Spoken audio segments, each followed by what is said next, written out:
When the awakening ceremony begins, all students are tense to the limit, because in the next few minutes they'll awaken their life's profession. And believe me, no one wants to be stuck with a farmer profession for life. One guy becomes a chef and is pretty satisfied with it, even though it's not much better than being a farmer. When the next girl steps into the awakening circle, a huge fire explosion erupts, shocking everyone around. It's a sign that Shazu awakened one of the rarest professions, an elemental mage. She's confident no one will surpass her, and that she'll stay at the top as always. But when our guy steps forward, he's completely relaxed and confident. The professors are sure there's nothing special about him, yet his awakening shocks everyone. Dark clouds fill the sky, and an undead army appears inside them. The students are scared as hell, but luckily it's just a vision, and a clear sign that our boy, Lin Moyu, awakened the rarest unique hidden profession of a necromancer. The other students can't believe that he got so lucky and start to cope by saying that it might not be that great since it's just unique.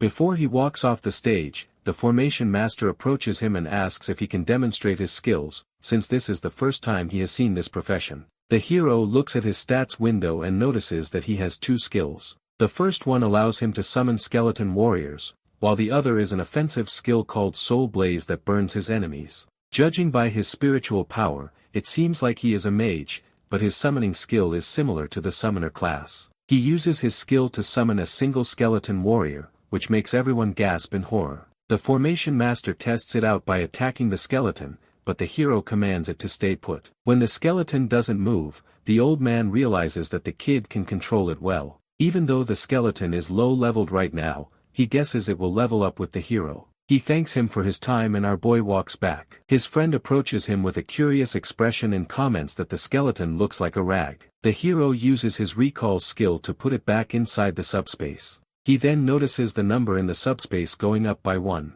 The maximum capacity is 10, so he can store a total of 10 undead at his current level. Our boy knows that the undead army he saw in the earlier vision was probably controlled by a real necromancer. If he can level up, he also might be able to kill a dragon in seconds. Meanwhile his friend comes back from his class change and reveals that he became a knight just as he hoped. Eventually the ceremony ends, and all the students are instructed to utilize the training dungeon tomorrow to prepare for the big test. Their grades will determine the academy they will enter. As the hero begins walking back with his friend, Joy comes running and challenges him to compete with her in the upcoming exams. He agrees without thinking, and she comments that she won't lose to him this time. Back at his home, the hero stares at a photograph of his family and declares that he will also join the Shaojing Academy like his sister. Suddenly there is a knock on the door and Principal Lu shows up. He is here to provide the hero with some supplies. Last year only Moyu's sister was able to enter Shaojing Academy from their entire city.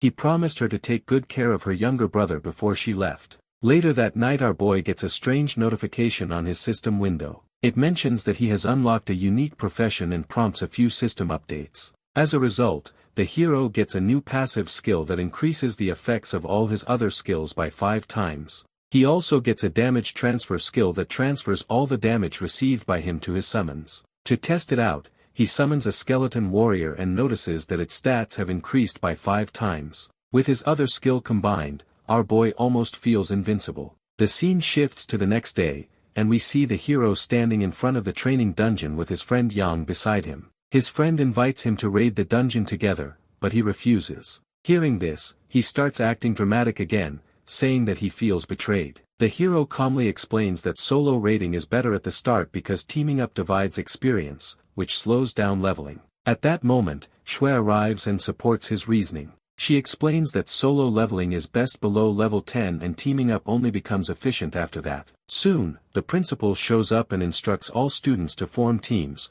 except for our boy and the genius girl. A student questions why they do not need support, and he explains that the girl is aiming to enter Xiaojing Academy. Because of this, she needs to level up as fast as possible. As for the hero, neither the principal nor Master Qian knows his true profession. Anyone who wants to support him is free to ask him, but the students are afraid of his skeletons. The hero also refuses to team up because he is targeting Xiaojing Academy as well. This shocks the principal, and he tells him that entering Xiaojing Academy requires at least level 12, and to be safe, level 15 is recommended. Reaching level 12 in 1 week is already difficult, and level 15 is even harder. Moreover, there are other factors besides their levels that they need to consider. Despite hearing all this, our boy still feels confident in his own skills. After this, the genius girl challenges him to a competition to see who levels up faster. Accepting her challenge, the hero enters the dungeon and immediately summons 4 skeletons,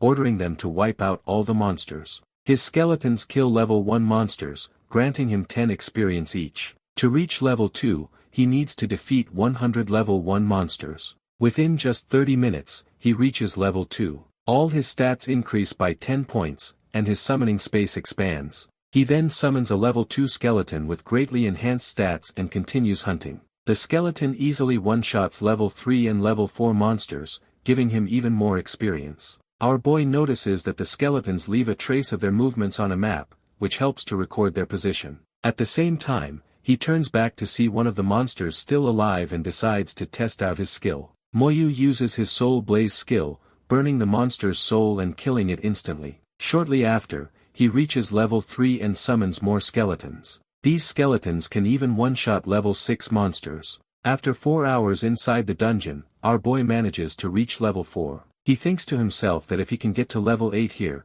he can go to the Shanghai suburbia where he might find stronger monsters. Outside the dungeon, the principal and Shui's father are talking. Her dad thanks the principal for his hard work, and the principal simply mentions that it's all due to her own talent and hard work. As they discuss her progress, he mentions that the girl needs to get to level 5 today if she wants to enter Shaojing Academy. There is a 12-hour countdown for the dungeon, so she must level up before that. The conversation then steers to the hero and the principal mentions that he doesn't really know anything about his profession to determine how strong he is. Back inside, our boy reaches level 7. By now, he has realized that he can simply send his skeletons forward and watch as they hunt for him. Still, even after 7 hours, he has not yet encountered any level 8 monsters. As he moves forward, a monster suddenly attacks him. Fortunately, he has a passive skill called Damage Transfer, which is always active, so he takes no damage. The attacker turns out to be a level 8 tree-type monster. Our boy orders his skeletons to attack and it takes 4 full hits to bring the monster down. Considering that his skeletons are already 5 times stronger than normal, this shows just how powerful the tree monster was. There are more than 100 such monsters in the area. For other players, this would be a nightmare, but for the hero, it is paradise. He orders all his skeletons to attack and his experience continues to rise rapidly. The scene shifts outside the dungeon, where someone unexpectedly exits before the 12-hour limit. The principal and others are confused, since exiting early requires passing through the forest of level 8 tree monsters, which is nearly impossible. Then they see Moyu. When asked how he came out, he explains that he cleared all the monsters. The principal is shocked to see that the hero is already level 7. Our boy casually adds that the monsters were weak and that he could have reached level 8 otherwise. He then asks for permission to visit Shanghai suburbia. The principal, still lost in thought, eventually agrees and tells him to rest first before returning to Shu's father. When the principal returns, everyone anxiously asks if everything is alright, and this time he proudly shows off. They finally realize that the necromancer profession is no joke and the kid might actually make it to Shaojing Academy. This might be a bit problematic for the girl, since she is far too competitive. Later, Moyu is seen resting in front of the dungeon when Joy comes out of the portal. Seeing him already outside shocks her, and noticing his level leaves her completely stunned. Her dad calls her over, and on the way, she vents her frustration, but then motivates herself, vowing to defeat him one day. Her father then drops another bombshell by mentioning that the hero has defeated level 8 monsters, leaving her speechless. Outside, Yang is practically begging the hero to raid together. To get rid of him, the hero agrees. The next day, his friend waits for him at the academy's entrance, but he does not show up. When he asks the principal, he learns that the hero has already left the city, which sends him into a rage. The scene shifts to the hero at the Xinxia Empire Exchange Center, where he registers his identity and looks for a suitable mission. He finds one that requires retrieving the core of a level 14 Goblin King. Dungeons come in 3 difficulties: Normal, Nightmare, and Hell, and the Goblin King's core only appears in Nightmare and Hell. Given his current strength, the mission is impossible, so he abandons the idea and leaves the city. At the city wall, a soldier verifies his identity and grants him permission to leave. Outside the city, a goblin watches him from afar. The hero is already aware of it, so he summons a skeleton warrior and orders it to attack. The goblin is level 10 with 120 strength points, but it barely damages his level 7 skeleton, which is 3 times stronger. The skeleton easily kills it. Soon, Lin's skeletons slaughter large numbers of goblins while he calmly enjoys the experience points. He calculates that at this pace, he might reach level 15 before the final trial. This also makes him wonder how his sister managed to reach level 16 before her final trial. After some time, the hero reaches level 10. His stats increase dramatically, and his skeletons advance to bronze grade with greatly enhanced stats. They also gain a skill that temporarily boosts their power to 200. Moyu confidently thinks that with these skeletons, he can dominate the area. Suddenly an arrow hits him, shattering his confidence. A girl passes by and for a moment, the hero suspects she attacked him. However, he soon realizes that she looks like an assassin, while the attack came from an arrow, meaning there must be an archer. The assassin disappears, and 2 men appear, one of them an archer, asking if he saw a girl dressed in black. Instead of answering them, our boy demands an apology for being hit by the arrow. The archer apologizes, but he is still a bit confused on how the hero didn't take any damage. Not trying to escalate things, our boy lets them go with a warning. However, one of them pauses as he notices his skeleton warrior and comments that people like him are up to no good. Still, they know better to mess with a guy like that, so they leave. Night falls, and our boy continues gaining massive experience without much effort,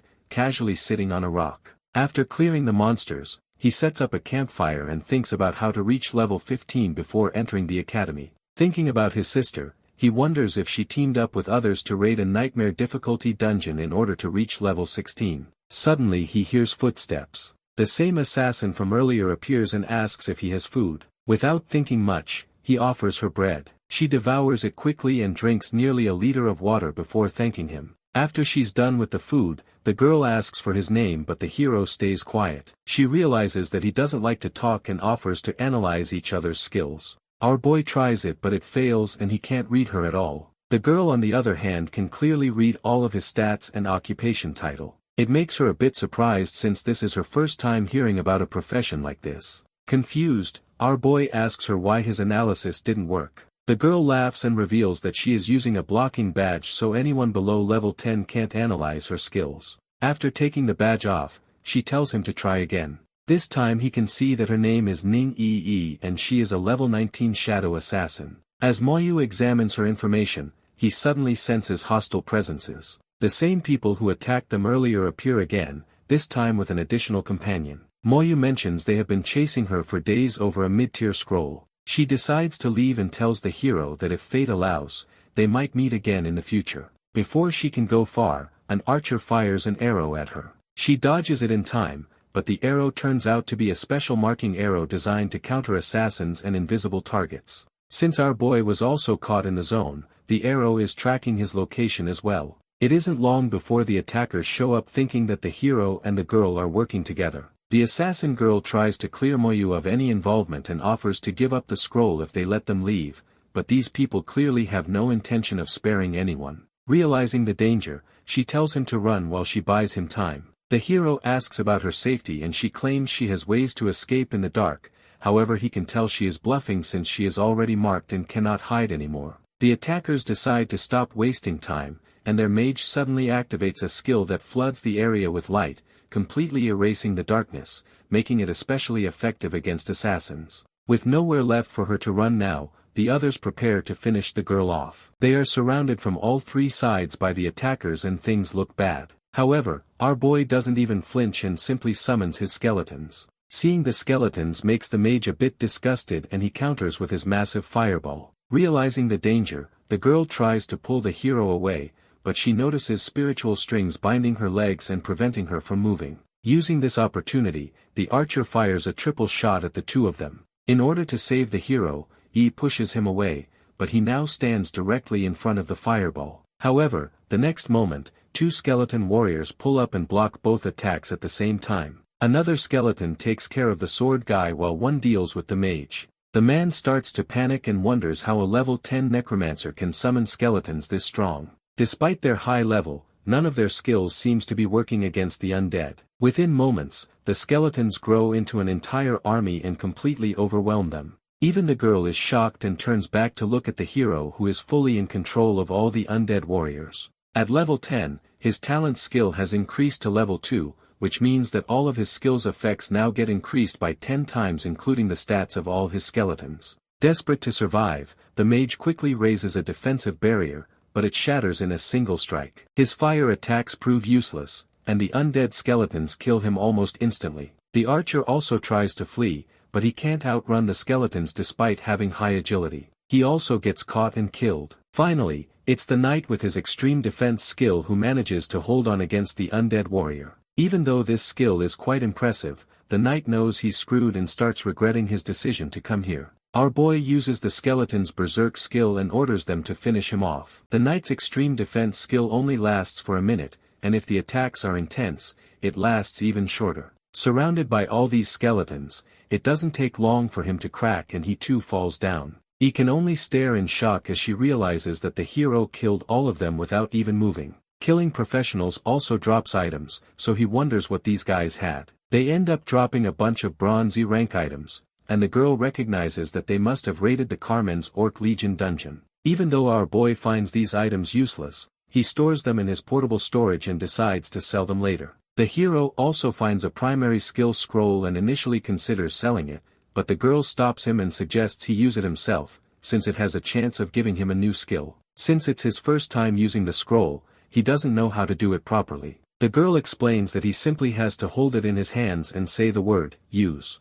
Our boy tries it, but nothing happens, which makes the girl laugh as she jokingly tells him to say it a bit louder. Moyu realizes that she is messing with him and uses his spiritual energy to activate the scroll. Lucky for him, he gains a new skill called Corpse Explosion that allows him to deal area damage by blasting corpses. Even though the skill looks weak right now, its radius will increase after being enhanced. Moreover, exploding a single corpse can lead to a chain explosion causing further explosions and more damage. Seeing him distracted, the girl asks if he successfully gained the skill, and he confirms that he did. Hearing him talk, she compliments his voice and asks why he speaks so little. Our boy realizes that this girl is a bit different from those other girls at school and returns the compliment by praising her voice as well. She thanks him for saving her life and hands over a treasure chest containing an intermediate skill scroll, the very item those 3 men were chasing. This is an extremely rare skill scroll, almost worth 1 million, and it allows the user to obtain a skill between level 40 and level 70. He explains that she accidentally discovered a hidden chest in a dungeon near Shanghai City and found the scroll inside. Unfortunately, those men noticed her at the time. She has been fleeing non-stop for 2 days from Shanghai City all the way to Shihai City, yet they never stopped pursuing her. The hero comments that she almost died today, but the girl reassures him, revealing that even if she had been seriously injured, she would have been automatically teleported away. Still, she credits him for saving her life and thanks him sincerely. Our boy reflects quietly, realizing that he may have worried for nothing. He begins to suspect that she must come from a powerful background since she has an item like that. After that, she casually reminds him that she has already handed over the scroll and asks if he has anything else to eat, as she is still extremely hungry. As the hero hands her more bread, she looks at him, guesses that he has not joined any university yet, and wonders which one he plans to enter. Our boy explains that he is aiming for Jiaojing University. Hearing this, she feels that it is a solid choice and silently thinks that if someone like him cannot make it into that university, then no one else deserves to. The girl then gives him several important pieces of advice. Once he enters the university, he must visit the Xinxia Tower and try to clear as many floors as possible on his first attempt, since the first run gives double points. In that university, points are everything. After giving him many such tips, she falls asleep. Our boy puts a blanket on her and sits down to restore his spiritual energy. The next day, Yi wakes up and asks the hero for food again, but our boy mentions that he has none left. After that, she tells him that she is going to level up on her own, and urges him to level up quickly as well, so they can train together in the future. With that, she leaves. With her gone, our boy looks at the 3 corpses left behind and decides to test out his new skill. He immediately uses his Corpse Explosion skill, which causes a massive explosion. Because of his talent, all his skills are 10 times stronger, causing his primary skill to reach divine level. As he leaves the area, he detonates the remaining 2 corpses as well. After his skeletons evolved from black iron to bronze grade, summoning a single skeleton now costs him 70 spirit points. His maximum spirit capacity is 300, meaning that after recovering overnight, he can summon 4 skeletons at once. The maximum capacity of his subspace has also increased to 100. The scene changes to the entrance of the Shurhai mine, where many people are gathered, either looking for parties or recruiting members. Moyu approaches the dungeon entrance, where he is given two difficulty options, normal and nightmare. Well, difficulty is not yet available, even on normal difficulty. The dungeon monsters are far stronger than those outside, usually requiring at least a 3-person team. Nightmare difficulty typically demands a full 5-person party. As he is choosing the difficulty, someone walks over and tries to analyze his skills. However, the man freaks out when he notices the skeleton warrior and the analysis fails because of the blocking badge. At the same time, a few other professionals approach him, hoping to recruit him, however the hero refuses all of them. He then selects nightmare difficulty and enters the dungeon alone. The others are shocked that someone at his level chose to go alone with nightmare difficulty. They believe he was just a show-off and will come running out in a few minutes. Inside the dungeon, our boy starts within a protective barrier that prevents monsters from detecting him. Once he steps outside, the monsters will immediately sense his presence. In front of him stands a level 14 goblin with 800 stat points. A normal level 14 goblin would usually have only 300 to 400 stats, but this one is more than twice as strong. Defeating such a monster would normally require a well-coordinated team, but for him it is not much of a problem since his skeletons are already stronger. Our boy summons his skeletons and orders them to attack. When the goblin dies, he gains 4,200 experience points, which is 10 times more than what he got from killing monsters outside. This means leveling inside the dungeon is 10 times faster. The hero continues killing monsters, gaining massive experience and collecting materials like fur and skulls. In just 5 minutes he reaches level 11. All his stats increase by 20 points, his spirit points increase by 100, and most of his skills level up to 11. His skeleton stats also increase by 200 points thanks to his talent. However, the corpse explosion skill he recently acquired remains at level 1. He does not understand why and thinks that if he were here, she might be able to explain it. While the hero is busy thinking, he suddenly encounters the dungeon boss. It's a level 15 monster called the Mine Wolf King. Even this monster has its attributes enhanced than normal due to the difficulty. Still, our boy is confident since his skeletons outnumber the wolf. He orders them to attack and the wolf uses his area skill called Roar. His skeletons take some damage from the skill, but they are still standing. To counter-attack, Moyu orders them to use Rage and start overwhelming the boss with their increased attack damage. After being completely surrounded, the boss uses its Roar skill again to throw back the skeletons and starts running. This is a bit surprising for the hero since it's odd for a dungeon boss to retreat. It isn't long before our boy finds out the reason as a huge pack of wolves enter the scene. Even though they are not that strong, they still have the advantage in numbers. Any other team would be terrified by such a sight, but to the hero, they are nothing but experience points. He summons all his skeletons and commands them to attack. Each time a wolf dies, he uses corpse explosion, triggering massive blasts. The explosions create a chain reaction, allowing him to wipe out the entire wolf pack with ease. The final remaining enemy is the Wolf King, which our boy finishes off as well, earning 15,000 experience points. Even though it's not a lot of experience, the boss still dropped a few valuable items. After clearing the area, our boy heads toward the dungeon's final boss, a level 16 Goblin King. The monster has 3,000 strength and 3,000 constitution, nearly double that of his skeleton warriors. Without a warning, the Goblin King attacks our boy and he barely manages to survive thanks to his damage transfer skill. The attack is powerful enough to destroy 2 of his skeletons. Moyu realizes that his defense is too weak against a boss with 3,000 constitution. Due to his passive skill, any damage taken by him is shouldered by his skeletons, which means that he needs to get stronger as well. Even though the boss monster greatly outshines the undead warriors in terms of attributes, the hero still has the numbers in his favor. He believes that the Goblin King will fall easily, but the monster suddenly uses a shock wave skill, knocking all the skeletons back. It then follows up with Fire Breath, heavily damaging them. Realizing that continuing like this will only lead to defeat, the hero recalls his injured skeletons back into his summoning space. He understands that he must stop the Goblin King from using its skills and attacks with Soul Blaze, burning the monster's soul and interrupting its abilities. The Goblin King is stunned for a brief moment. Seizing this opportunity, our boy sends his skeletons into rage mode and launches another fierce assault on the boss. He orders his skeletons to attack, and they easily finish off the Goblin King.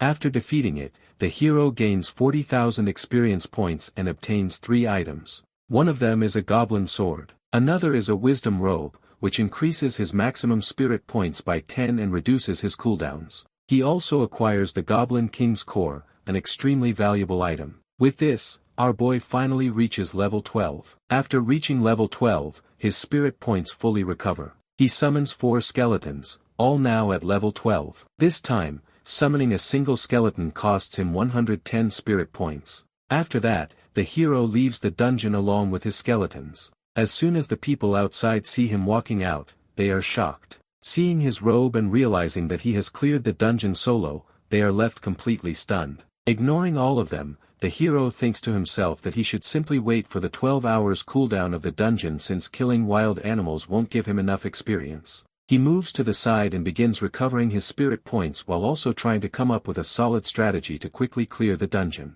12 hours later, he finishes restoring his spirit points and heads back toward the dungeon entrance. There, he notices a man arguing with a group. That man is confronting members of the Dynasty Guild, accusing them of abusing their power by blocking others from entering the dungeon. The guild members respond by saying that their guild leader is currently inside completing a mission and until he comes out, no one else is allowed to enter. The argument quickly escalates. One of the guild members loses his temper and launches a fire attack, killing the man on the spot. Another onlooker is horrified and questions how they can casually kill someone. The Dynasty Guild members dismiss it as meaningless and provoke him, daring anyone to take revenge if they have the strength. At that moment, our boy arrives at the scene and asks what is going on. The man explains that the Dynasty Guild wants the Goblin King's Core. Because its drop rate is extremely low, it only appears once every 100 days and today happens to be that day. The guild leader is currently clearing the dungeon, while the guild members are preventing anyone else from entering. Ironically, the very task to obtain the Goblin King's Core was issued by the Dynasty Guild themselves. Selling such a valuable item for a low price would be foolish. Moyu then asks about the use of the Goblin King's Core. The man explains that it is used to craft the Goblin King's Ring, which can be used by people above level 15. This ring increases all stats by 10 points and raises all skills by 1 level. Below level 40, it is considered the strongest accessory. The Dynasty Guild leader is trying to enter Xiaojing Academy, making this ring extremely important to him. All the materials for the ring have already been gathered except for the Goblin King's Core, which is why the guild leader has come here today. After understanding the situation, the hero continues walking forward. Seeing this, the man hurriedly warns him that he cannot fight them and will die if he goes ahead. Our boy ignores the warning and keeps moving. The guild member who has been threatening everyone notices him approaching and mocks him, assuming he has come to die as well. Our boy calmly tells him to get out of the way. This makes the guild member furious, and he checks the hero's level, noticing that he is only level 12. The man laughs and mocks our boy, telling him to go outside and kill some weak monsters since dungeon raids are above his pay grade. Instead of feeling scared, our boy stares into the man's eyes, which causes him to panic. He frantically orders the other guild members to attack him. They all obey and launch their attacks, while the leader raises a defensive shield. To his shock, his shield begins to crack after just a single strike from the skeleton. Panicking, the guild member quickly uses a fire skill to knock the skeleton away and orders his teammates to kill the hero. A knight charges forward, and a fierce battle erupts between Moyu's skeletons and the guild members. One of the undead warriors sends the knight flying with ease. Seeing this, the guild's mage realizes the danger and urges everyone to kill the summoner, believing that if he dies, all the skeletons will disappear. The archers then focus their attacks on our boy, but the hero immediately summons more skeletons to block and deflect the arrows. This makes them shocked since they didn't think he could summon more than one skeleton. Seeing no other option, the leader orders everyone to cover him and uses his exclusive skill called Fire Serpent Dance. Our boy also gets serious and summons a few more skeletons. Not wasting any time, the mage hits our boy directly hoping to kill him, but to his horror, when the flames fade, his entire skeleton army stands intact. Seeing this, the Dynasty Guild members panic. They quickly form a formation, greatly amplifying their overall strength. The mage reassures himself that their guild's experience and teamwork make them unbeatable. Meanwhile, our boy tells the nearby onlookers to retreat and then attacks one of the Dynasty Guild's archers with Soul Flame. The guild's healers attempt to save the archer, but the man dies instantly. The mage is completely shocked and begins to wonder if their entire guild is about to be destroyed by a single person. He shouts for everyone to attack together. A tank steps forward and activates his shield, creating a massive defensive barrier. However, cracks quickly form under the relentless attacks of the undead skeletons. The mage desperately calls for support, but before anyone can respond, the barrier shatters. Our boy finishes the tank with soul flame as well. One by one, the guild members begin to fall and their formation slowly collapses. The mage is completely terrified and tries to run away, but our boy orders his skeletons to attack. He then detonates the body of a knight beside him. Among all professions, knights have the highest health, and the damage of corpse explosions scales directly with the enemy's health. Because the knight's health is extremely high, the explosion deals massive damage, instantly killing the mage. After that, the hero walks to the dungeon portal and detonates all the remaining corpses. The other professionals watch in shock, realizing that the hero has caused absolute devastation. They know the Dynasty Guild will not let this go, and if they stay here any longer, they will surely be killed once the guild retaliates. In the end, everyone decides to leave the area as quickly as possible. Half an hour later, the Dynasty Guild leader emerges from the dungeon.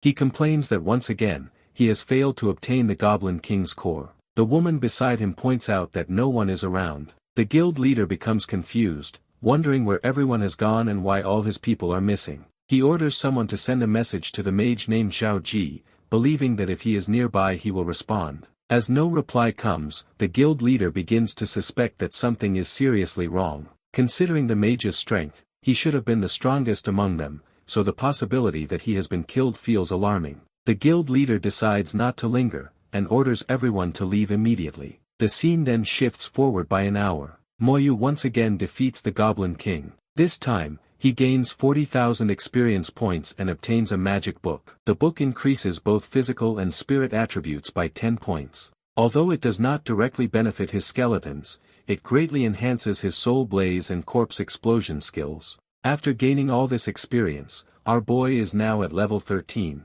He calculates that to reach level 15, he needs to clear the dungeon 3 more times, and to reach level 16, he will need 5 additional clears. With this, he exits the dungeon and finds the area completely empty. He concludes that everyone must have fled, which makes sense under the circumstances. Since the dungeon is now on cooldown, he decides to return the next day. The next day, Shui finally reaches level 10 and arrives at the Shurhai mine. From a distance, she notices the hero's skeletons and immediately realizes it must be him, as no one else could summon such creatures. The girl silently resolves that she will not lose to him this time, and goes off to find a suitable party for a raid. 45 minutes later, our boy stands before the Goblin King again. At this point, he has 72 skeleton warriors stored in his summoning space. He defeats the Goblin King once more, earning 40,000 experience points, but this time the drop is a bow, which is useless to him since he is a necromancer. The hero casually comments that the Goblin King should not be so resentful,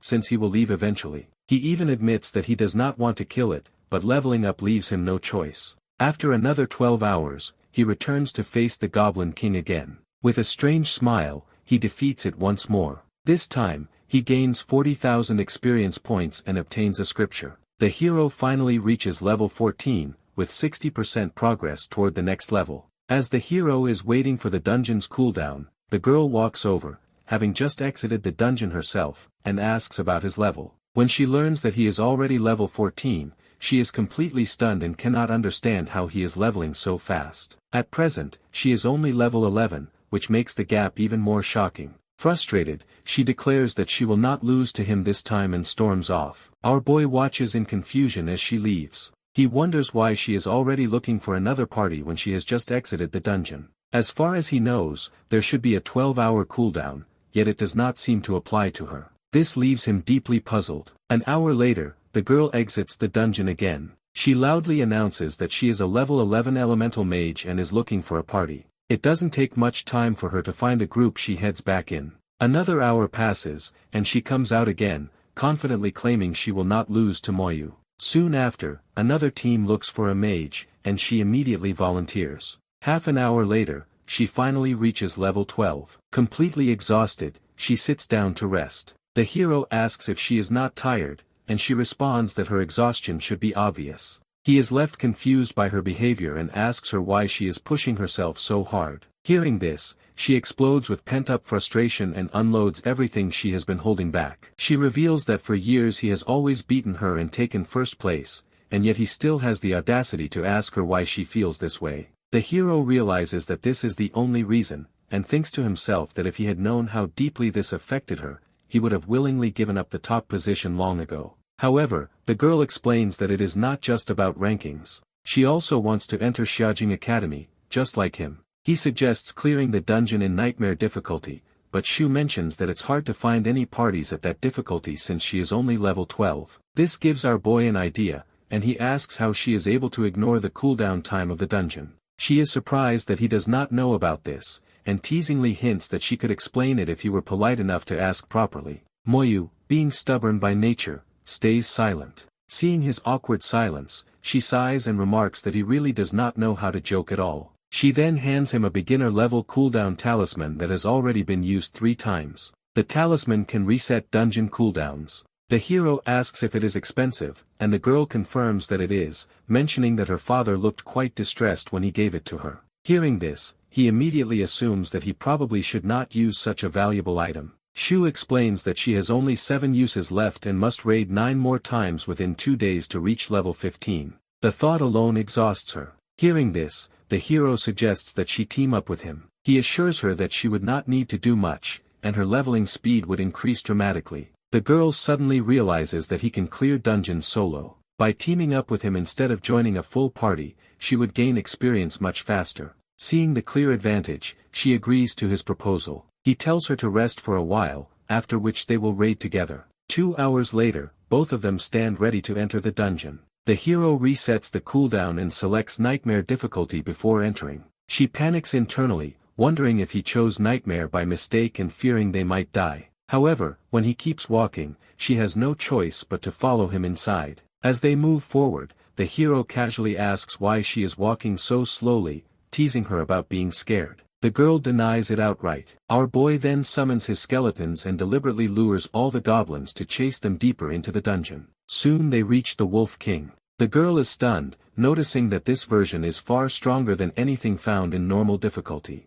Our boy then wipes out the goblins and uses their corpses to instantly kill the Wolf King in a single strike. Once again, the girl is left in complete shock as her experience instantly goes up by 30%. Even with a party of 3 professionals, they struggled for 20 minutes before killing the Wolf King. However, the hero seems to have no problem dealing with it. Before she can even collect her thoughts, he signals her to continue moving. While trying to keep up with him, she asks if he has been solo clearing this dungeon since level 10, and the hero nods in confirmation. They continue deeper and soon reach the Goblin King. The girl recalls that it once took her party an entire hour to reach this point in a normal dungeon, yet here they are in a nightmare dungeon in less than 10 minutes. Without wasting any time, our boy proceeds to kill the Goblin King in one hit once again. As a result, he reaches level 15, while Zhu's level 12 progress reaches 70%. The hero receives 25,000 experience points and a long sword, which is useless for both of them.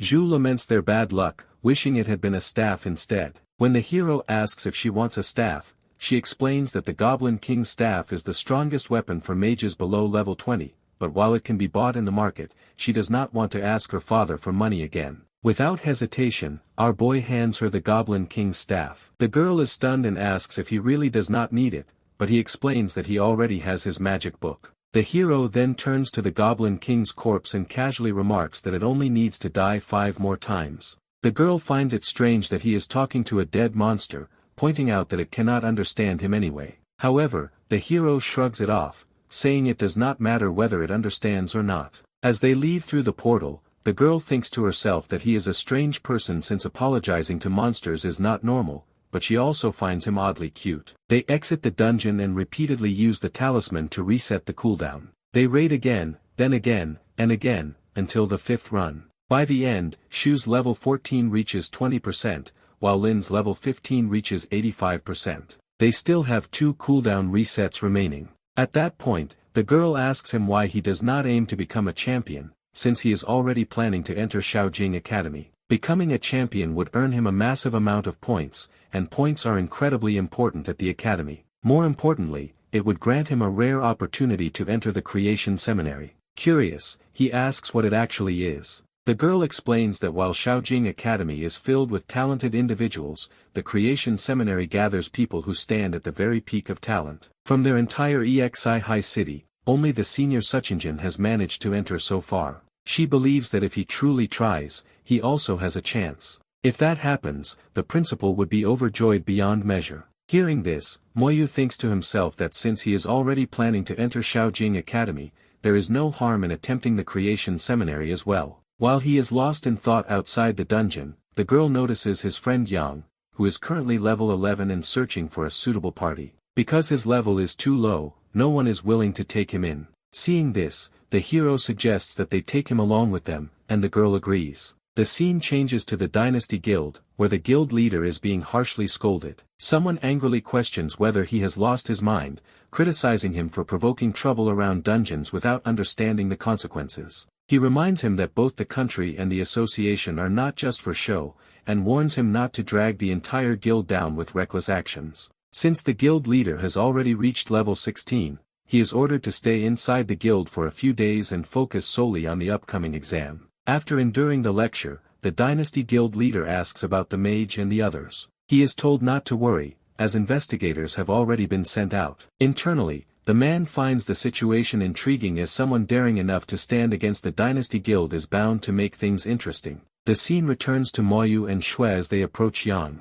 When he sees the two of them together, he starts making suggestive remarks. The girl immediately loses her temper and threatens him, making it clear she will not tolerate his nonsense. He quickly backs down, claiming he was only joking. She then tells him that he does not need to look for any other party, and should join them instead. Once their cooldown ends, they will help him reach level 12. Hearing this, the guy becomes overly excited and starts acting shameless again, calling them his saviors, and explaining that the academy he wants to enter only requires level 12. The girl warns him sternly that if he does not behave himself, they will withdraw their help. Yang immediately promises to follow every instruction obediently. Still annoyed, she tells him to stay quiet. He then asks how long it will take for their cooldown to reset, and she mentions that it will take 10 hours. Hearing this, he suggests that they rest while he goes out to hunt a few more monsters. Before leaving, he tells the hero that he is cheering for him and knows that sooner or later he will get on with the girl. The moment he says this, Shui launches a fire attack at him,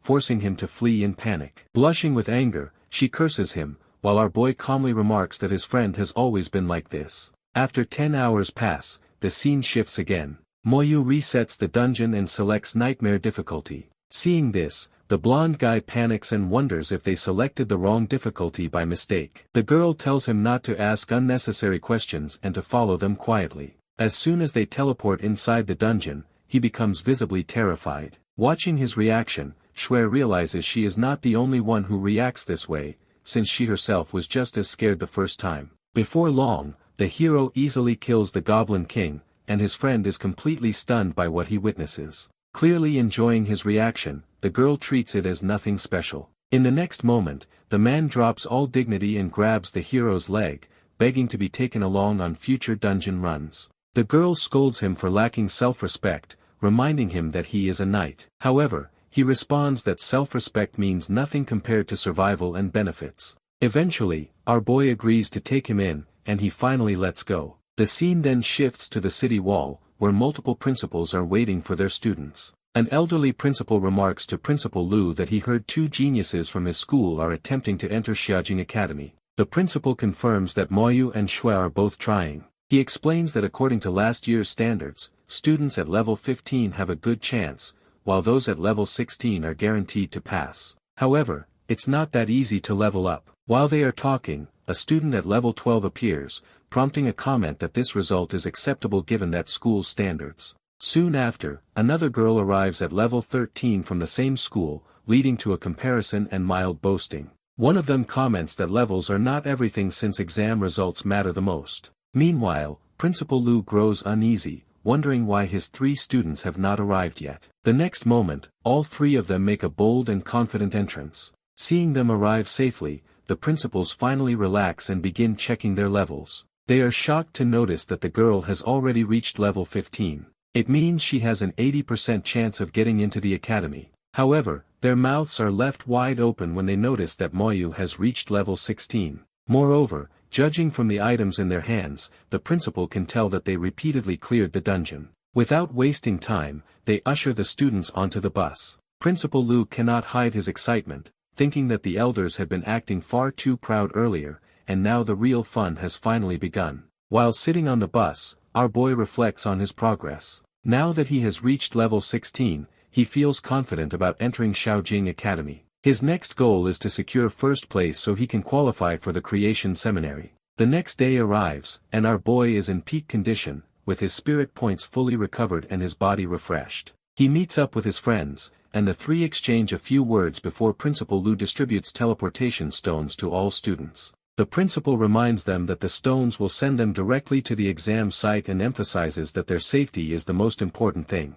The hero activates his stone and teleports to the Jiangning Provincial Examination Center. Once everyone arrives, a commanding voice announces the rules. Silence is mandatory, questions are forbidden, and any violation will lead to immediate disqualification. 2 candidates ignore the warning and speak up, only to be disqualified on the spot. Witnessing this, the blonde guy panics and covers his mouth. The rules continue, explaining that different professions will face different trials. Combat-type candidates will undergo combat tests, while support-type candidates will face situational challenges. After clearing the basic test, participants must choose from 3 difficulty levels. Each difficulty offers different points, and the final score will determine which academy they qualify for. Only the items currently in their possession may be used, as storage spaces will be sealed once the exam begins. With this, the students finally line up for their exam. A few staff members notice the hero and start discussing his profession. They decide to classify him as a rare mage and send mage-type monsters, which are 2 levels higher than him. The first monster our boy faces is a wolf-orc mage. However, there is a cooldown and he can't really see its stats. Moyu hates wasting time, so as soon as the cooldown ends, he immediately blasts the monster using Soul Blaze without even checking its level. This leaves the examiner in shock since the hero managed to kill his first monster in 0.1 seconds. The scene shifts to the trial tower's monitoring room, where the chief examiner, Master Ning, arrives after hearing rumors about a new profession. Seeing the footage, the staff worry that they cannot properly assess the hero's class since the monster was defeated too quickly. Master Ning orders the test to be repeated, this time setting the difficulty to legend-level profession standards. A level 20 monster is summoned before our boy, but once again, he destroys it instantly with the same attack. Following this, Master Ning decides that further testing is unnecessary and orders the second round of the exam to begin. He announces that out of 10,600 combat class participants, only half of them have passed. The scoreboard appears, showing Moyu ranked first, with Shui in third place. Watching this ranking, the Dynasty Guild leader grows furious. He cannot accept that he is not even in the top 3 and refuses to believe that someone could clear the trial in mere seconds. Meanwhile, our boy sees his own rank and quietly wonders if he might have gone a little too far. Before he can dwell on it, another announcement declares the start of the second round of the combat exam. The candidates are told to choose their difficulty level, with a warning that injuries are possible. The hero is presented with 3 difficulty options, each offering different points. Becoming a Hell-level monster grants points equal to killing 5 normal monsters. The Dynasty Guild leader immediately chooses Hell difficulty, confident that even if the hero took first place earlier, he cannot outperform him again. Shui chooses normal difficulty, while the second-ranked female candidate also selects Hell difficulty. All eyes turn to Moyu, and the examiners wonder what difficulty he will choose. Our boy knows that surviving for 30 minutes in this round won't be easy for any student. However, this is not the case for him. With this, he chooses hellish difficulty. Outside the exam center, the elderly principal congratulates Principal Lu, pointing out that 2 of the top 3 students belong to his school. He adds that if the hero becomes the provincial champion, he will be celebrating for days. The scene shifts back to our boy, who now faces a level 13 Hell-level monster. Calmly observing the situation, he calculates that since each new monster appears 5 seconds after the previous one dies, only 2 of his skeletons are enough to handle everything. As the skeletons emerge, even the examiners are left astonished by what they see. His skeletons are stronger than any summons they have seen from the summoner class. Moreover, he can control multiple undead at the same time. While the other students are trying their best to survive, our boy is casually relaxing by a wall. This makes the head examiner smile and he wonders if it's too easy for the hero. At the same time, the Dynasty Guild leader finishes with the monsters and guesses that he is in first place. He can't wait to see the scoreboard, but all of his excitement immediately vanishes when he notices that he is at fourth place. This makes him furious, and he wonders how the hero managed to get 1600 since the monsters have a spawn timer. It almost seems like he was spawn camping. Even the principals are shocked since one of the most talented professionals, Sukai Shin, got 700 score in this exam, while his own sister managed to get 650. However, our boy is not done showing off yet. He immediately chooses the hellish difficulty for the third trial, and comes face to face with the wolf captain. This is still a bit disappointing for him, and he hopes they will increase the difficulty in the next 2 exams. Just like before, the other students struggle against the boss, but our boy finishes it in a single attack. At this point, the examiners begin to wonder if they will even get the chance to measure his actual strength since all the monsters only take 1 hit. As the 4th round starts, the examiner warns the students to withdraw since it's going to get even more difficulty from here on. The Dynasty Guild leader is still delusional, and believes he can surely beat the hero this time. With no one choosing to surrender, the exam proceeds. It is announced that they will be facing 10 waves of monsters with new waves appearing even if the last one isn't cleared. Each monster gives 10 points, and their score will be multiplied at the end. The examiners are confident that this will challenge the hero, but the head examiner doesn't think the same. Meanwhile, our boy confidently stands in front of the first wave of monsters, ready to take them on. As the round begins, he summons 3 skeletons and sends them straight into the monster waves while using his own Soul Blaze skill from the back. The examiners nearly lose their composure when they realize he can summon 3 skeletons simultaneously. The hero himself finds the exam laughably easy, thinking it does not even compare to the dangers of the West Sea dungeons. Using his calm reaction, some examiners decide they can no longer bear to watch without losing their sanity. Meanwhile, other contestants continue fighting desperately. The blonde guy manages to survive until the 6th wave before being eliminated and starts glazing his friend in front of everyone.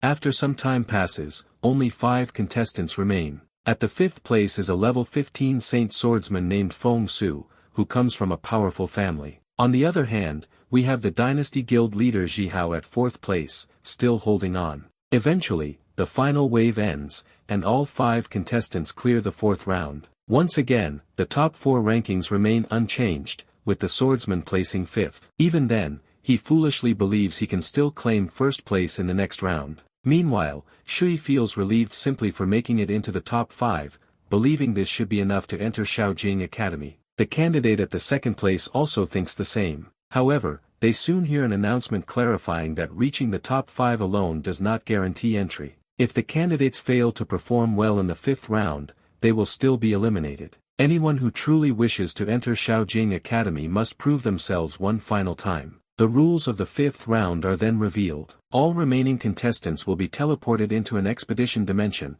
a space filled with countless monsters. Even the first stage contains over 100 enemies, including elite and boss monsters. The more monsters a contestant kills, the stronger the enemies become. Once inside, the examiners can only see the candidates' point totals. The final round consists of 5 stages, each with monsters of increasing difficulty and varying point rewards. Moyu is teleported into the expedition dimension, where he encounters numerous lizard men. When he checks their information, he can only see their levels and no stats are displayed. Within seconds, more lizard men show up and our boy decides it's time to start hunting. Surprisingly, these monsters don't die in a single strike, but they still can't really hold on against the mighty undead army. After killing a monster, our boy uses corpse explosion to do even more damage to the surrounding enemies. Within moments of entering the dimension, he kills 10 monsters and earns 500 points. He waits for another monster to appear so he can chain another explosion, but after 10 seconds, the corpse disappears.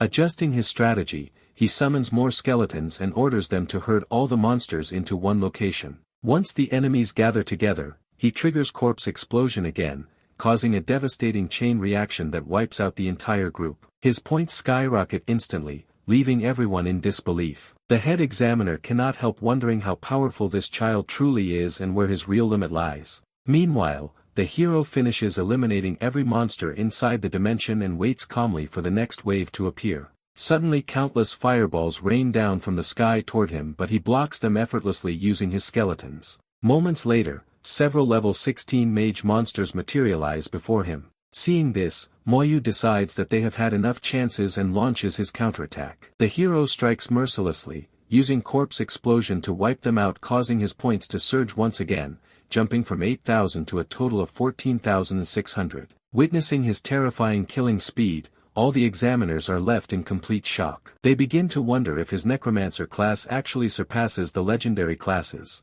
However, some of them are still doubtful since the hero is still low-leveled. Soon after, our boy enters Phase 2, where even more level 16 monsters spawn, with some of them being archers and some warriors. Among the examiners, one recalls that only a single person in history has ever passed Phase 3. Looking at the hero now, they feel he has an extremely high chance of doing the same. Another examiner suspects that he may have awakened a special talent. Hearing this, the first examiner realizes that if this is true, it is incredibly good news for humanity. All this time our boy continues hunting and his score reaches 34,000. Since each monster is worth 100 points, this means he likely killed another 200 monsters in one attack. The scene shifts to Xiajing City, where the actual trial tower stands. At that moment, a demonic being advances toward the tower. To stop it, a massive golden hand emerges from the tower itself. The demon remains confident, believing it cannot be stopped. However, the golden hand attacks and restrains it. The demon reveals that this body is only a clone and challenges them to destroy it,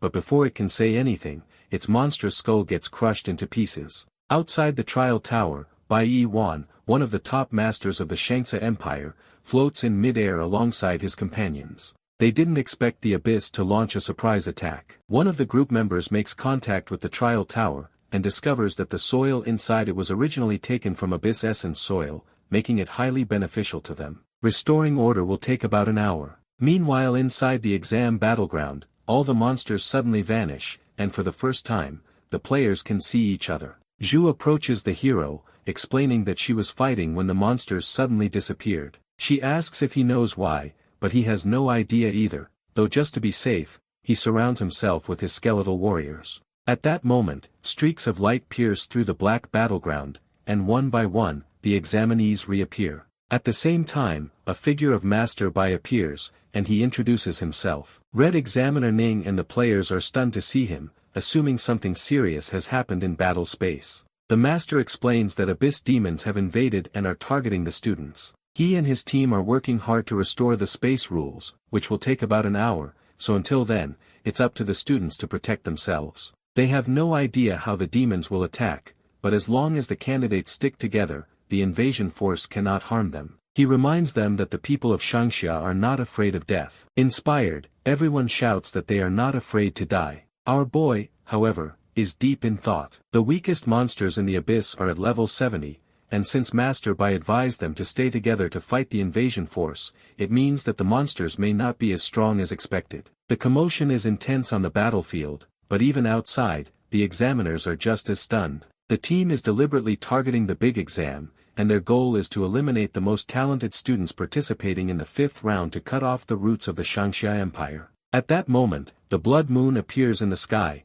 and all the professionals take their positions as the enemy force begins to act. The knights immediately step forward with their shields, declaring that anyone who wants to harm their teammates must step over their corpses first. The demon laughs wildly, acknowledging their courage but declaring that they will not survive. It claims that 1 hour is more than enough to slaughter everyone. Using its abyssal power, the demon pollutes the monsters within the dimension. As a result, the monsters transform into level 19 elite monsters. Someone recalls that the campaign space has a level restriction, with level 19 as the maximum, which briefly eases some fear. However, that relief vanishes when countless level 19 elite monsters appear all at once. Zhu hides behind the hero and asks him how they are going to defend against so many opponents. With a calm expression, he tells her that it might be hard, but it's still manageable. Looking at the monsters, he wonders if they will even give experience points since they have been mutated using abyss powers. The students are terrified. Seeing their fear, the demon mocks them, pointing out that there is now one monster for each person and questioning how they plan to win.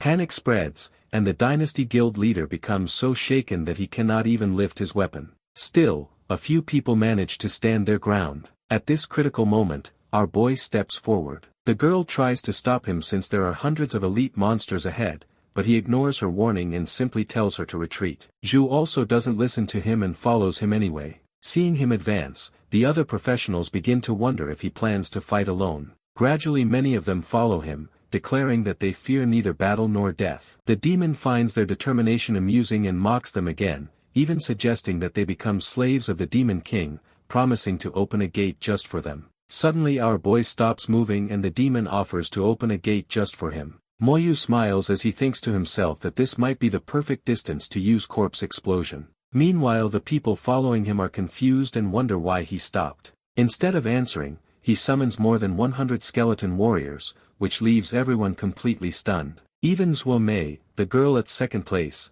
is shocked, realizing that not only are there too many skeletons, but their speed surpasses even hers, despite agility being her main strength. Skeletons enter rage mode and immediately charge at the elite monsters. A fierce battle breaks out between the level 19 elite monsters and the hero's skeleton army. The monsters' attacks deal heavy damage to the skeletons and our boy immediately recognizes that the monsters may have high strength stats. However, this turns out to be good news for him. The higher their health, the more devastating his corpse explosion becomes. When one monster dies, the hero gains 8,000 experience points. Although the amount feels low, experience is still experience. He immediately triggers corpse explosion, causing a massive chain reaction. Within moments, every monster on the battlefield is completely wiped out. Seeing this, some of the candidates stand frozen in shock, wondering if it was really that easy and just how terrifying that skill is. Monsters burst into joy, celebrating the fact that they have finally survived. Meanwhile, the Dynasty Guild leader complains bitterly,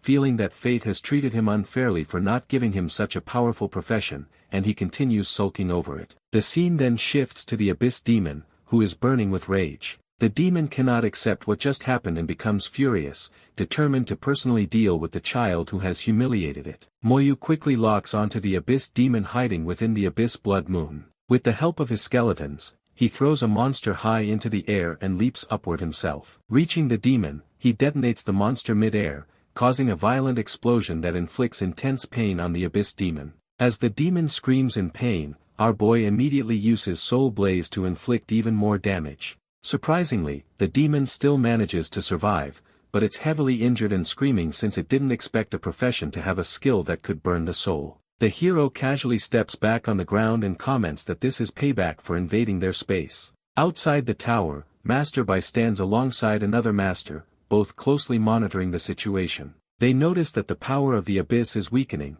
which immediately alarms the master. He releases his aura in anger, fearing that all the children inside may have been killed. However, the other master reassures him that it's only the abyss aura fading. He can still feel the energy of other people inside. Realizing this, the master calms down. Still, they remain puzzled. Since the Abyss Demon is using abyssal power to pollute the tower, even they cannot enter it. This makes them wonder if it is one of those level 15 and level 16 candidates. The scene returns to the dimension, where the Abyss Demon grows even more enraged and pollutes even more monsters. At the same time, Moyu's corpse explosion skill upgrades to level 2. Its base damage increases to 15, and its range expands to 2 meters. After being enhanced by his talent, the skill's damage skyrockets to 150, with an explosive range of 20 meters. This makes him wonder if this skill upgrades as he uses it more instead of increasing with his levels. While he is thinking, he notices a large number of monsters running towards him.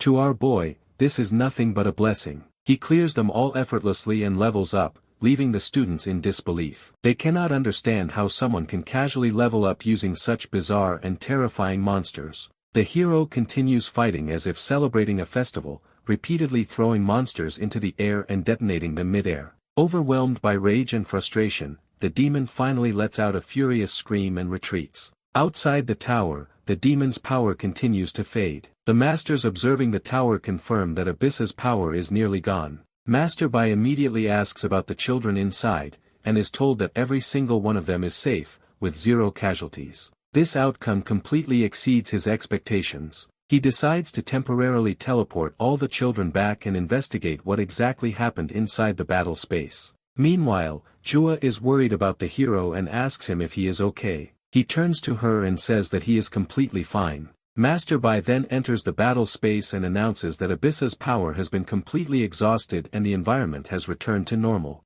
All participants are teleported back to their respective centers, and they are informed that their exam results will be announced shortly. An announcement follows, declaring that the main combat exam has officially ended. The results will be revealed soon, and everyone is asked to wait patiently. It is then explained that the final result depends on two factors: total points, and overall evaluation. High points alone are not enough since top academies also require excellent evaluations, which are given by top-tier experts of the Xinxia Empire. The head examiner doesn't know what happened inside the battle space, but he is still interested to know what evaluation Moyu will receive. Master Bai watches the full battle recording and becomes deeply impressed by the hero's performance. He reflects on the rumors of a new profession emerging in Shihai City, never expecting it to be this powerful. Not only is the profession outstanding, but the kid himself is exceptional. The master becomes convinced that he will one day become a top-tier expert. Later, the evaluations are finalized, and as expected,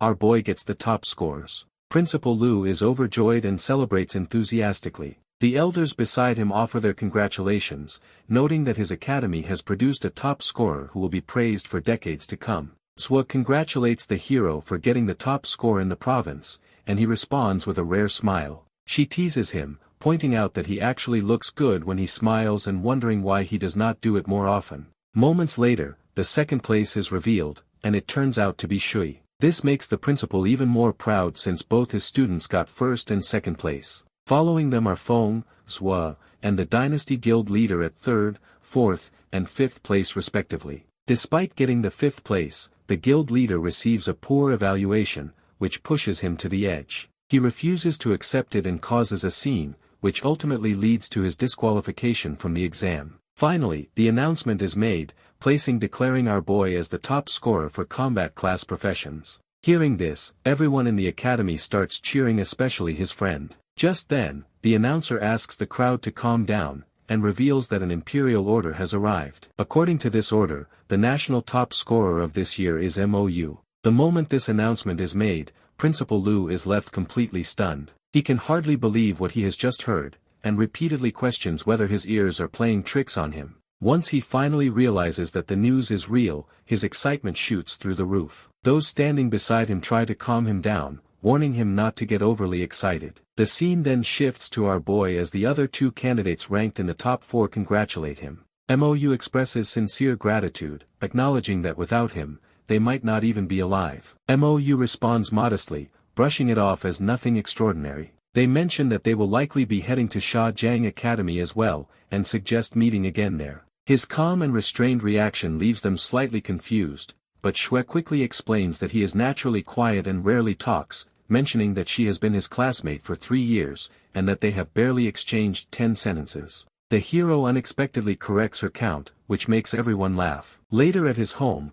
our boy looks at a family photograph and silently promises that he will soon arrive at Sha Jiang Academy, just like his sister. At that moment, someone knocks on his door. When he opens it, he finds Principal Lu standing there with another man. Before he can fully react, the man beside Principal Lu suddenly releases an overwhelming aura. The pressure is so intense that the hero struggles to breathe. Instinctively, he summons his skeleton warrior and prepares to fight. It is then revealed that the terrifying aura belongs to Master Bai, who commends his reaction speed. As the hero bows down to grate him, the master notices just how calm and composed he is, despite being in his presence. After sitting down together, the principal apologizes for the messy room, explaining that the hero lives alone since his sister left for Sha Jiang Academy last year. The master silently reflects on how astonishing it is that both siblings, despite coming from such a weak background, managed to reach such heights. He becomes even more convinced of Moyu's extraordinary talent.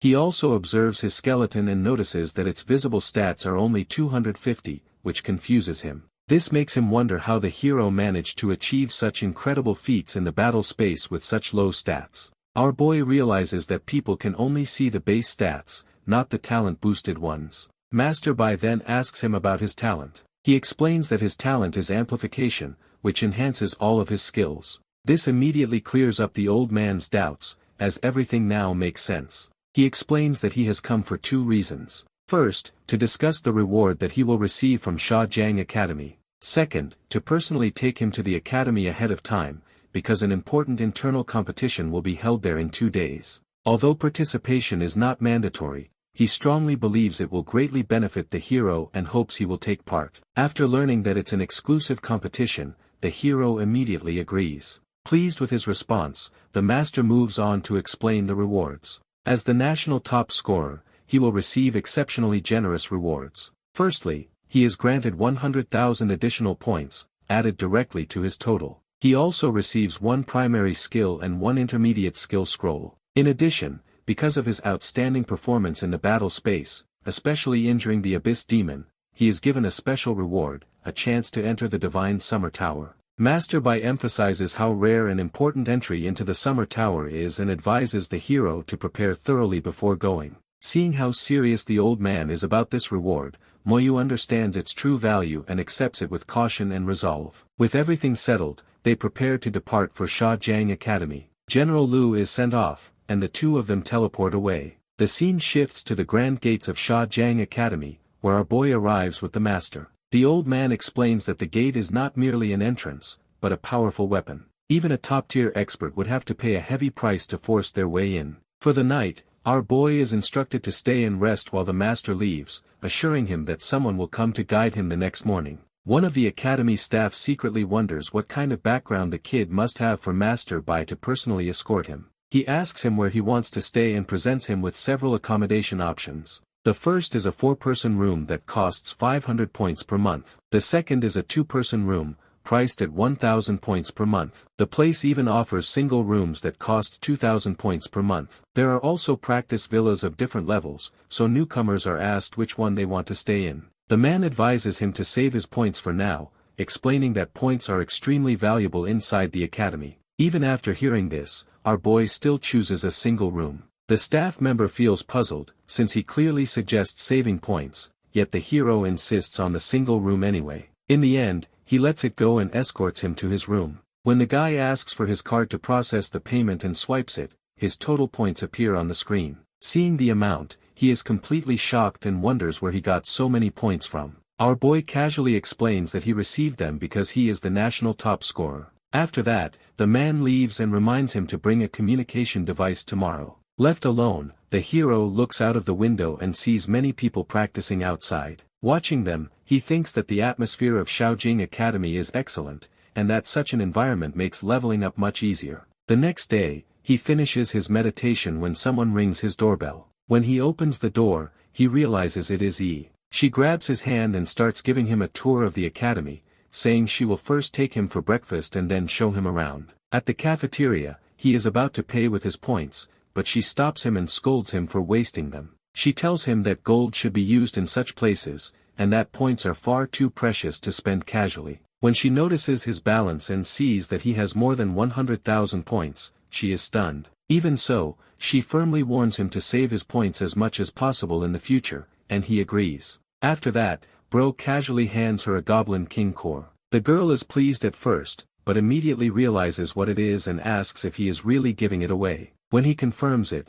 she doesn't argue further. Later, the hero tries to check information about his sister, but finds no records at all. The girl explains that his sister might be on a confidential mission, or studying at a special institution, such as a creation seminar, which is why her details are hidden. She tells him not to worry, assuring him that nothing is wrong. Hearing this, the hero feels relieved and thanks her. Afterwards, the girl takes him to a classroom and introduces him to a senior named Jiang Tao Tao. She proudly presents him as the national top scorer. Moyu and the senior exchange formal introductions, and we learn that she is a level 23 elf knight. When the hero reveals his own level, she is a level 23 elf knight. One of the team members reacts with displeasure, questioning why someone so low level is being brought along. EE tells the man to shut up since the hero is the national top scorer. However, Ling Zhen scoffs at this, claiming that national top scorers mean nothing in front of the Hidden Dragon team. He says he has seen many top scorers before and looks down on our boy, telling him not to get too cocky even if he has connections to Master Bai.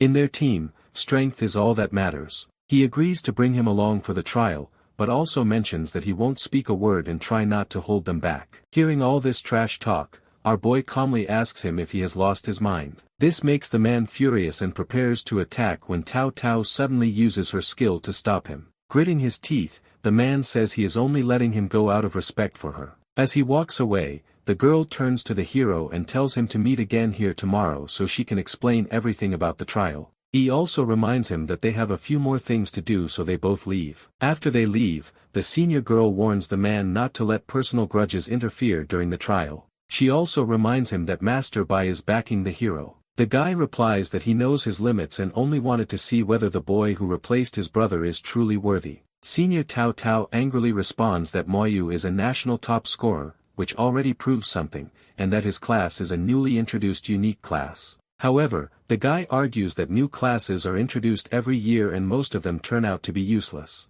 Ignoring his comments, EE tells the hero not to bother with such people. She takes him shopping and buys mana potions, healing potions, and a communication device for him. Through the device, they add each other as friends. She then escorts him back to the dormitory and leaves. Back in his room, our boy takes out a primary skill scroll and activates it. He gains a new skill called Slow Curse. Its effect reduces the speed of all targets within a 50-meter radius by 50%, and the curse lasts for 10 minutes. This power is amplified due to his talent. Without it, the skill would not be nearly as strong. Our boy now has 3 skills in total: 1 summoning type, 1 attack type, and 1 curse type, all of them extremely powerful. The next day, the pink-haired girl comes to pick him up, and they go to meet Senior Tao Tao. She warns everyone not to wander around aimlessly after teleportation. The senior guy continues mocking the hero, but EE makes fun of him in return. Watching their behavior, the dark-haired girl feels helpless and comments that they should fight after the trial is over.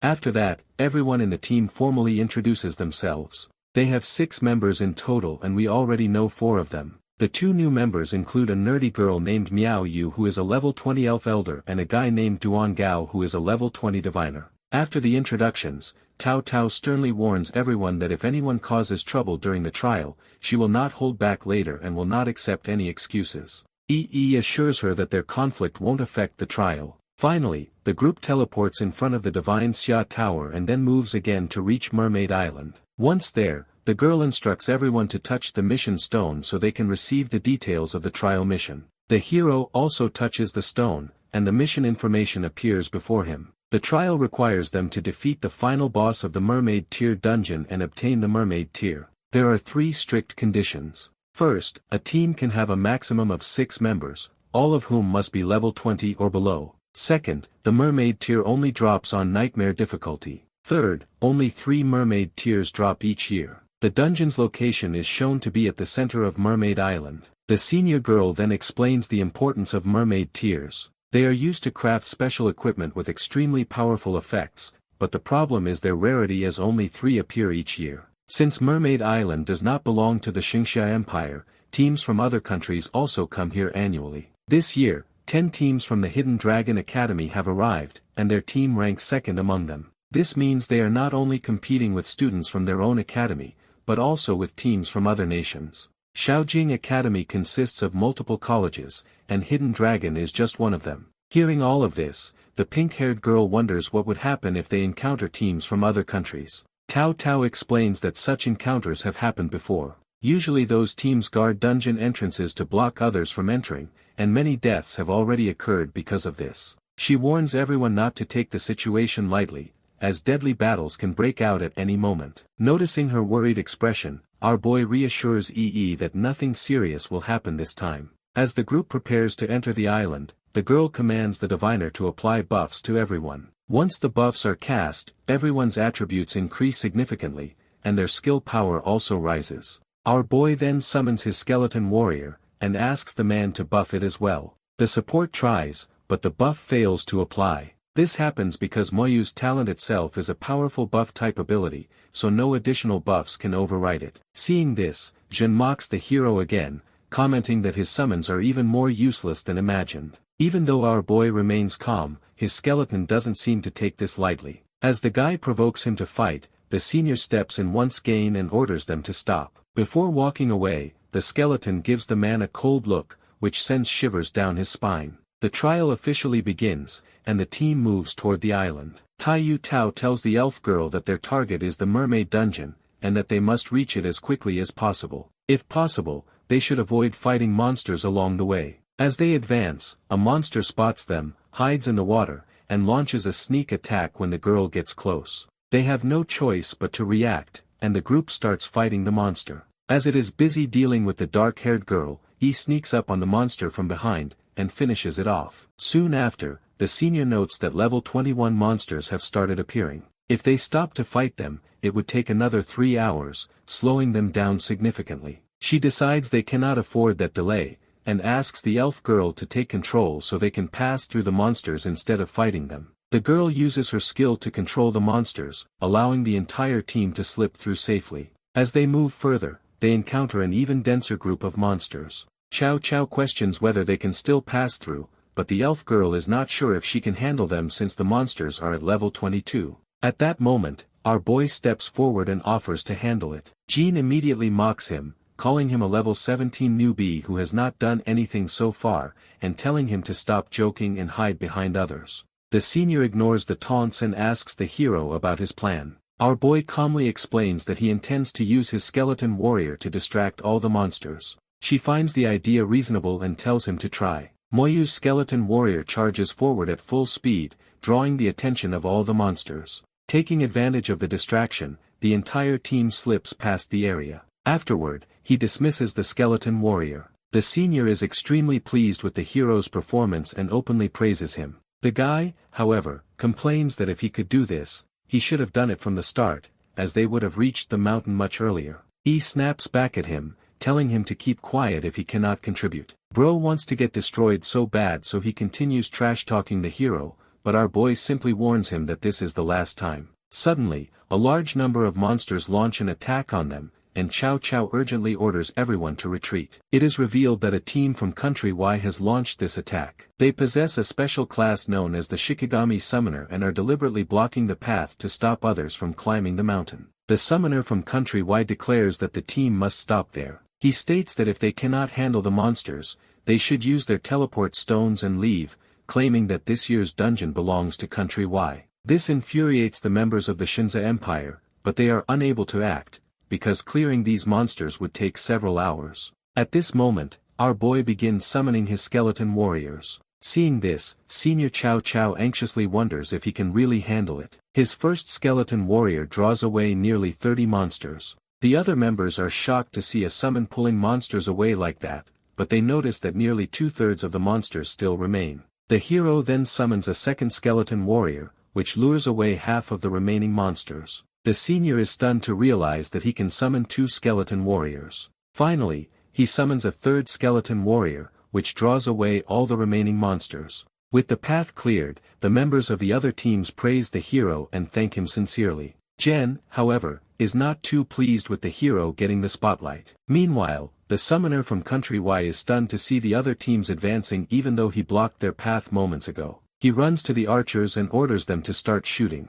The other teams are quick to notice the arrows and suddenly put up their protection shield. Afterwards, a short battle between the opposing teams takes place. As a result of this battle, the teams of Shinza Empire begin to panic since there is a shortage of mages. Taking use of this opportunity, Jen, who is also a mage, tells the senior that he is planning to join another team. He argues that he can't stay in the same team as the hero and one of them should be kicked out. In his mind, he is confident that the senior would choose him since he is their damage dealer. Unfortunately for him, he gets kicked out the very next moment. The man is stunned when the senior orders him to leave, struggling to accept that he is the one being cast out. He argues that removing him will doom the group's trial and destroy their chances of entering the Creation Seminary. The girl, however, does not change her decision, explaining that her identity as an elven knight comes with principles she refuses to abandon. Angered by the decision, the man issues a final warning, promising that they will come to regret this choice, and then walks away. After his departure, the remaining members quickly shift their focus to the dungeon ahead. The dark-haired girl voices concern over the involvement of Country Y's forces, yet the group still chooses to proceed, placing their trust in the hero's judgment. They reassure themselves that going back is always an option if the situation turns dangerous, especially since their lineup is strong enough to ensure safety. Upon arriving at the dungeon entrance, they are stopped by a team from Country Y, who claim the area as their territory. The other teams notice the hero walking forward and decide to support him since he was the one who cleared the way for them. Jen is also among the group, but he smirks and comments that these people just want to die. As Country Y tries attacking the group, our boy summons his own undead army in response. His summoned creatures form an unbreakable wall, effortlessly stopping every incoming attack. No matter how hard the enemies struggle, nothing works. Although the skeletons appear fragile, their power is overwhelming. With the path cleared, the team advances into the dungeon while their rivals can only watch in frustration. Our boy immediately selects the nightmare difficulty, and before Country Y can stop him, he teleports into the dungeon with his entire group. Inside, the senior girl is a bit worried about the difficulty, but he assures her that Moyu's summons are incredibly strong. Hearing this, she takes charge of blocking attacks while the elf girl will deal with crowd control. Before they can even move, they get a notification about an elite monster dying and they all get experience. The team is left in disbelief, unable to grasp how such a powerful monster could be eliminated in a single strike. Under normal circumstances, even a perfectly coordinated team would have needed considerable time to bring it down. With no chance to dwell on it, they hurry forward to keep pace with the hero. As they press on, our boy activates Rage Strike for his skeletons, cutting through everything ahead. For the first time in ages, dungeon clearing feels almost trivial. Senior Tao Tao, who would usually be on the front lines shielding her companions, finds her role unnecessary since the skeletons are handling the entire battlefield alone. Eventually, they reach a dead end. Although the dungeon has been relatively quiet so far, the true danger lies ahead. Below them waits the final guardian, the dungeon boss. The Merfolk Queen Serpent emerges, a colossal creature whose attributes exceed even those of the Goblin King. Noticing its stats, the senior girl offers to draw the monster's attention, but our boy casually rejects the suggestion. He sends his skeletons down, but the serpent is just too fast for him to attack. Fortunately, the hero has the perfect skill to deal with it. The next moment he uses Slow Curse and binds the boss with chains. With its movement slowed, the skeletons are now free to attack. Still, this is not enough to kill the boss since it starts crushing the undead warriors with brute strength and venom. Due to the undead status of the skeletons, the venom doesn't have much effect and they end up killing the boss quite easily. Experience points flood in once again. The support comments that this feels like enjoying a luxury meal without lifting a finger. Meanwhile, the senior regains her focus and reminds everyone that although they have defeated a powerful enemy,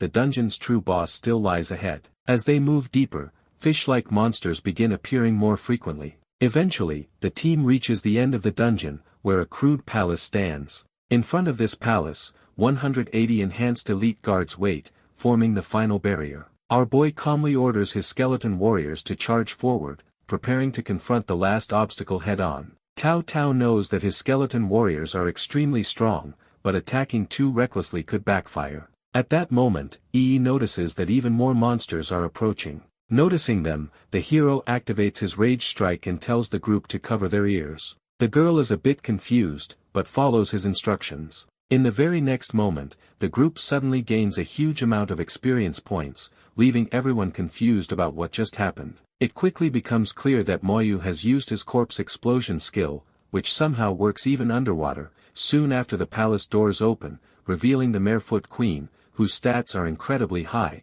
and who possesses several powerful skills. One of those skills is Tears of the Queen, a mental type ability that can charm and control others. As soon as the Queen appears, everyone except our boy falls under her influence. Their minds are overwhelmed, and they are completely controlled by her presence. The hero, however, remains unaffected and quickly brings everyone back to their senses. The group is distraught by what just happened, and the elf girl explains that it was due to the Queen's enchantment magic. If the hero wasn't there to save them, they would have been wiped out. Realizing that her magic has failed, the Queen grows furious and screams at the skeletons. The senior notices the Queen's stats and guesses that it would probably take them an hour to beat her. However, with the hero by their side, she can't really say anything. Due to the power difference between them and the Queen, it almost feels like they are a pack of wolves trying to fight a lion. Suddenly the Queen uses a powerful skill that shatters one of Moyu's skeleton warriors. Seeing this, the team captain orders the support to prepare buffs because the battle could turn dangerous at any moment. Our boy calmly decides that buffs are unnecessary, and instead casts a slow curse on the Queen. The Queen responds by activating another skill, instantly destroying 12 of his skeleton warriors. The dark-haired girl panics and urges him to recall his summons, but the hero does the opposite. He summons the remaining 87 skeleton warriors at once. The sheer number shocks everyone, and Yi's reaction makes it obvious that she is deeply impressed by him. The battle continues as all of the skeleton warriors surround the Queen. With no other choice, the queen unleashes Tears of the Queen, which is her strongest ability. However, the skill has no effect on the hero at all since he has high resistance. Additionally, his skeletons are emotionless and don't really feel pain, so it won't affect them either. They continue slashing the queen powered by all the buffs. It isn't long before she finally goes down. As a result, everyone gains massive experience points and numerous items. Most importantly, they obtain the Tear of the Merfolk, and their trial mission is officially completed. The hero mentions that once they finish a few more trail missions, they will definitely be able to enter the Academy of Geniuses. Instead of celebrating with the group, our boy turns to Yi and asks if she has a cooldown talisman. She confirms that she does, but before she can ask anything else, they are teleported outside. As people watch them come out so quickly, they assume that the group simply ran away without fighting any monsters. Some of them are even worried about the team, and tell them that it's fine. On the other hand, the mage who got kicked out is still salty and comments that it's no use being in a party if none of them dies. Immediately after getting out, the senior girl checks to see if anyone else is trying to get inside. After clearing the area, she turns back at the assassin girl and signals her to carry out their plan. She immediately uses the cool-down talisman to enter the dungeon once again with the hero. The other team members stay outside to guard the entrance, but they still have faith in the hero to clear the dungeon alone. Meanwhile, the pink-haired girl jokingly tells the hero not to run away while clearing the dungeon. They have only 2 cool-down talismans left, so they can only clear it twice. This means that they have to acquire the Tears of the Merfolk during these 2 attempts. Our boy decides to speedrun the dungeon this time and reaches the mid-boss in a few minutes. The girl is impressed by him and compliments his talent, but he simply ignores her and suggests moving towards the final boss. Like before, the guards outside are not a big deal and the duo clears them easily. It is now time for the queen to come out. EE already knows about her enchantment magic, so she hides behind the hero to avoid getting enchanted. He uses his slow curse along with corpse explosion to send the queen to hell. They manage to kill the queen and obtain another Merfolk tier. This kill also helps the girl gain enough experience to level up and she finally reaches level 20. She suggests not wasting any time and to restart so they can collect the rest of the tiers. The hero notices her level and realizes that she has only gained a single level ever since he joined her. This makes him believe that she doesn't really like farming for levels.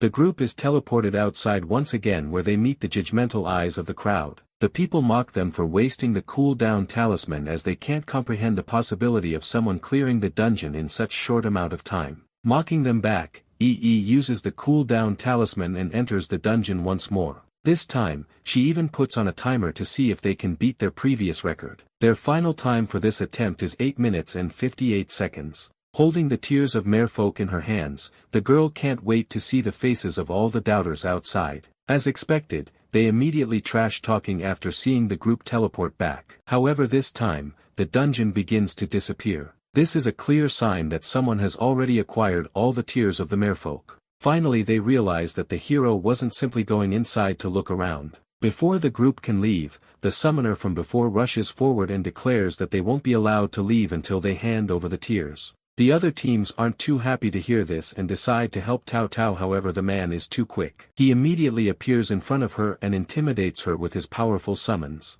Before the Shikigami can attack, our boy comes to the rescue and uses Soul Blaze to burn them all to the ground. Enraged, the man activates his divine skill and summons a massive divine creature, confidently believing it to be far superior to the hero's skeletons. Without hesitating, our boy sends a skeleton warrior forward which unleashes a powerful rage attack. In a single strike, the divine creature is completely destroyed. Even Moyu is surprised by the result. The destruction of the summoned monster causes backlash, severely injuring the summoner. Our boy uses this opportunity and sends more skeletons to finish him off. However, the guy somehow manages to get on top of one of his summons and runs away. The sight of the undead warriors terrifies the members of Country Y team. They cannot believe how his skeletons managed to kill a divine summons this easily. The summoner knows that the hero must have awakened his innate talent and frantically tries to flee in order to report it back to his country. Even though he has escaped, his team members are still left behind with no one to protect them.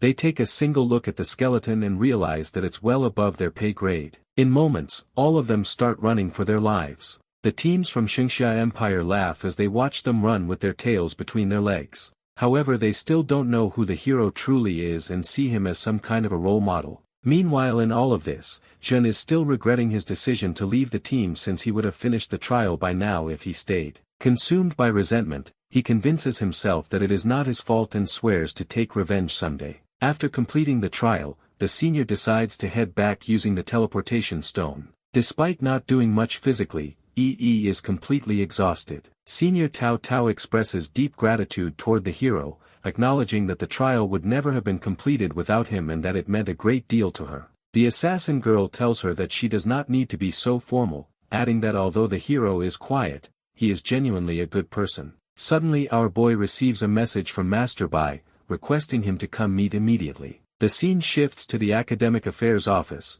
where Master Bai explains that he has reviewed his trial recordings and praises his outstanding performance. He explains that the mermaid tear is a valuable item that slightly increases the success rate of awakening talent during the second-class transition at level 40. Although its effect is small, it is extremely important. He also reveals that the people of Y Country had already discovered the location of Mermaid Island, which nearly caused the trial to fail. Because the hero ensured its success, the master offers him a reward and allows him to ask for anything he wants. The hero realizes that this is the perfect opportunity to ask about his sister. He requests help in locating someone. Master Bai immediately understands and reveals that his sister, Lin Mohan, joined the Chuangshan Academy earlier this year. All of the students of that academy have their information hidden, so he won't be able to find anything on her. Mou is shocked hearing this since it's been less than a year, and his sister has already entered the creation seminar. He recalls that this was also Tao Tao's dream, and that both Yi and Shui have repeatedly advised him to enter the creation seminar if he ever gets the chance. He finally accepts that he may truly need to take that path. Master Bai continues, explaining that since his sister is now part of the creation seminar, the rules prevent him from sharing further details. If he wants to learn more, he must enter the academy himself. He sends him the entry requirements, clarifying that this information does not count as the reward, meaning the hero can still ask for something else. Without hesitation, our boy asks for a cooldown talisman. Master Bai reacts as if he expected this answer all along, reminding him that even a basic cooldown talisman is extremely valuable and cannot be granted lightly. However, if he completes another mission, he will help him get one. The hero agrees to his terms since getting a cooldown talisman will allow him to grind his levels much faster and enter the Chuangshan Academy. The master mentions that he needs to reach level 20 before taking on this mission, and suggests heading to the Academy's instance dungeon hall. This isn't a dungeon everyone can enter this easily, but our boy uses the teleportation stone without wasting a second. Immediately after teleporting, he is met with a crowd of professionals, each looking for a teammate to raid the dungeons. Our boy then checks the requirements for entering the creation seminary on his communication device. The first requirement states that his level must be above 30. The second requires him to clear frontline dungeons above level 30 on hell difficulty. The third condition demands that he earn 1,000 contribution points. While he is reviewing this information, a girl approaches him from behind and introduces herself as Shu Han, offering to tell him all about the dungeon hall. Moyu immediately realizes that she earns points by selling information. Instead of wasting time, he directly asks her price. His blunt attitude makes the situation slightly awkward, but she quickly recovers and asks for 100 points in exchange for the information. He transfers the points without hesitation. The girl then explains the structure of the dungeon hall. There are 2 dungeons below level 20, 18 dungeons between level 20 and 30, 20 dungeons between level 30 and 40, and 52 dungeons ranging from level 40 to 70. In addition to these, there are 2 large-scale dungeons that allow more than 40 participants at once, and 1 massive dungeon that can hold up to 100 people.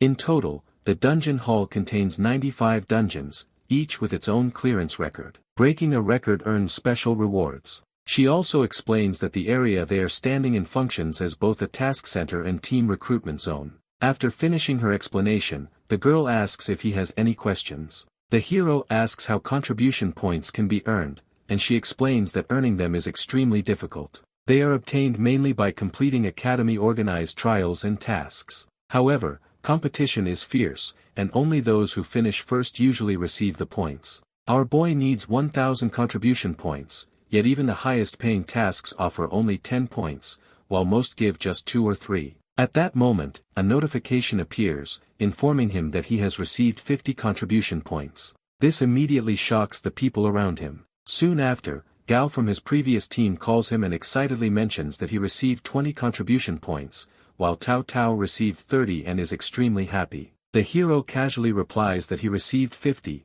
leaving everyone nearby completely stunned. As he thanks the girl for the information, she asks if he is looking for a party. Our boy completely ignores her and notices that no one has broken the dungeon's time record of 58 minutes and 3 years. Moyu chooses Nightmare difficulty and enters the dungeon. Once he disappears, the people nearby begin gossiping and some even doubt his legitimacy. Our boy notices that his level progression is at 30% and decides to see how much his level will increase after clearing it. Looking forward with his skeleton army, he barely needs to act, as his summons effortlessly eliminate every monster in their path. Eventually he reaches the dungeon's end, where the boss appears. It is a mutated dragon turtle with 7,000 HP, even higher than the Mermaid Queen's. The monster possesses a super defense skill, greatly reducing the effectiveness of the skeleton's attacks. Seeing this, the hero uses Soul Blaze, flipping the monster and exposing its weakness. His skeleton sees the opportunity and finish it off. Upon the boss's death,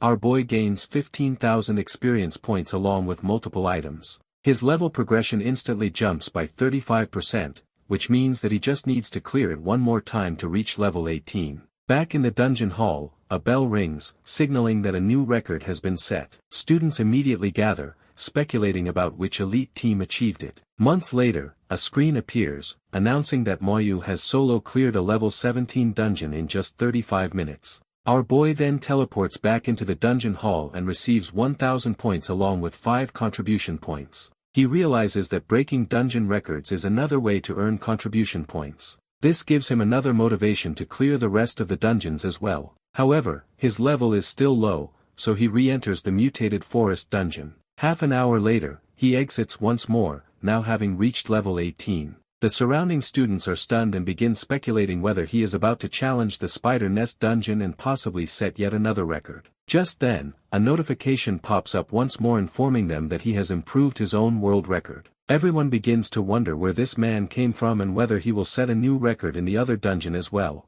Our boy refuses to go in with a team since he needs the contribution points and heads in after choosing the Nightmare difficulty. Soon after entering, our boy notices that the dungeon is extremely dark. He uses Soul Blaze to light up the way and summons his skeleton warriors. The dungeon layout is complex, but his skeletons continuously slaughter monsters, earning him 800 to 900 experience points repeatedly. As he advances deeper, he encounters countless small spiders with very low health. Using Soul Blaze, he wipes out over 100 spider monsters in a single wave. The experience gained from this alone equals killing 20 elite monsters of the same level. However, many surviving spiders swarm his skeletons and begin damaging them. The hero attempts to recall his skeletons, but the recall fails because they are completely surrounded. In no other option, he uses Corpse Explosion on his skeletons, detonating them along with the surrounding spiders. To prevent this situation from repeating, he changes tactics. He divides his 108 skeleton warriors into small groups of 10 and sends them forward in controlled formations.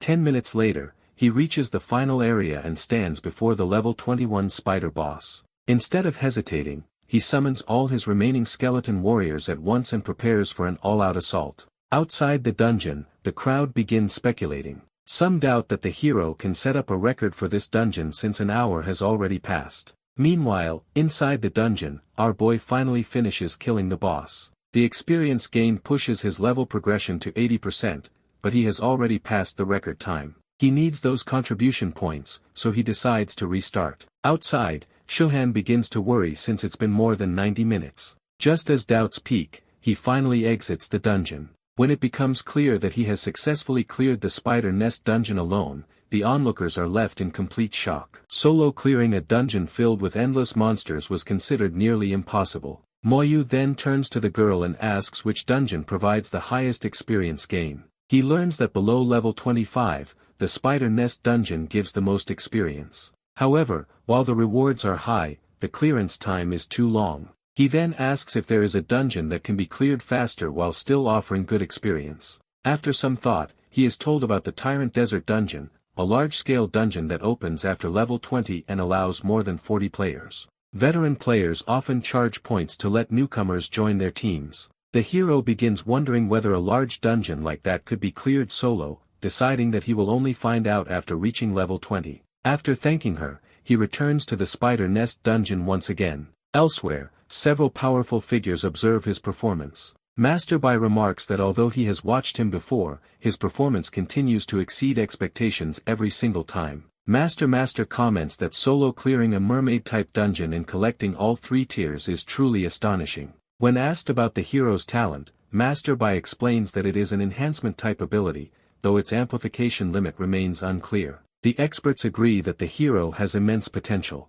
With his sister already inside the creation seminary, training under one of humanity's greatest masters, they believe Moyu may soon follow the same path. Some even predict that humanity may gain 2 rising stars in the near future. The Academy Dean goes as far as to say that the kid could one day become a one-man army, rivaling the strength of thousands. Back inside the dungeon, our boy finishes another run. Although he does not eliminate every monster this time, he still gains nearly 70% experience. The people outside are left in shock once again, but there is someone who still doubts him. Rather than the toxic mage who got kicked out of the party, he thinks the hero is abusing his connection with Master Bai to gain powerful treasures. The others see through his jealousy and call him out for it. At that moment, our boy also steps out of the dungeon after making a new record. He stops in front of Zhen and asks him what he wants. This has been going on for too long and he is starting to lose his patience. The guy still acts tough on the outside but internally, he is scared to death. Eventually, our boy decides to let it go since fighting him would just be a waste of time. He clears the dungeon once again.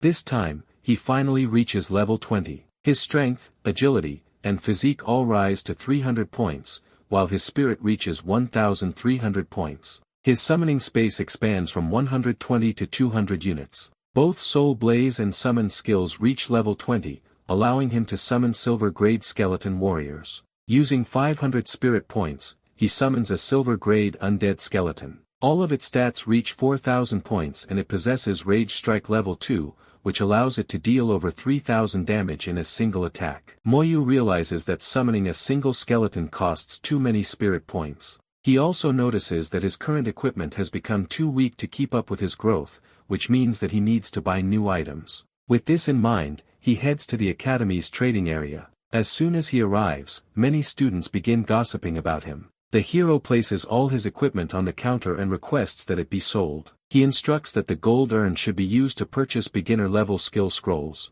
The staff member processes the request and wonders why he is not using the equipment himself, especially since he is already level 20. Our boy calmly explains that the equipment is no longer useful to him. The staff member then suggests that he check out the Academy's equipment selection. The hero agrees, and while his items are being sold, he browses the display. His attention is drawn to a spirit sword. Equipping it increases spirit points by 400. It is part of the spirit set and costs 3,000 points. He then notices the other pieces of the set, a robe that grants 200 spirit points and a ring that also adds 200 spirit points. Using the full set increases spirit by 800 points in total. The hero considers it decent, but ultimately decides that it is still not enough for him. Nearby, he overhears people mocking a weapon priced at 50,000 points, calling it useless garbage because it has no attributes. Curious, he looks over and notices a scythe. At its current price, our boy doubts most people in the academy can afford it. The scythe is revealed to be a growth-type weapon. Even though it has no visible attributes, it possesses unique skills. Its first skill, Reaper, allows it to grow stronger by absorbing demon souls. The second skill, Deathly Speaker, consumes spirit points to summon an undead general capable of leading an undead army. The remaining skills are locked and can only be unlocked by upgrading the weapon. Most astonishingly, the scythe is part of the Death Spirit set. The hero immediately becomes interested. Even though others see the scythe as worthless trash, he knows it is exactly what he needs. He goes to the counter and confirms his decision to buy it. The staff member hesitates and asks whether he is certain, pointing out the extremely high price. The hero reassures him and hands over his card. When the staff member sees that he has 130,000 points, he is completely stunned. After completing the transaction, Moyu leaves the trading center with the scythe in hand. The staff member watches him go, remarking that the scythe has been sitting there for a very long time and has never been purchased before. He never expected that it would finally find an owner. The scene then shifts to the hero's room. He notes that there are currently no abyssal demons available to feed the scythe, so he decides to set it aside for now. Instead, he prepares to use the skill scrolls he bought and attempts to learn several new skills. On his very first attempt, he successfully obtains a new skill called skeleton armor. With this skill, he can form a skeleton armor around himself. At its base level, the armor provides 100 points of physical defense and reduces all elemental damage by 10%. However, after being enhanced by his talent, the armor becomes far stronger. Its physical defense rises to 1000 points, and it grants complete resistance to all elemental attacks. When he activates the skill, a skeleton-like armor instantly forms around his body. After testing the skill, he continues using more skill scrolls. He gains another skill, although its name is not shown. This new skill allows him to summon elemental-type skeleton mages. These skeletons can wield fire, water, lightning, or wind elements. As his skill level increases, the stats of these elemental skeleton mages also grow stronger. The higher their spirit points, the greater their attack power becomes. The scene then shifts to the next day. Moyu's spirit points fully recover, and he goes to meet Master Bai. He explains that he has come to complete the task now that he has reached level 20. The Master is visibly surprised by his leveling speed, and internally realizes that his growth is even faster than his own was at that age. The task given to him is simple but dangerous. He must enter the Tyrant Desert Dungeon, which is the final dungeon of the area, and bring back a tyrant heart. If he completes this task within 3 days, he will receive a cooldown talisman. Although this talisman is only beginner level and weaker than those from dungeon halls, it can be upgraded over time. He also promises to teach him the method to upgrade it once the task is completed. Our boy accepts the task. The Master reminds him that he only has 3 days, as the Academy's opening ceremony will take place after that. He expects the hero to return before then. After he leaves, another master named Master Meng enters the room. He asks Old Man Bai about his opinion of the necromancer. The master admits that the more he observes him, the more talented he seems. The kid is calm and composed, which makes him even more impressive. Master Meng remarks that, judging by his personality, he will most likely attempt to clear the dungeon solo. Even Master Bai failed to gain anything when he entered that dungeon at level 30. The old man acknowledges this, but states that the hero is far more capable than he was at that age. The scene shifts to the dungeon hall, where our boy stands in front of the Tyrant Desert Dungeon. The students recognize him as the one who set multiple records the previous day. They are shocked to see him standing before the final dungeon, and wonder if he plans to break another record. The hero checks the dungeon's clearing record, and sees that it was completed by a 40-member team in 16 hours, 45 minutes, and 18 seconds.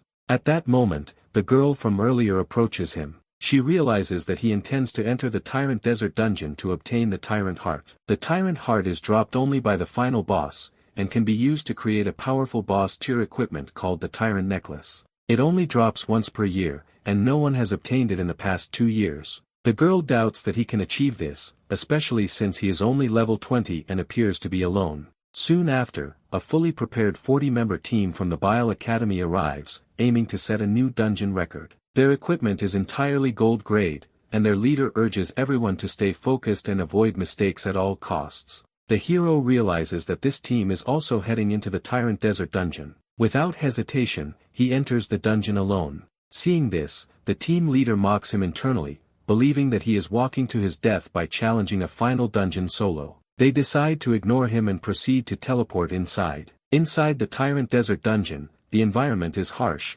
with intense sunlight and extreme heat. Moyu summons his skeleton warriors and sends them out to scout the area. As he stands still, he begins calculating his expenses. Entering the dungeon costs 500 points, and removing the cooldown costs 2,000 points. He realizes that at this rate, his 80,000 points won't last long. Suddenly a monster appears in front of one of his skeletons. A notification appears, informing him that his skeleton warrior has defeated a level 25 ghost tree monster, an extremely powerful elite monster. The hero is momentarily stunned by this outcome. He finds it absurd that a tree-type monster exists in a desert environment, but he cannot deny the overwhelming strength of his summoned warriors. Before moving deeper into the dungeon, he activates skeleton armor for extra safety, surrounding himself with a layer of skeletal protection. He continues forward, and after nearly 2 hours, he discovers an oasis. The presence of water and trees in the middle of the desert signals danger. The hero immediately assumes that monsters must be lurking nearby,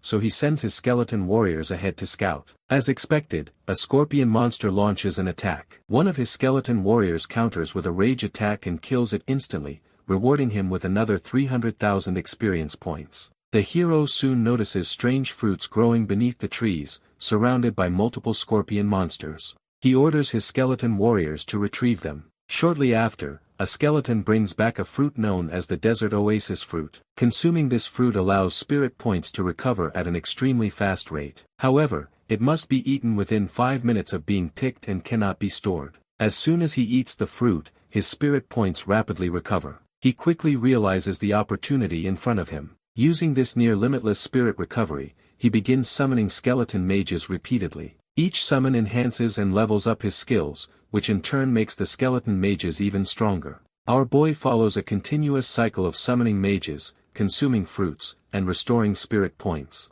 This process continues non-stop for 3 hours. By the end of this cycle, his summoning skills reach level 20. He can now summon level 20 skeleton mages, each with 2,000 stats and an enormous 8,000 spirit points. He summons ice, fire, lightning, and wind-type skeleton mages, all of which give off an extremely dangerous presence. A fierce battle breaks out between his skeleton mages and the scorpion monsters. Meanwhile, our boy remains calm and continues consuming fruits to maintain his spirit recovery. In just a moment, he summons a total of 200 skeletons, including 130 skeleton warriors and 70 skeleton mages. Seeing how his undead warriors are dominating the monsters, he realizes that he can clear even large dungeons alone, as long as the monsters are the same grade. He then uses Corpse Explosion, instantly wiping out all remaining scorpion monsters. The system floods him with an overwhelming number of notifications as experience points pour in. Moments later, the hero notices that the fruits are suddenly gone and no more scorpions are showing up. He realizes that the opportunity to endlessly level his other skills has ended. With no choice left, he resumes exploring the dungeon. Suddenly a massive wave of ant monsters appears behind him. The hero quickly activates Skeleton Armorer again and leaps onto the back of a giant ant, using it as an unintended ride. This carries him straight into the ant nest, where he encounters a level 27 flying ant, an extremely powerful elite monster. The hero knows that flying ants are considered the personal troops of the queen ant, which means that the queen is the dungeon boss. The flying ant attacks him and his armor barely manages to hold on. Our boy comments that the ant is trying to bully him just because his skeleton armor isn't leveled up. The next moment he immediately summons his skeleton mages. The wind-type skeleton mage uses a powerful tornado skill, wiping out the flying ants with ease. Our boy then moves to a higher position and summons his skeleton warriors, ordering them to locate the ant queen. Together with his skeleton mages, he clears all surrounding ant monsters. Soon his skeleton warriors successfully identify the queen's location. Without wasting time, he heads straight toward the ant queen, a level 29 leader monster with summoning abilities of its own. Moyu is a bit disappointed since he was expecting the boss to be a bit more challenging. The ant queen begins calling forth more ants and activates her storm strike skill. Our boy realizes that this skill is the same grade as his skeletons. If it weren't for the skeleton armor, he could have been injured. After surviving her initial attack, he orders the mages to distract the queen while the skeleton warriors go for the kill. As the mages attack, the queen uses her hardened shell skill protects her from the flames. However, her guards still fall down quite easily. Suddenly she enters a defensive state and starts summoning an even larger number of ants. He still thinks that she is simply stalling for time, but when he turns back, he notices another army of ants coming his way. With the queen completely surrounded by ants, our boy responds decisively by activating Corpse Explosion,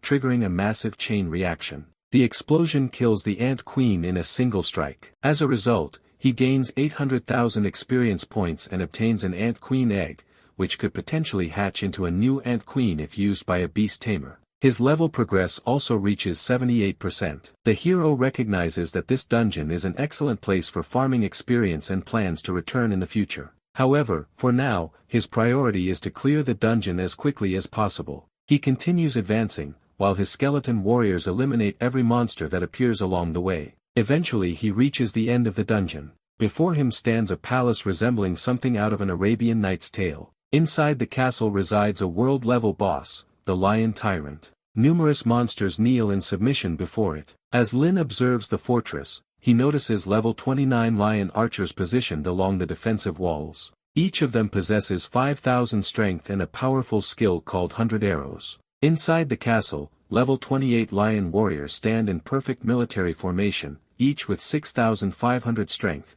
resembling a disciplined army prepared for war. As the enemies continue advancing, the hero calmly observes the situation. He understands that facing an entire army is difficult, but it is still something he believes he can handle. He immediately summons his scythe and then uses his second skill, Deadly Speaker, to summon his undead hero general. This hero general possesses a powerful skill called Military Influence. The moment Moyu deploys his undead army, the hero general activates Military Influence and brings the entire skeleton army under his command. He organizes them into a proper battle formation and begins issuing precise orders. Seeing this organized force, the lion archers launch a long-range attack using their 100 arrows skill. However, the skeleton mages react instantly and use their magic to deflect every incoming arrow. Our boy realizes that corpse explosion won't be effective here since the bodies of the monsters are inside the castle. He looks toward his skeleton warriors, who are locked in close combat with the lion warriors.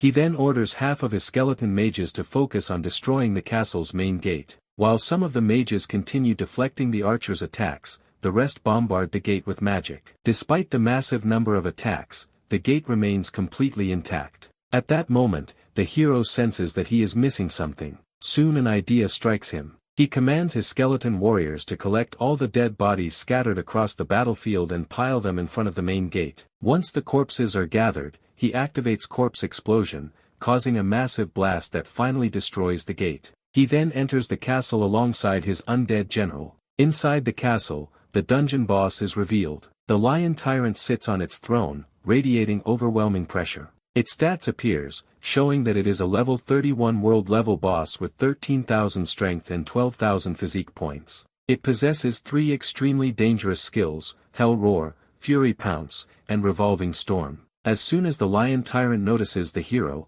it uses Fury Pounce to attack the skeleton army, instantly destroying 4 skeletons in a single strike. Our boy immediately orders his skeleton mages to counter-attack. His lightning-type skeleton mages use Thunderbolt, successfully paralyzing the boss. Taking advantage of this opening, all the skeleton mages unleash continuous attacks. However, despite the heavy barrage, the boss takes almost no damage. The lion tyrant retaliates by activating Revolving Storm, wiping out 24 skeleton warriors in one move. Moyu realizes that if he does not stop the boss now, both his army and he himself will be killed. He quickly uses Slow Curse, reducing the boss's movement speed. Even so, the lion tyrant activates Hell Roar, killing 14 more skeleton warriors and even shattering his skeleton armor. Despite being affected by Slow Curse, the boss uses Fury Pounce again and leaps directly toward the hero. In response, our boy launches a counter-attack using Soul Blaze, stunning the boss on the spot. Seizing this opportunity, the skeleton warriors and skeleton mages unleash another wave of attacks. Even then, the boss manages to kill 4 more skeleton warriors.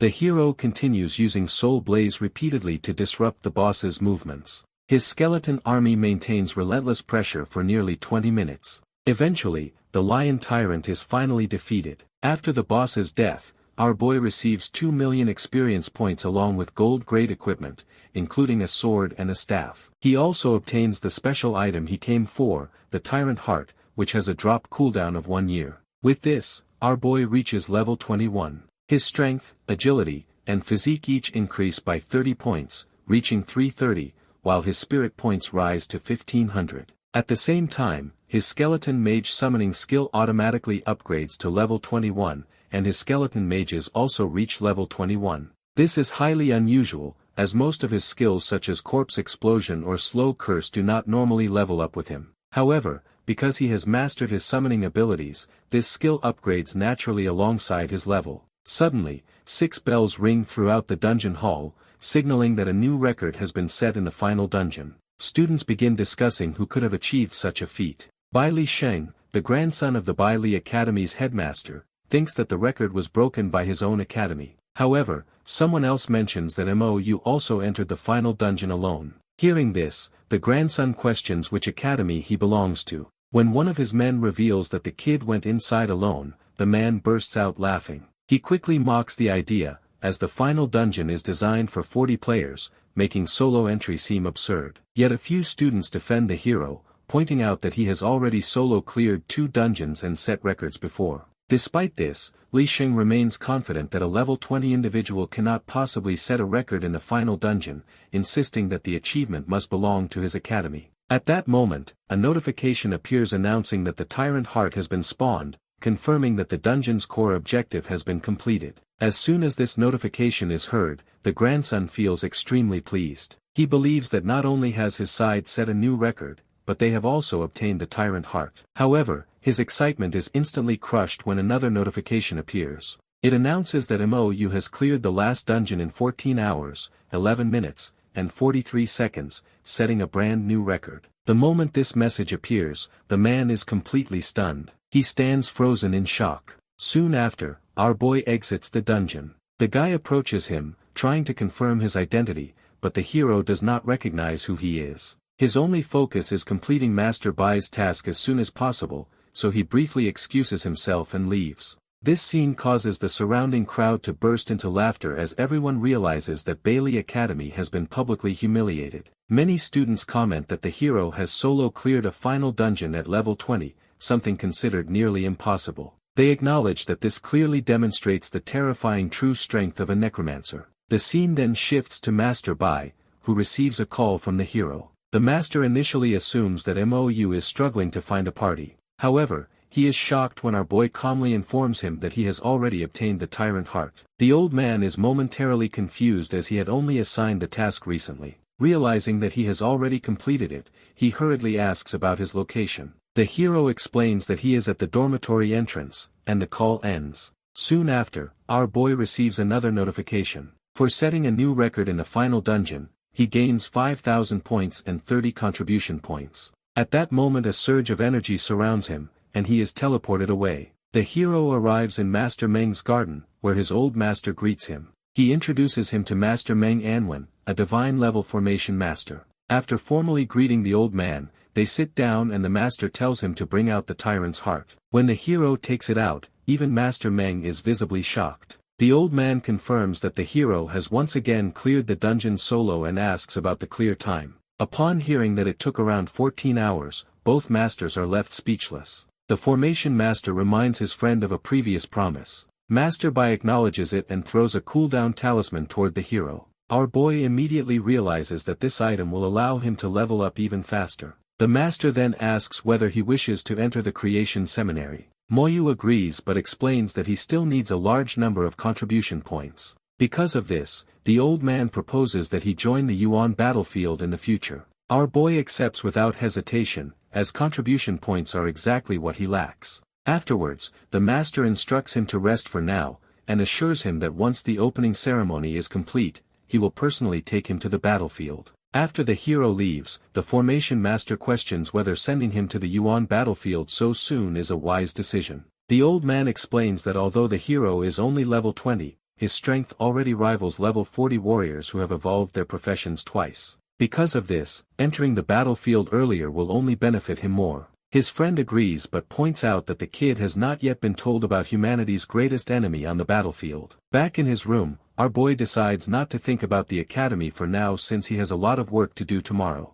The scene then returns to the dungeon hall, where the Bile Academy team finally clears the final dungeon and exits triumphantly. They appear cheerful, still believing they have set a new record. Their leader proudly announces a clear time of 16 hours, convinced this guarantees a record. However, when they check the notification screen, they see Moyu's newly set record displayed clearly. The team leader is completely shocked. He cannot understand how the hero, who is only level 21, could possibly set a faster record than them. The surrounding students openly enjoy their embarrassment. The next day, our boy returns to the dungeon hall. A man approaches him from behind, claiming that the headmaster of Bile Academy wants to meet him. The hero ignores the request and continues walking, which makes the man furious. He questions his audacity and asks whether he even knows who Bile Shing is. Our boy shows no interest and responds indirectly that if the guy wants to meet him, he should come himself. He then stops in front of the Tyrant Desert Dungeon, which currently has a 9-day cooldown.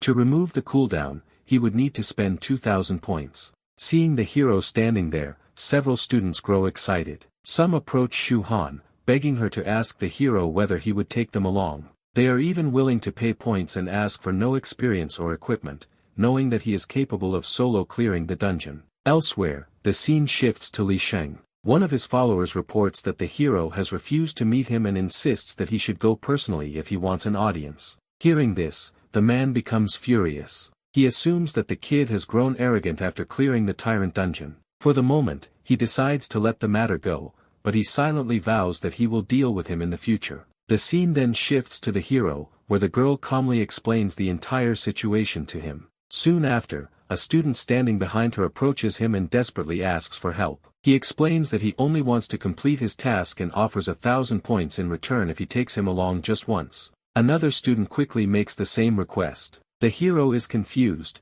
as he does not even know which task they are talking about. The girl then explains that the academy has assigned this task to everyone. Our boy apologizes and admits that he is new and unfamiliar with this task. Even so, the students keep pleading and repeatedly promise to pay 1,000 points each. Suddenly something clicks in his mind as he calculates that he can earn 39,000 points in a single run. He agrees to take them along as long as they hand him the oasis fruit inside the dungeon. The students are shocked, as oasis fruits are extremely rare and most have never even seen one. Still, they agree without hesitation. Moyu explains that he can only take 39 people at a time and asks who wants to go first. Chaos breaks out as everyone argues over priority. The girl steps in and orders everyone to calm down and line up properly. The hero thanks her sincerely for managing the situation and promises to help her in the future if she ever needs anything. The scene then moves inside the dungeon, where the hero carries all the students through the run. He summons his skeleton warriors and orders them to search for oasis fruits.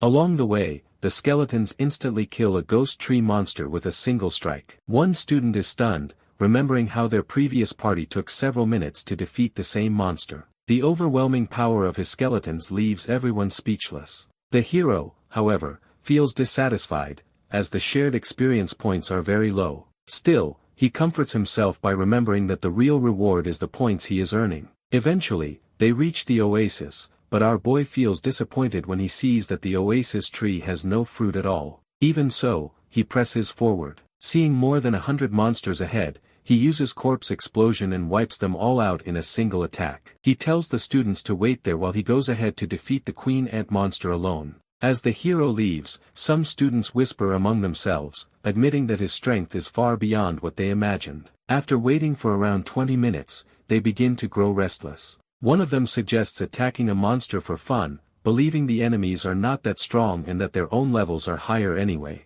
They decide to lure one monster over and defeat it together. Their confidence collapses when two monsters arrive instead of one. Someone tries to motivate them by saying that the scorpion isn't fully grown. However, when the tank steps forward, he is immediately knocked back by a single attack and needs urgent healing. When the damage dealers attack, their damage is painfully low, leading to panic and frustration within the group. After struggling heavily, they finally manage to defeat one monster and collapse on the ground to rest. Suddenly, someone reminds them that another monster is still nearby. Panic spreads as the group realizes they are exhausted and barely able to move. Before the second monster can reach them, one of Moyu's skeleton warriors, which he left behind to protect them, charges forward and kills the monster instantly. The students are left in awe once again. They feel relieved that the hero had the foresight to leave protection behind. At the same time, experience notifications begin flooding in rapidly. Some students realize that this must mean he has already reached the queen ant monster.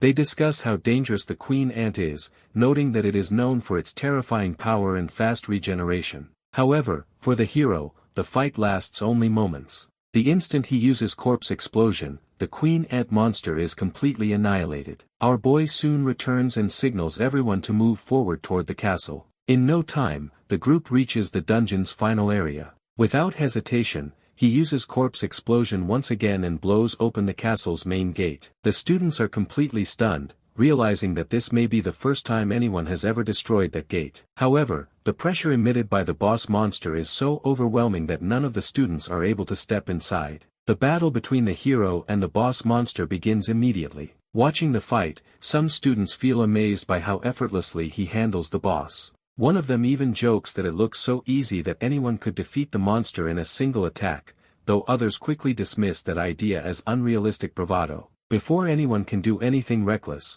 the hero finishes the boss monster on his own. Some students are left frustrated and disappointed, while others feel relieved and excited. Soon after, everyone is teleported out of the dungeon safely. Outside the dungeon, the blonde girl has already organized the next group. Our boy thanks her for handling everything so efficiently. Hiding among the group is a guy working for Lushing. He notifies his boss as soon as the hero steps out of the dungeon. His mission is to follow him inside and figure out how he clears the dungeon by himself. By now the line of people willing to go with him has increased quite a lot. Our boy makes sure they understand his rules and steps inside. This time he successfully finds oasis fruits, which he uses to further enhance his skills. As a result, he clears the dungeon in just 7 hours, an even faster time than before. The spy realizes that the hero is way too terrifying and immediately notifies his boss. After hearing everything, Lushing realizes that the hero relies heavily on corpse explosion and extremely powerful summons.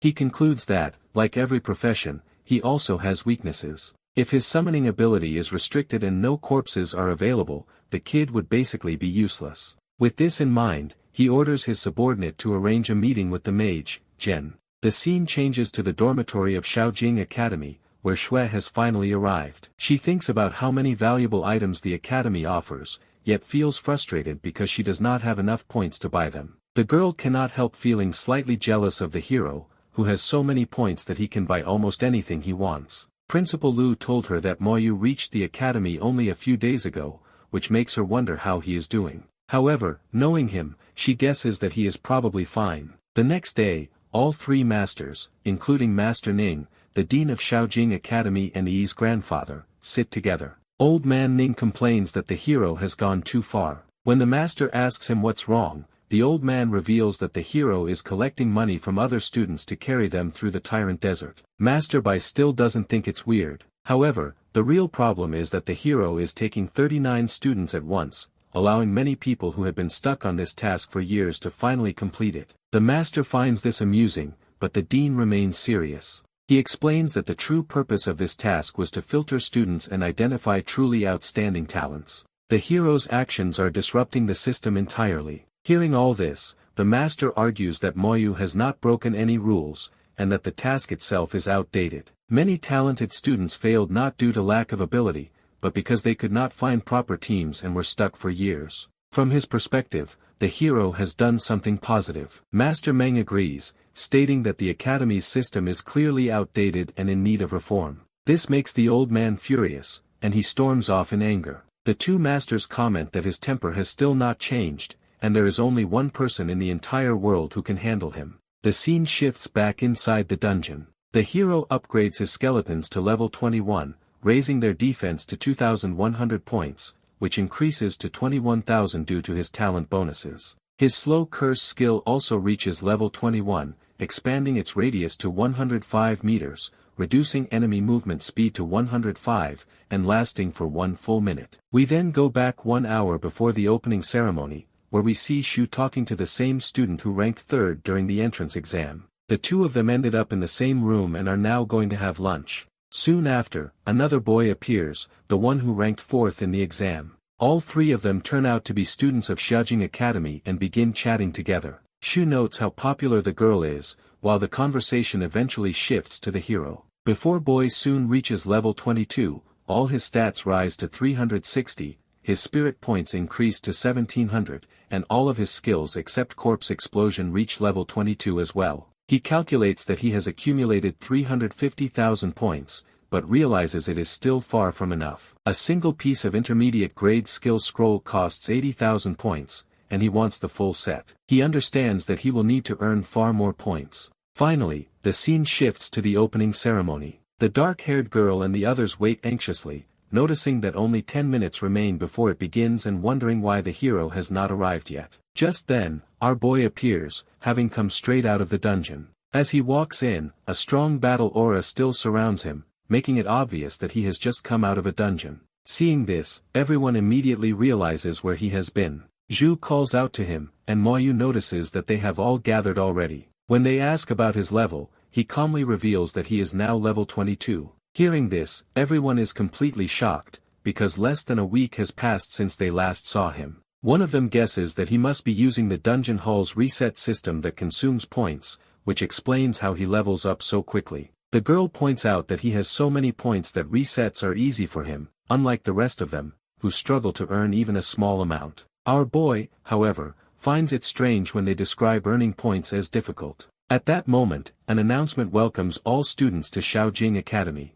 The speaker explains that although everyone was a genius in their previous academies, that status no longer matters here. All newcomers are now just freshmen. The academy classifies students into 3 types: ordinary, academic, and top students. Their resources and benefits depend entirely on this ranking, so students are encouraged to aim as high as possible. The announcer then introduces a traditional opening ceremony event. Challenge matches between seniors and freshmen. Seniors can challenge freshmen by paying points, and freshmen are free to accept or reject the challenge. If a freshman wins, they gain points. If they lose, there is no penalty. This creates a golden opportunity for students who lack points. While this system is being explained, Master Bai and the others discuss whether it is fair. The master wonders if anyone would challenge the hero, but his friend dismisses it, saying that no one is stupid enough to do that. Some freshmen feel conflicted. Although the opportunity sounds tempting, they believe seniors have far more experience and higher levels, making victory unlikely. The announcer then reassures everyone by explaining that the battles will take place on a special platform. Formation on the platform equalizes levels, setting both fighters to the lower level. Skills above level 20 are restricted, and divine healers are present to ensure safety. Soon after, the event begins, and the seniors start challenging different students. In all of this, the mage from before challenges our boy. The hero remains calm and asks how many points he is willing to stake. When Jen offers 5,000 points, our boy finds it laughably low and demands 100,000 instead. The man reacts with disbelief, questioning whether the hero even understands what that number means or has that many points at all. Hearing this, the hero proposes a bet instead. If he wins, the mage must give him as many points as he currently possesses. If he loses, all of his points will go to the man. This bold condition shocks Ju, who realizes she has never seen him talk this much before. For Ling Jan, the matter now becomes one of pride. Even though he is scared on the inside, he convinces himself that Moyu cannot possibly have many points and accepts the bet. From above, the 3 masters watch this unfold and remark that people like him are usually the first to die on the battlefield. Both fighters step onto the battle platform. Jen is level 21 mage and our boy is a level 22 necromancer. Due to the rules of the competition, the platform adjusts both of them to level 21. The crowd starts cheering for the hero as they realize that he was the one who carried them through the tyrant desert. This makes the man jealous and he starts trash-talking our boy. The hero casually stands there with his hands in his pockets and comments that his level is still higher than his. This single sentence enrages the man and he starts yapping about being a genius. Our boy continues with the rage bait and once again tells him that his level is still lower than his. This continues on for a while until Bro finally explodes in anger and starts hurling vulgar insults. As he prepares to attack, the hero simply gives him a death stare. This makes him retreat in fear as he realizes that he might actually die if he tries anything stupid. Jen starts yapping and says that Moyu only has summoning skills and corpse explosion. If he takes away those 2, he would be useless. Our boy immediately uses Soul Blaze and tells him that the only reason he is alive right now is because of the academy. One of his skeletons immediately rushes at the man who uses a strange magic stone to seal his spell. Jen bursts into mad laughter, revealing that he used a summoning seal talisman designed specifically to counter summoners. With no summons and no corpses nearby, he believes the hero has become completely useless. He then activates his Rain of Fire skill, convinced that although he may not be able to kill him under academy rules, he can still leave him in a miserable state. Meanwhile, the 3 masters continue watching the entire scene from above. They notice that the man is using an intermediate grade item, which probably means someone else gave it to him. However, they still believe the hero will teach him a lesson. The next moment, Jen launches a powerful attack. The hero blocks it effortlessly using his skeleton armor. The guy feels confident because the level restriction allows him to use his stronger abilities and believes his attacks should be overwhelming.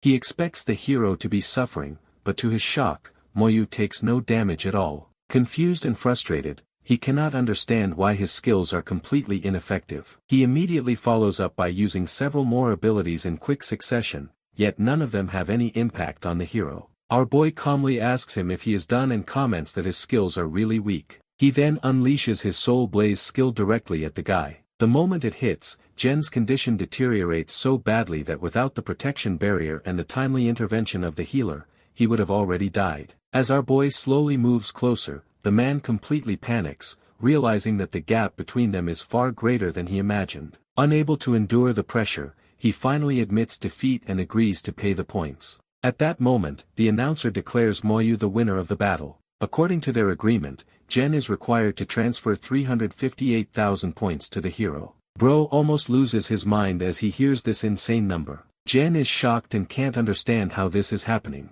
The hero has only been at the academy for a few days, yet he already has an enormous number of points. He shouts that there must be some mistake, but the teacher gives him a death stare and asks if he is calling him a liar. This immediately makes the guy fold and he apologizes. The teacher then orders him to hand over all his points, but the man admits he doesn't have that many yet. Ultimately, more than 1 million points are transferred from his account to the hero. Any remaining points he owes must be repaid within 6 months or he will be expelled. The teacher warns that he also knows about his family background and will make sure they pay up. Meanwhile, our boy has no reaction despite stealing all the points from his opponent. Impressed by his aura, the girl asks if she can also join him in his next dungeon hunts and he agrees. Soon after, Master Bai contacts him, saying they must depart for a destination within 1 hour. The hero recalls Master's earlier words that he would be taken to the battlefield, but he is surprised at how quickly this is happening. The girl informs the others about this, and they wonder what is going to happen since the UN battlefield is considered to be quite dangerous.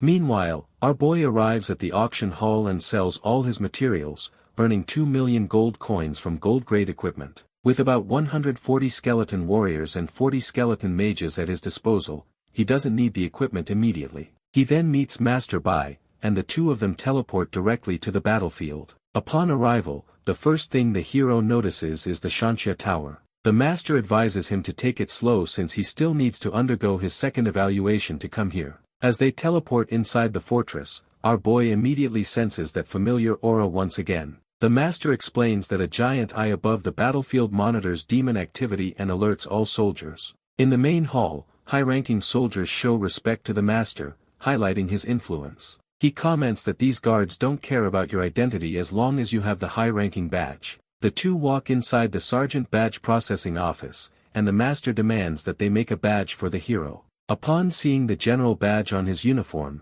the guy at the table panics and immediately starts working. He looks at the hero and wonders who he is since he got the divine general to personally come here for him. After getting the badge, the master reminds him not to store it inside his inventory, and mentions that it can also track monster kills. The ranking system ranges from white to black for sergeants, then silver, gold, and purple for higher ranks. Stars represent achievements, with 10 stars marking the highest divine general level, held by only 5 people in the empire. The master then takes him to the Hall of Heroes, where they honor their ancestors who fell on the battlefield as heroes. He says some prayers for the ancestor and requests their blessings for the boy. Suddenly, the Tower of Destruction starts shining on the hero. The master tells him that he has been given a spiritual imprint of the tower, which means that he can now be resurrected even if he dies on the UN battlefield. The hero is shocked hearing this since he cannot believe that the divine general used an entire star of merit just to give him a second chance. He thanks him, but the master acts like it's no big deal and simply asks him to kill more monsters in return. The master explains that the empire is protected by a huge wall which has a total of 9 fortresses arranged in a row.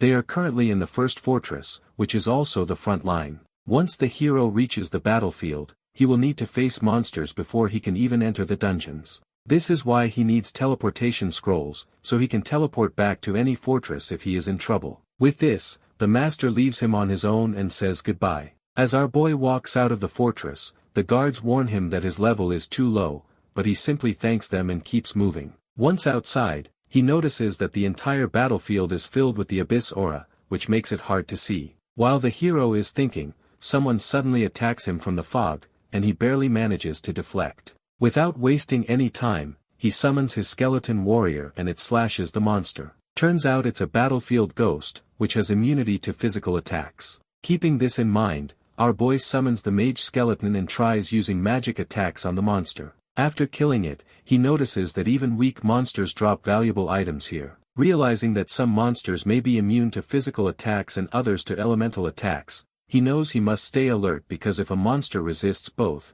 his skeleton soldiers will be useless. After walking for 2 hours, he finally reaches the dungeon. At that moment he notices some frightened humans screaming and warning that abyss monsters are attacking. As they run past the hero, they notice that the hounds have now changed their target towards him. Our boy notices that one of the hounds has already devoured someone. This makes him furious, and he commands his skeletons to attack. The battle begins, and defeating these demons gives him souls to enhance his weapon. To level it up, he needs to kill 30 abyss monsters. He decides to kill the monsters together to convert them into merit points. Using his corpse explosion skill, he slaughters many abyss hounds, leveling up his skill and earning a star. Each time he levels up, his attributes increase. The attack is so powerful that the fleeing soldiers are shocked, certain he must be a high-level professional. They have never seen someone summon skeletons and use such devastating area attacks. Meanwhile, the boss of all these hounds wonders what suddenly killed all of his dogs.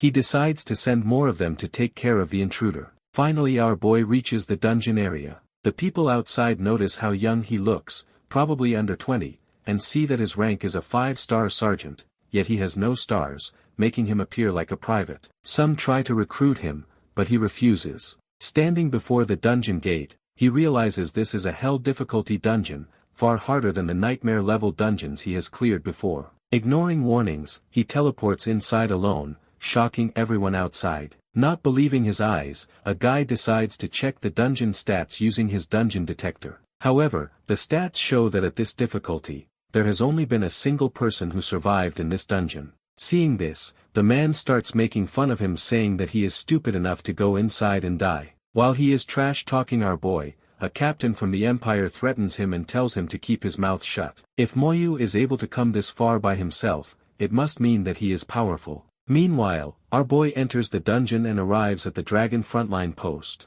The dungeon feels completely different from previous ones since he cannot use inventory items or teleportation stones, and all monsters are extremely strong. His first encounter is with the dragon spearmen. Just by looking at their stats, he can tell this isn't going to be easy. Each of them is equivalent to a nightmare-level dungeon boss and his skeletons seem too low-level to hold them back. As the fight starts, his skeletons immediately start getting destroyed. He orders the rest to surround the monsters while his mages unleash powerful elemental attacks. Being outnumbered weakens the enemies, allowing his skeletons and mages to eliminate most of them. He notices that his skeleton armor does not prevent stuns, which means that he has to be careful and not let them surround his soldiers. However, this also makes him excited since he was getting bored clearing all those easy dungeons. The monsters are way too agile and he knows that he needs to ground them together to destroy them in one shot. Using some skeletons as bait, he lures monsters together before attacking. Some skeletons are captured using a skill called Wind Shackles, indicating that mages are present among the dungeon monsters. Even though this is a simple spell, it still tells him that the monsters have intelligence. The bait skeletons are destroyed but the hero doesn't care since he has a lot more in stock. He quickly summons them back and orders them to charge. More of his skeletons are killed during the charge but they also manage to kill a bunch of spearmen. Suddenly, Moyu notices the dragon mages aiming for his own skeleton mages. The monsters are smart enough to realize that they need to take down the mages first, but the hero responds with his Soul Blaze skill, targeting them before they can harm his skeleton mages. The monsters drop a dragon horn which is a rare item requested by Master Bai, though the drop rate is low, meaning he will need multiple runs to gather enough materials. He continues using his previous strategies but with added caution, relying on his core explosion skill to reduce losses. This is the first time he is in a situation where he might run out of his skeleton warriors. Using his slow curse to target incoming enemies, he directs his warriors and mages to strike efficiently.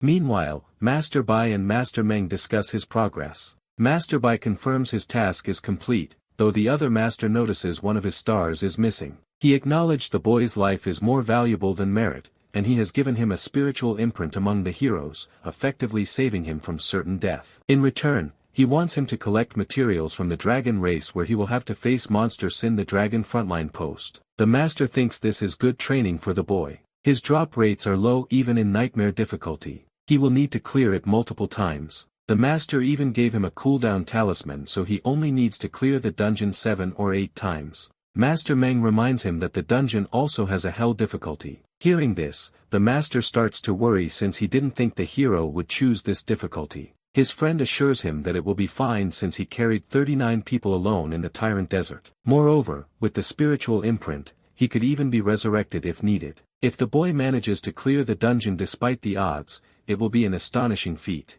Back at He Dungeon, Moyu has already defeated nearly 20 dragon mages but only obtained 2 dragon horns. His skeleton warriors have suffered heavy damage, and he realizes he has only cleared about a third of the dungeon. The monsters are strong and coordinate their attacks intelligently. This makes him wonders how powerful the dungeon boss must be. He continues forward, defeating all monsters along the way. At the castle gate, numerous archers equipped with crowd control skills await. He realizes that to gather all the materials, he must defeat multiple dragon species. He orders his skeleton warriors to attack, but one is instantly killed. The next moment another skeleton dies. All of these attacks are from the back, and he knows that he quickly needs to stop it, otherwise, all of his soldiers will die. Guessing it's an invisible monster, he decides to use a couple of large area spells. As the powerful wind blows past the invisible monster, he is revealed for a brief moment. Turns out, it's the level 32 dragon assassins. Once visible, a skeleton warrior strikes it down. Moyu examines its attributes and sees that invisibility and fatal strikes make these monsters extremely dangerous. However, once they are attacked, their invisibility fades away. After defeating several, he collects a dragon heart, but he still needs the blood essence and the core. While he is thinking, he gets attacked by archers. He blocks the arrows and hits them all with a corpse explosion. The resulting blast kills many archers, allowing him to collect the blood essence. The hero continues killing the assassins and the other monsters using his skeletons while he searches for the boss. A statue suddenly moves and shatters, revealing the dungeon boss, the sentry post guardian. Moyu sees it is level 33, about 11 levels above his skeletons, with terrifying attributes and 2 crowd control skills. As soon as the boss attacks, our boy tries to restrict him with his slow curse. He knows he can't let him move around freely with his high agility. While the boss is chained up, he orders his skeletons to charge and they rush at him from all directions.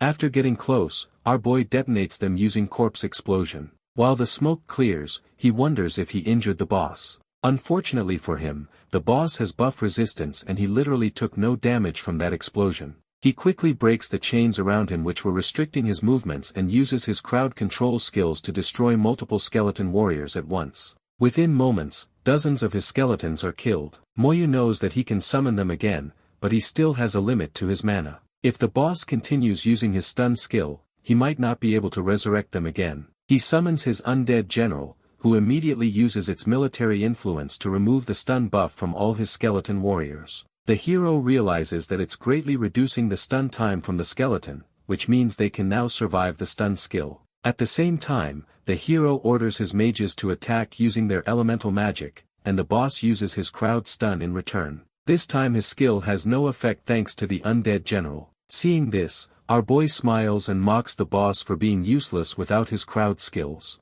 However, the boss suddenly ignores the skeletons and charges at him. The hero is quick to activate his skeleton armor and soul blaze. The armor protects him from control skills, preventing stuns. Combining his skeleton's attacks with elemental strikes, he finally defeats the boss and acquires the core item. It's a necessary transfer certificate for his second job, and the powerful title, Dragon War King. After this fight, Moyu reaches level 23 and his skeletons grow stronger. Even though this difficulty level seems too hard, he is still satisfied with the equipment drops and experience points he has earned. After fully recovering his skeleton army, he plans to use his cooldown talisman again so he can clear this dungeon once more. As the scene shifts, we see the entrance path of the dungeon. When the hero walks out, he notices many warriors lying dead on the ground. Along with the heavy abyss aura, he also smells a strong scent of blood. He wonders what happened here and activates his skeleton armor for safety. Suddenly, countless hellhounds rush toward him from every direction,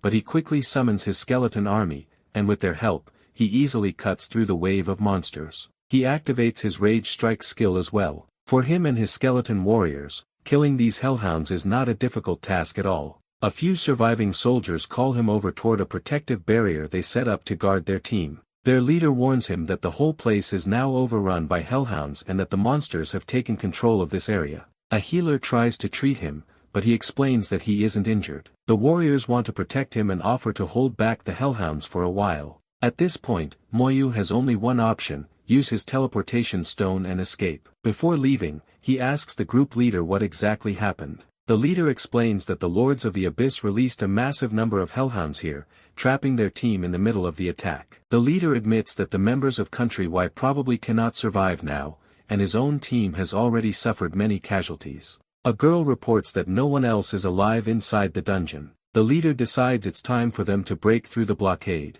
He then looks at Moyu and asks why he is still standing there, but our boy says nothing. Instead, he summons more skeletons. He announces that he still wants to clear the dungeon and brings out his skeleton mages as well. With their combined attacks, they erase wave after wave of hellhounds. The entire team watches in shock. They cannot believe the power of his army. They can hardly understand how one young boy can summon so many powerful skeletons and start wondering who he really is. The hero orders them to retreat behind him. Hearing this, the leader instantly follows his command. Our boy warns everyone to keep a safe distance because he is about to use a large crowd control skill. He activates his corpse explosion, creating huge blasts all around. Even the leader is stunned to see such a devastating ability. After the attack, the hero receives a promotion along with 5 contribution points. His Thanatos scythe also levels up, which makes him even more excited since it might unlock a new skill soon. As the dust settles, he comments in annoyance that he was only able to kill around 200 abyss hounds because he was hoping to find more. Meanwhile, a girl in the team collapses from exhaustion and thanks the gods that they survived. The team talks among themselves, trying to figure out why the hellhounds attacked them so suddenly. Their captain finally introduces himself as Su Xingyan, a level 31 paladin from Shaojing Academy. The hero introduces himself as well, mentioning that he is a level 23 necromancer from the same academy. The leader asks him which batch he belongs to. Moyu thinks for a moment. Inside this battlefield, day and night look the same, so he has lost the sense of time. But he finally answers that he belongs to this year's batch and has come here right after his opening ceremony. The entire team is shocked. Even the leader drops his shield from his hands, unable to believe that someone so new and inexperienced has just cleared a hell difficulty dungeon alone. Hearing this, the whole team starts wondering what kind of academy Shaojing really is. They cannot imagine how every new student there could be this strong. Normally, a new student should only be around level 16 or 17 and should still be busy doing academy tasks. Their leader laughs and explains that now he fully understands why someone like him dared to come to this battlefield alone and even clear a hell difficulty dungeon by himself. To him, he is clearly a very powerful fighter. The hero replies that there is no need to praise him so much, because their own team is strong as well, but he still doesn't understand why they haven't entered this dungeon. The other damage dealers explain that their leader cannot properly tank the dungeon monster's attacks yet. They had already attempted to clear the nightmare difficulty version earlier, but they were almost completely wiped out. The leader complains that they can't put this on him since he is only level 29 and didn't even have the right equipment. Right now, he is barely managing with a set of shields they cannot even sell anywhere at a good price. They believe that if they clear this dungeon and obtain the dungeon's shield reward, they will finally have a chance at clearing the nightmare version safely. One of the subordinates insists that they must do this quickly, because the level limit of this dungeon is 32 and they are already level 31. The leader says he is confident they can get the shield here, and even if they fail, he plans to buy another gold-grade shield and attempt the dungeon again. The subordinate then asks Moyu if he needs any equipment. They explain that they have several very good pieces, and some of them might be helpful for him. The leader mentions that the sentry post equipment set is the best gold tier set available. Even though he is only a level 23 warrior, he should prepare early, because once he reaches level 30, he will be able to use all of it. Our boy then takes out a sentry post shield from his item box and asks if this is the shield they are talking about. The entire team is stunned, because this is an extremely rare drop that appears only rarely in nightmare difficulty. Moyu, however, obtained it easily because he cleared the hell difficulty dungeon. The leader, shocked, asks where he found such a rare item. He explains he got it from the sentry post guardian just some moments earlier. The leader then asks if this drop appears only on hell difficulty, and he confirms it. Hearing this, the whole team falls silent in disbelief. They finally realize that he really did clear the entire hell difficulty dungeon alone. When the leader holds it, golden light bursts out from his body, and the rest of the equipment pieces appear, completing his full set. A golden beam shoots into the sky, and his power increases greatly because of the full set bonus. Many players in the area notice the golden beam as well. They immediately understand that someone has just completed the sentry set. Meanwhile, the leader asks the hero if he is willing to sell the shield to him. He is prepared to offer 10 million gold coins, which is everything he has. My man flexes on him and says that it's only a gold-grade equipment so he can buy it in 5 million. The entire team thanks him for that and decides to go back since they now have a chance to clear the nightmare difficulty dungeon. The hero breaks his teleportation stone, and everyone teleports away. Meanwhile, a high-ranking abyss demon notices that many of his demon dogs have been killed. He sends another powerful demon to inspect the battlefield and find out what really happened.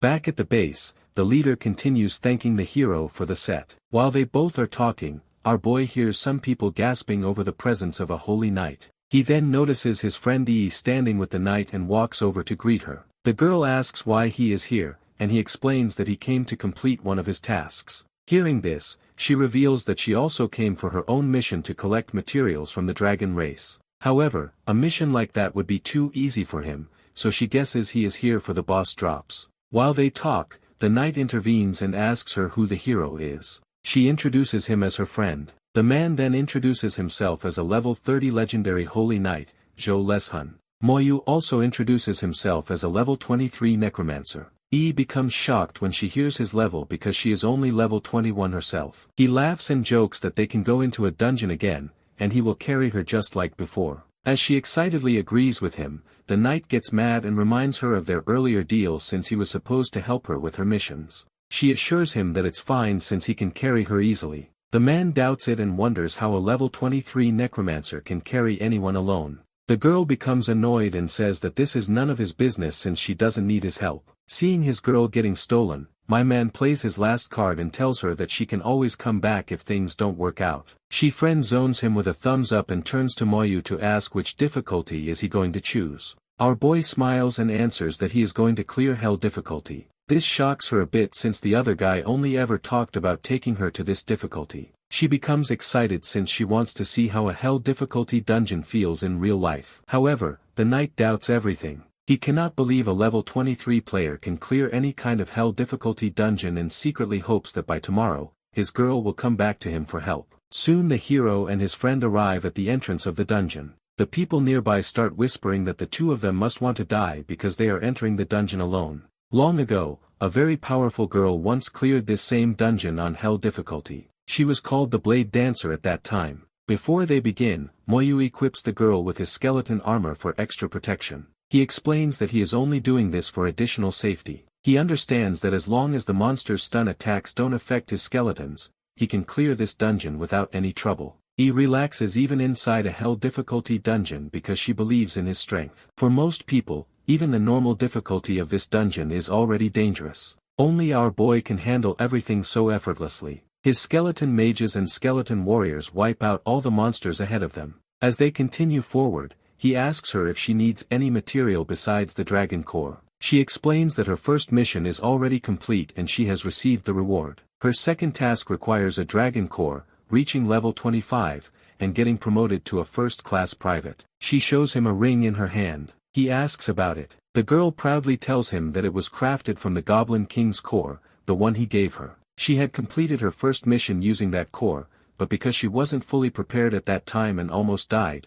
suddenly a monster attacks her, but our aura farming hero blocks the strike and protects her. His skeleton warrior quickly destroys the monster. Turns out it was one of those invisible monsters. Using this, she activates her assassin eye and easily detects all the invisible monsters. She begins calling out their locations for Moyu and he lets his skeleton warriors kill them one by one. With her skill, his job becomes a lot easier. While they move forward, she notices the 2-star private badge on his chest. She gets a little frustrated and tells him that she is behind only because of him, so now he must guide her path. He agrees without hesitation. Finally, they reach the statue of the boss monster. The hero asks E to stand farther back because the upcoming fight might be unsafe for her. The girl becomes confused, but before she can say anything else, the boss monster awakens again. Our boy immediately uses his slow curse and prepares for battle. The boss monster easily breaks the chains, but then it releases such a strong shockwave that the girl loses her balance.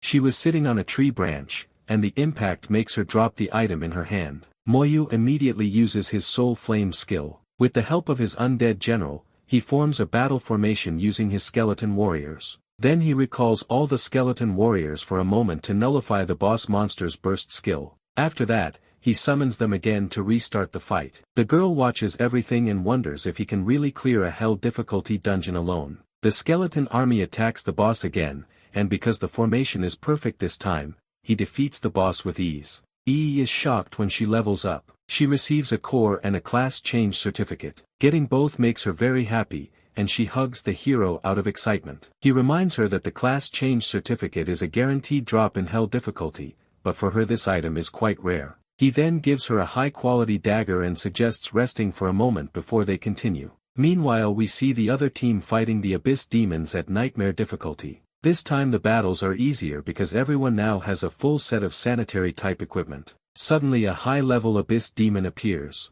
She is searching for someone but can't find them in the humans in front of her. The next moment, the demon orders her hounds to kill every last of them. A fierce battle breaks out, but before the hounds can attack the humans, they sense a familiar aura around them. Turns out that the Night Leshing is here to fight alongside them. Some hounds attack him as well, but he uses his aura change skill to push them away. He wonders why so many hounds are appearing at once. The team leader warns him to be careful because there is also a strong demon in the sky. Just then, the Abyss demon mother notices him and moves directly toward him to attack. He confidently tells everyone not to panic because he trusts his defensive aura shield. But when the demon mother hits him with a single powerful strike, his shield doesn't activate at all. The impact sends him flying and he almost dies on the spot. The demon mother is a level 36 Abyss monster and seeing her level makes everyone panic. They know they cannot win against such a powerful enemy. Seeing him on the ground, the demon mother decides to finish the night off. However,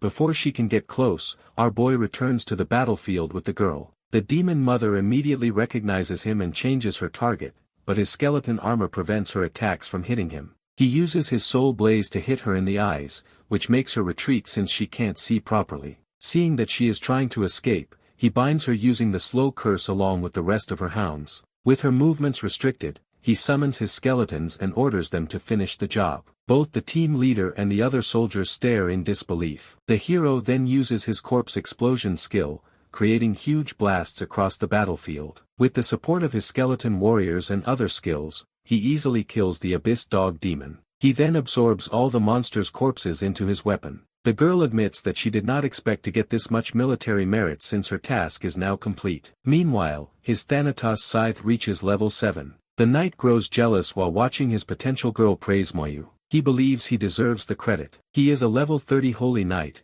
yet he was saved by a level 23 rookie. In his mind, he vows that sooner or later the boy will kneel before him, and he plans to win his girl back eventually. The hero walks to the captain and asks if he is fine. The guy thanks him sincerely, admitting that he was able to survive thanks to his shield. Soon after, the guards of the Eternal Great Wall arrive at the scene. When they reach the battlefield, they are shocked to see so many demon corpses. They immediately ask who sent the distress signal. The knight steps forward and claims responsibility. The team leader explains the entire incident in detail and the guards are stunned when they hear everything. They ask if this level 23 boy truly killed all the hellhounds by himself, just as the leader claimed. The guard captain then notices his 5-star private badge. Since a badge cannot lie, he believes that the boy must have killed many Abyss hounds to earn that rank. He praises him saying that for someone at level 23 to reach 5-star private is remarkable. Many people cannot even become a 3-star private even after reaching level 30.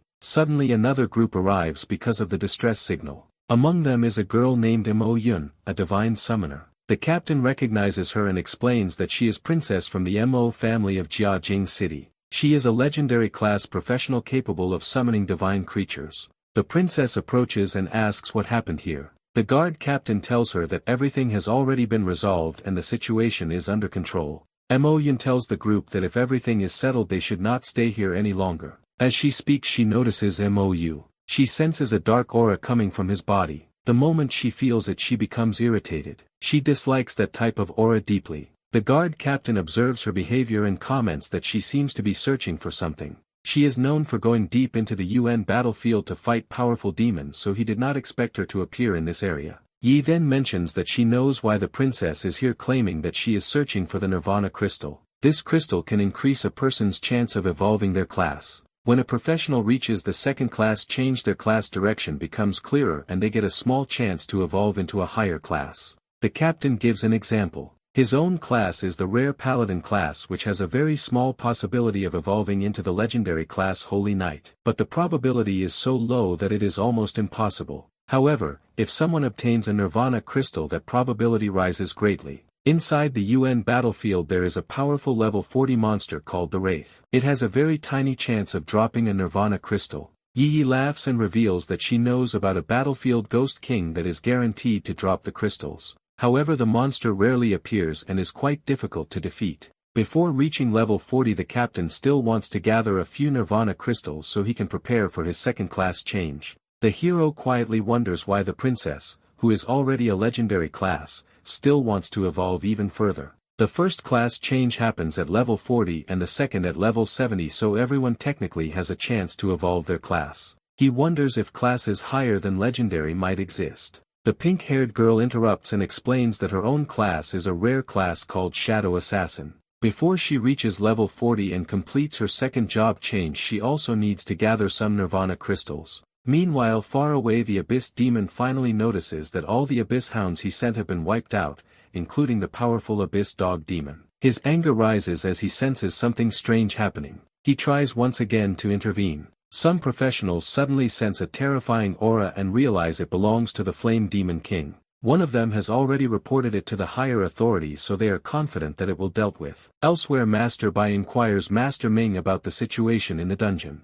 The old man casually tells him to pour tea first and reveals they have communicated with the tower and collected information about Moyu. The boy is safe and has already defeated many abyss creatures. He has even been promoted to 5-star private. Master Bai is shocked because only 2 days have passed yet he has climbed the ranks so fast. The old man continues explaining that the Flame Demon King guards the gate of the abyss and was the one who sent the Abyss Hounds to disrupt the battlefield. Despite that, the hero even managed to kill an Abyss Dog Demon. He remarks that the upcoming tournament will be extremely exciting because of him. Master Bai agrees, saying the kid will definitely make the tournament worth watching. Suddenly the old man notices Yi and expresses shock that the hero is actually teaming up with the granddaughter of Master Ningyan. He believes the old man will definitely not be happy about this. Meanwhile, our boy defeats the Watchtower Guardian and gains a large amount of experience points. The girl has almost completed her full set of sentry equipment. She is impressed by his incredible growth speed. Using the skeleton armor, she asks if he is afraid of being attacked again.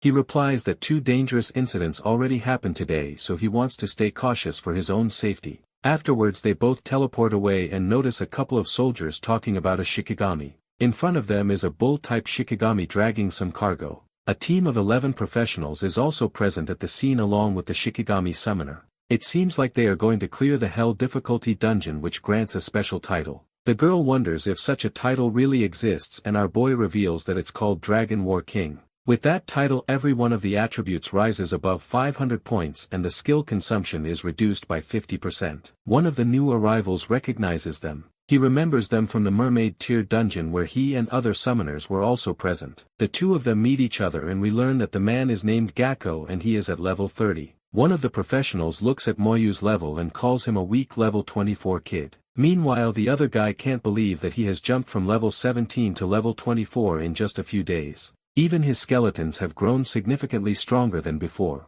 He realizes that if they don't defeat him now, it may become impossible to handle him in the future. One of his teammates tells him to stay calm and warns against rushing, reminding him that the Xinxia Empire has many forces present. The man glances around, acknowledges this, but angrily tells the hero that they will meet again in the upcoming competition. He hopes he won't disappoint him then. He comments that he is running away because many Empire warriors are present in the area. Our boy, however, doesn't care about that since he can handle him alone. In the world of professionals, a worldwide competition is held every 5 years. Battle support and tank roles each have their own competitions, but the most exciting is always the battle type competition. He knows that this year's competition will take place in Xinxia, attracting professionals from around the world. The girl suggests signing up for the competition. Team fights require 5 members. Since they already have 2, they can recruit 3 more, or he could sign up solo. The first place reward is exceptionally valuable. He thinks about the solo competition and the potential rewards.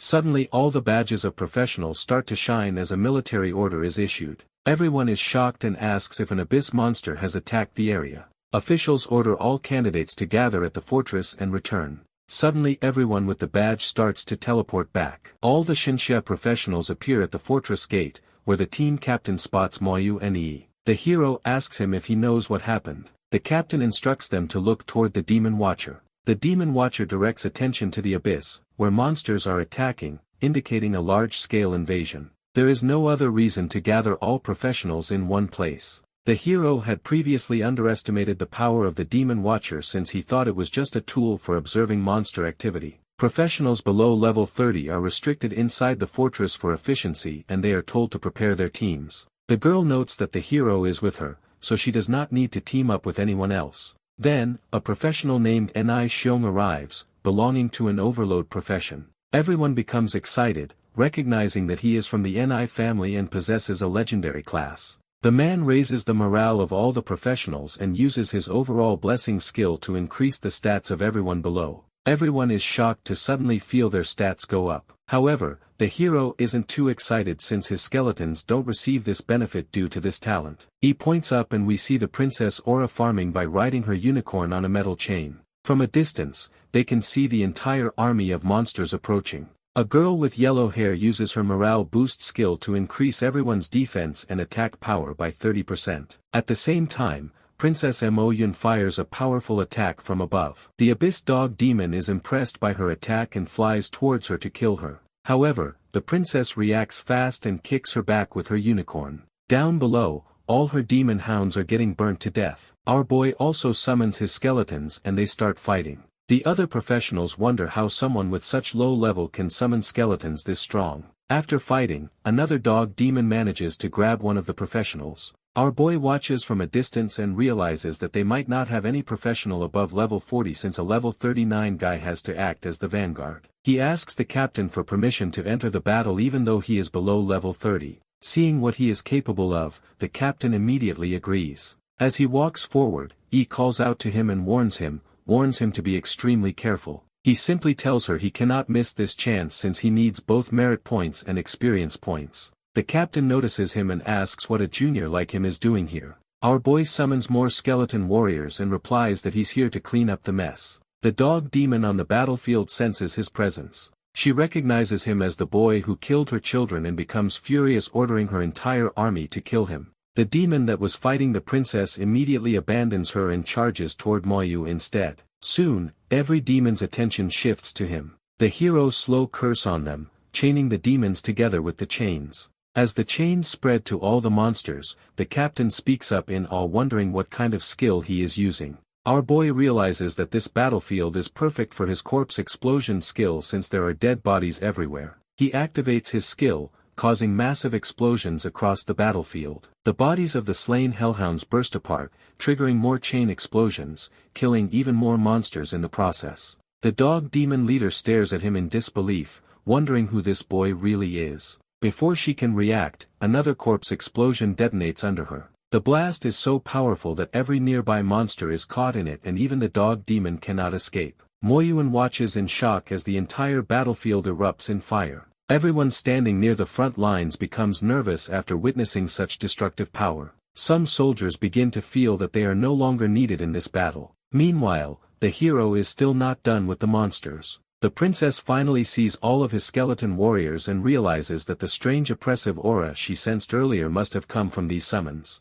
Moyu's skeletons finish off the last demon dog. Right after the kill, something takes hold of the skeleton and the hero suddenly loses his connection to it. At that moment, the Abyss Demon King himself appears. He vows that he will never forget his name and that he will kill him without fail. Our boy responds calmly, accepting the challenge if the Demon King wants to dream that way. A nearby soldier gets nervous, wondering if he is really planning on attacking the Abyss King since they are all still low-leveled. Suddenly, all the skeleton warriors pick up piles of corpses and throw them toward the Abyss King. The hero immediately triggers corpse explosion. The Abyss King becomes furious and asks if he has a death wish. The explosions do nothing to him and our boy realizes that he is not yet strong enough to even destroy a teleportation formation created by the Abyss King. The Abyss King suddenly appears behind him and fires a laser beam from his eyes. Before it can hit him, his skeletons leap in front of him, taking the full hit to protect him. They are destroyed on impact.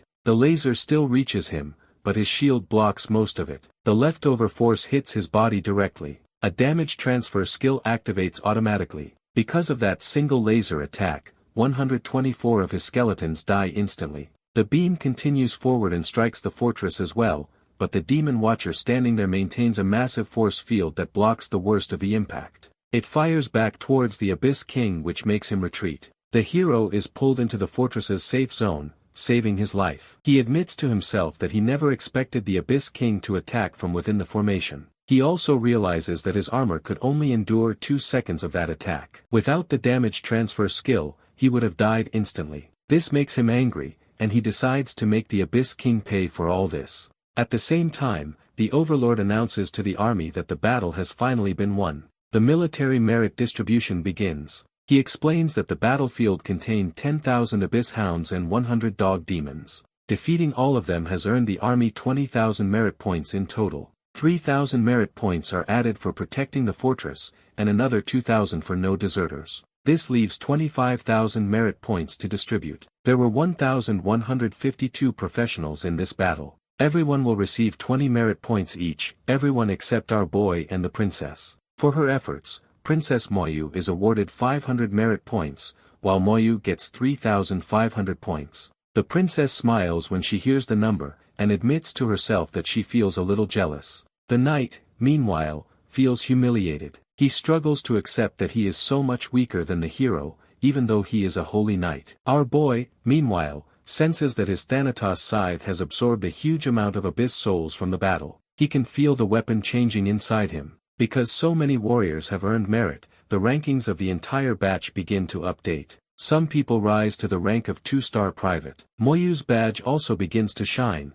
and when the rank up finishes, everyone is shocked to see that his badge upgrades directly into a silver captain's badge. Yaye walks up to him happily and addresses him as Sir, telling him that he is now officially a captain of Shangxia, and possibly the youngest captain in the whole region. Then the Overlord arrives and proudly announces that he will be giving the hero the title of the Star of Shangxia for being the youngest captain. The title also gives him many buffs and greatly increases his attributes. The captain asks him if he already had a title before entering the battlefield. He explains that he has the Dragon War King title. This makes the man shocked, since he knows that this title is granted only after clearing the Dragon Frontline dungeon on Hell difficulty. The soldiers are stunned when they hear this as they realize that the rumors were true. Even the princess is in disbelief since she almost died clearing the dungeon in the same difficulty. The Overlord then asks the hero about the details of his title since they need to keep official record. After getting the details, he pats him on the shoulder and grants him permission to use all military facilities inside the capital. However, he reminds him that using those facilities still requires spending some merit points, so he should keep a portion of his points saved for future use. The hero realizes that these military facilities are normally restricted to 3-star captains and above, so this is an incredible opportunity for him. He thanks the captain for granting him access. The Overlord then announces that the battle is now over, and the legions are officially disbanded. The hero now checks his Thanatos scythe. The weapon has almost completed its transformation. Its level jumps to 25, and its spirit value reaches 3,000, the maximum limit. To unlock the remaining abilities and upgrade it further, he needs to collect the rest of the scythe's equipment set. He decides that he must start gathering information on where the remaining pieces are located. He also receives a new skill called Evocation. This new ability allows him to summon dungeon bosses to fight beside him. Later we see the captain discussing their current situation with the team. According to the reports, not only the first fortress, but the 7th and 8th fortresses were also attacked at the same time by demons. The demons have not attacked only the Shangxia country, but also Country Y, Country H, and Country M. The first fortress is actually the farthest from the abyss. There are 9 more fortresses in total that block the abyss attacks, and because of that, the first fortress receives the least impact. Even though the Empire has incredible defenses, it's not entirely secure since some demons specializing in stealth and assassination can still slip through. He turns to the hero and warns him to be careful since the Abyss King has already marked him. Moments later, she gets a message from her grandfather asking where she is. When she tells him she is at the first fortress on the Dawn battlefield, he ends the call immediately and prepares to come there himself. The girl becomes nervous, wondering how she should handle the situation. Soon after, Master Ning arrives in person to take his granddaughter with him. Moyu is shocked when he sees him since the old man is a 5-star divine general, someone on the same level as Master Bai. The girl becomes happy after seeing her grandfather, but he instead shouts at the hero. Our boy becomes confused and wonders if the old master knows him. Ning claims that he was only trying to test his guts. Internally though, he is furious. He wonders why his granddaughter is always around this boy, and he even compares him to old Bai, who is also annoying and troublesome. After doing the introductions, he furiously asks how Master Bai sent her to the battlefield without even telling him. He was busy that day and the old man acted behind his back. Hearing this, he orders his granddaughter to stop and return with him, but she refuses, arguing that she has already accepted this mission. She will finish it no matter what. This makes him annoyed, and he offers to send some help, but she refuses that as well, telling him that they are fine on their own. To prove it, she shows him the Hell Sentry dagger, which can only be obtained by clearing the dungeon at Hell difficulty. Our boy assures him that he will take good care of his granddaughter during the missions and will protect her completely. The master notices his Dragon War King title and realizes that something is different about him. He hands her grandpa off, assuring him that they will also return when the competition begins in a few days. With the hero by her side, he isn't worried about her safety, but he is still curious about him. Our boy, on the other hand, feels astonished when he realizes that the principal of Shaojing Academy is actually his friend's grandfather. After the meeting, he heads to the officers' resting area. There he observes what a real military facility looks like. He also browses through the list of items he can purchase with military merit points. He finds talismans and potions. The talismans seem very useful to him, so he buys 2 for emergencies. After seeing everything, he realizes that the military merit system is almost the same as the point system at the academy, but here if he spends too many points, he might drop in rank. So he decides to save a good amount of merit points instead of using all of them. The pink-haired girl soon joins him, and he gives her one of the talismans as well. Just then, the princess walks over, which makes the girl pause. The princess gives her several items and explains that they are destination teleportation stones. She tells the 2 of them that she is searching for the battlefield Ghost King. In order to defeat it, she needs their help because the creature is extremely powerful. It's the same monster that drops the Nirvana crystal. The princess explains that the battlefield Ghost King usually drops around 3 to 4 Nirvana crystals. She only needs 1 for herself and promises to give the rest to them as a reward. He agrees without hesitation, saying there is no problem. However, she thinks that the princess wanted Moyu to help her since she isn't really strong enough to go against the Ghost King. Even though he is level 24, he has already cleared the Hell difficulty dungeon alone, so it shouldn't be that hard for him. Moreover, they will get a chance to level up before they fight the Ghost King. They still have several chances left on their cooldown talismans. The girl has 9 remaining, and he has 8. They decide to rest for the day and return to dungeon clearing tomorrow. As they walk away, the girl comments that many people are staring at him, probably because of his performance in yesterday's battle. He tells her to ignore the crowd and simply walk. The next day, he is back at the dungeon. Both the number and attributes of his skeleton warriors have increased. This allows him to reach the boss monster in less than 4 hours. Standing before the statue of the boss, he decides to use the boss as his test subject. When he defeats the boss, he activates his summoning skill and absorbs the monster's soul. Meanwhile, is excited to find another Hell dagger. Since she helped him with her assassin skill, he lets her keep the dagger. Just then, a man arrives and pushes through the crowd. He tries to shove our boy aside, complaining that he is blocking the path, but becomes stunned when he realizes the hero didn't even move an inch. He demands that they step away because they are ruining their highness's red carpet. The man even prepares to use his power on them, but Moyu calmly summons a skeleton warrior. Seeing this, he immediately backs away in fear. The girl warns him to stay alert because these people look like they are from the Holy See of ancient Rome. Inside the carriage, their highness orders everyone to stop. He steps out, wearing his top-tier armor and expensive jewelry. The entire set looks extremely impressive, definitely better than Nightmare Gold equipment, though still not equal to Hell difficulty equipment. He notices and asks his subordinate why he behaved so rudely toward her. The man then personally apologizes to both the hero and the pink-haired girl. He introduces himself as Rutgers, a level 31 Vulcan warrior from the ancient Holy Roman See. The onlookers realize he is a fire attribute warrior, someone who claims to inherit the power of the gods. It is considered very cool in their religious kingdom, but someone in the crowd mocks him, saying the so-called legendary Vulcan class is overrated, nothing more than a fire element user. Rutgers bows before the girl and politely asks if he can get to know her and possibly work with her. Hearing this,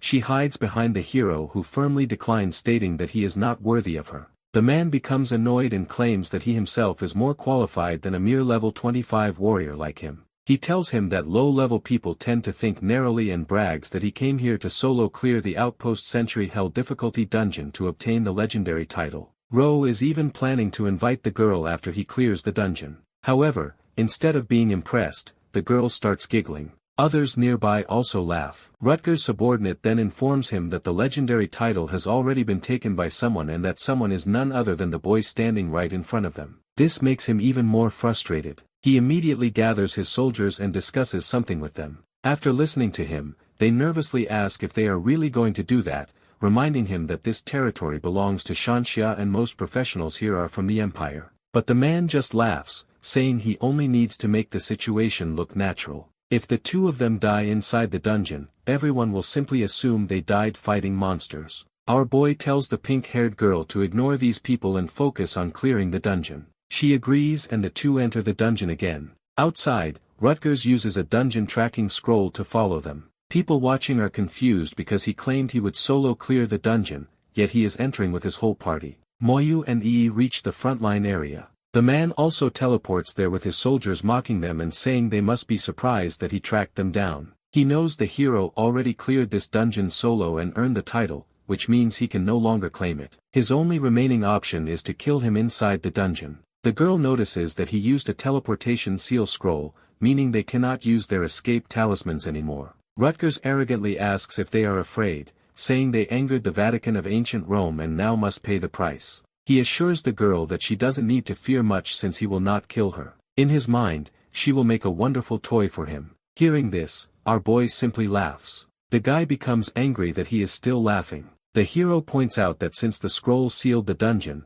he is trapped inside with them as well. He draws his scythe, ready to fight. As he summons his skeletons, the man becomes confused and wonders what is happening. The hero calmly reminds him that a warrior should always understand his enemy first. He, however, has walked straight into danger without knowing anything about his profession or skills. The man laughs at the sight of the skeletons and assumes Moyu intends to defeat him with such shabby bones. He believes it is impossible because he holds a legendary class, the Vulcan warrior. Confident in his strength, he activates his Vulcan body and orders his soldiers to attack. With his Vulcan body activated, all of his attack attributes and skills increase dramatically. His damage intake reduces by up to 300% and he becomes immune to control skills. His subordinates cheer loudly, praising their highnesses' glory. Rutgers proudly considers himself the strongest person present. Our boy, however, remains calm. He knows legendary professions naturally have powerful skills and strong effects.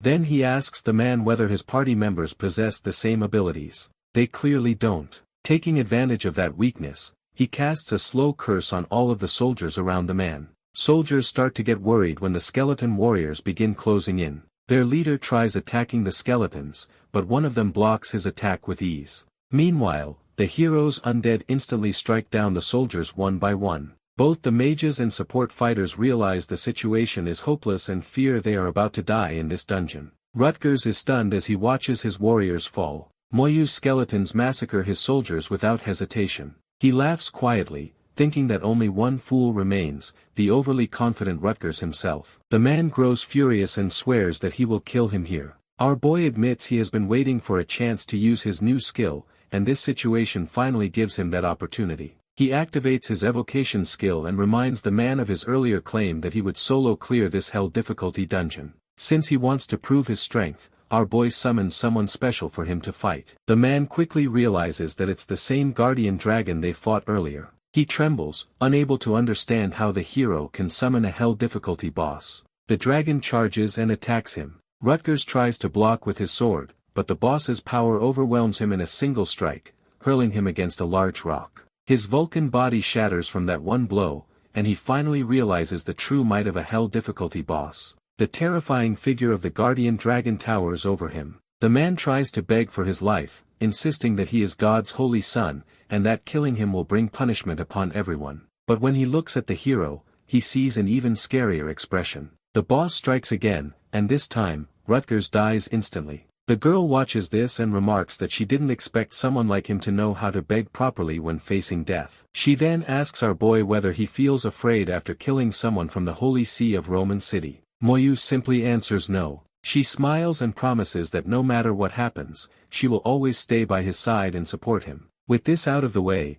the two decide to continue clearing the dungeon. Meanwhile, at the Vatican City headquarters, an announcement declares that Rutgers has died. Everyone is shocked. They instruct their people to report this news to the Pope. At the same time, Old Man Ning arrives to speak with Master Bai. The master is surprised by the old man's angry expression and wonders who upset him. The old man questions why he gave his granddaughter such a dangerous mission at the UN battlefield, and whether he encouraged that boy to flirt with her. The master is speechless, and insists that Moyu is a sensible and outstanding young man who would never do something like that. The old man argues that the hero claimed he would solo clear the dungeon with his granddaughter and bring her back safely, but he doubts whether the boy can be trusted. The master replies that they will know soon enough when both of them return. Shortly after, the hero and the girl finish clearing the dungeon again and exit. He says her cooldown talisman needs recharging, so she plans to return first and submit her completed task. Our boy also needs to go back for the competition and to sell his equipment.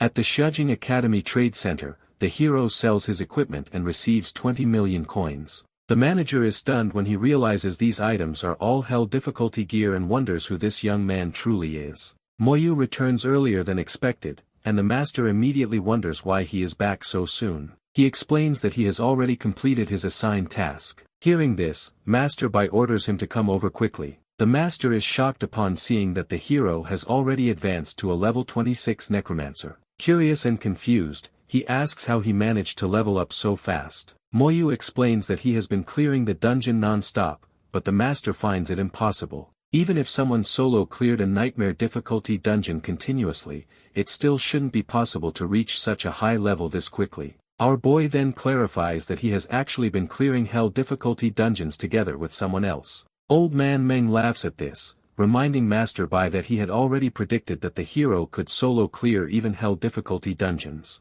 The someone else he mentions is Ning's precious granddaughter. Clearing the dungeon means he must have received the title, so the master praises him and asks about the cooldown talisman. The hero admits that he couldn't find an alchemist to recharge it, so he asks him to help. The master reminds him that recharging such a talisman is not easy. Even then, he agrees to help recharge the talisman and inform him when it is ready. The man then talks about the competition, explaining that it only happens once every 5 years, and this time, their country will be hosting it. He not only wants the hero to participate, he hopes to see him become the champion as well. Our boy then hands over the Vulcan armor set, which belonged to Rutgers, and asks him to take care of it. Seeing this, Old Master Meng cryptically mentions that it was given to the Vulcan Knight last year. Before he can finish, Moyu reveals that the knight was the one who attacked them first. Hearing this, the master becomes furious. He cannot believe the Vatican dared to target a student of Xingxia, especially inside their own territory. However, the Vatican has special methods to revive their people,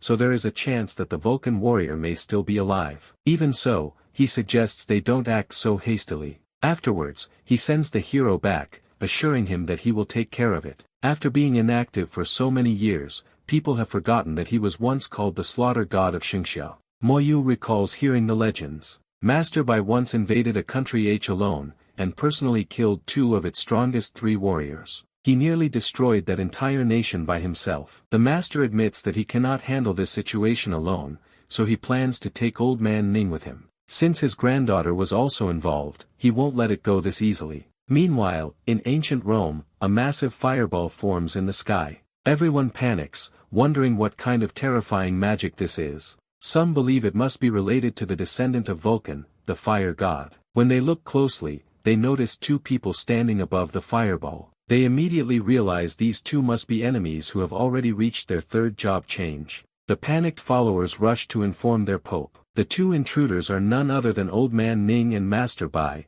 who furiously demand that they call out the pope. They begin searching for the pope, and soon he appears along with the elders. Irritated, he demands to know who dared to summon him so rudely, and who has the courage to offend the Vatican. This pope is named Gubbet, but the moment he sees Old Man Ning, terror fills him. He recognizes him as a divine-level professional from the Shanxia Empire, and standing beside him is none other than Shanxia's slaughter god himself. He cannot understand why these two monsters have come here together. Months ago he had been speaking arrogantly, but now fear wipes the arrogance from his face. The Pope immediately changes his tone when he sees the two powerful figures before him. He becomes respectful and asks why such strong individuals have arrived at the Vatican. The people standing below are confused and frightened. They whisper among themselves, wondering why the Pope is speaking so politely. Master Ning then orders him to bring out Rutgers. The Pope quickly commands his subordinates to fetch him, and they obey without hesitation, feeling stressed that he asks what Rutgers has done to make the two visitors so angry. In his mind, he worries even more after all. The man is the holy son of their Vulcan palace. Both masters assure him that the guy hasn't done anything to them but to their granddaughter and disciple. At that moment, the Pope realizes the situation is already hopeless since it's worse than offending them. Rutgers is brought forward. He instantly becomes nervous when he sees the two powerful figures. A golden light falls on him as he is presented to them. The Pope confirms that this is indeed Rutgers and explains that he died accidentally 2 days earlier, but they used their power to resurrect him. Master Ning angrily identifies him as the same person who used the dungeon tracking scroll to chase Moyu inside a dungeon. Moreover, he also called his granddaughter a toy. Hearing this, the man becomes furious. Instead of regretting anything, he shouts his anger, claiming he will take the power and title of the one who killed him. He even declares that he will force the girl to stay with him and make her his toy. The Pope realizes with horror that his words are making things even worse. Old Man Ning asks them if the knight resurrected with the help of the divine statue. After confirming it, he creates a giant fireball and aims it directly at the Vatican. The fireball strikes the Vatican ground with immense force, destroying a massive area. Master Ning warns them that if anything like this happens again, he will personally destroy the entire country. The Pope tells everyone they should be grateful to still be alive, because with the tempers of these two, they could have wiped out all of them easily. Old Man Ning and Master Bai then teleport back to their academy grounds. The master jokes that the old man has become too soft lately and has pampered his granddaughter too much. Master Ning furiously responds that even he has softened. If the Master Bai of old were still here, he would have burned down the entire Vatican without hesitation. The master replies that the older they grow, the more they should focus on virtue, rather than killing. Their culprit has already been executed, so killing the others would make no real difference. Master Meng adds that they only spared the Vatican because they need to kill more abyss monsters later. They can't let those creatures overwhelm them. He then hands him the cooldown talisman, mentioning that he recharged it. The master gives him another one and asks him to recharge that as well, which makes the guy mad. A few days later, the scene shifts. In Shaojing, the 100th Great Tournament for Professionals begins. Moyu decides it is time to sign up. The tournament has 3 sections: team, solo, and challenge competitions. Each section includes 10 tiers. Our boy belongs to the level 20 to 29 group. For those below level 40, the champion receives many skill scrolls, magic skills, and a large amount of gold coins. The solo champion also receives a beginner-level magic potion. But the rules and rewards for the challenge competition remain secret, making him curious and eager to see what valuable prizes await. He himself is level 26 and has a necromancy skill at the same level. His skeleton warriors and skeleton mages are also level 26, and his attributes are extremely high. Soon, his school friends arrive and ask if he has joined the competition. They tell him they originally wanted him on their team, but since he advanced too fast, they are no longer in the same category. When they ask his current level,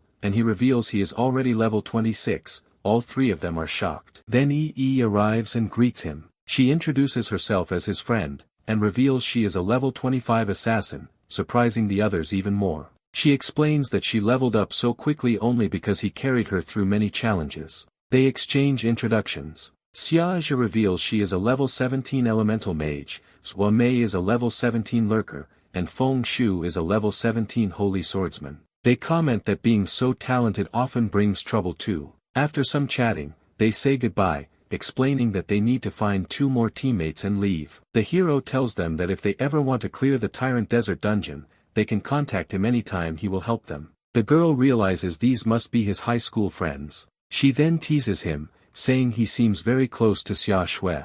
He simply replies that they were classmates after all. Hearing this, she laughs and tells him he is too dense. If she were in his place, she would have been chasing those girls. Just then, 3 more people show up who are also here to sign up for the tournament. EE greets them with excitement, and asks if they have found a party. The girl named Miao Yu admits that no one wants to team up with them because of their low levels. Hearing this, the pink-haired girl asks them to team up with them. Suddenly Tao notices the hero standing behind her and realizes that he is the one who solo carried 39 people in the Tyrant Dungeon. If they team up with him, they can easily get first place. However, she mentions that if they want to team up, they will not get anything other than the contribution points. Miao Yu agrees immediately since he knows that she won't party up otherwise. Later he walks over to the registration desk with EE. While they are waiting, a man named Bai Li Xing cuts through the crowd. He seems to be popular since he is the grandson of Bailey Academy's headmaster. The man suddenly notices the pink-haired girl standing with our boy,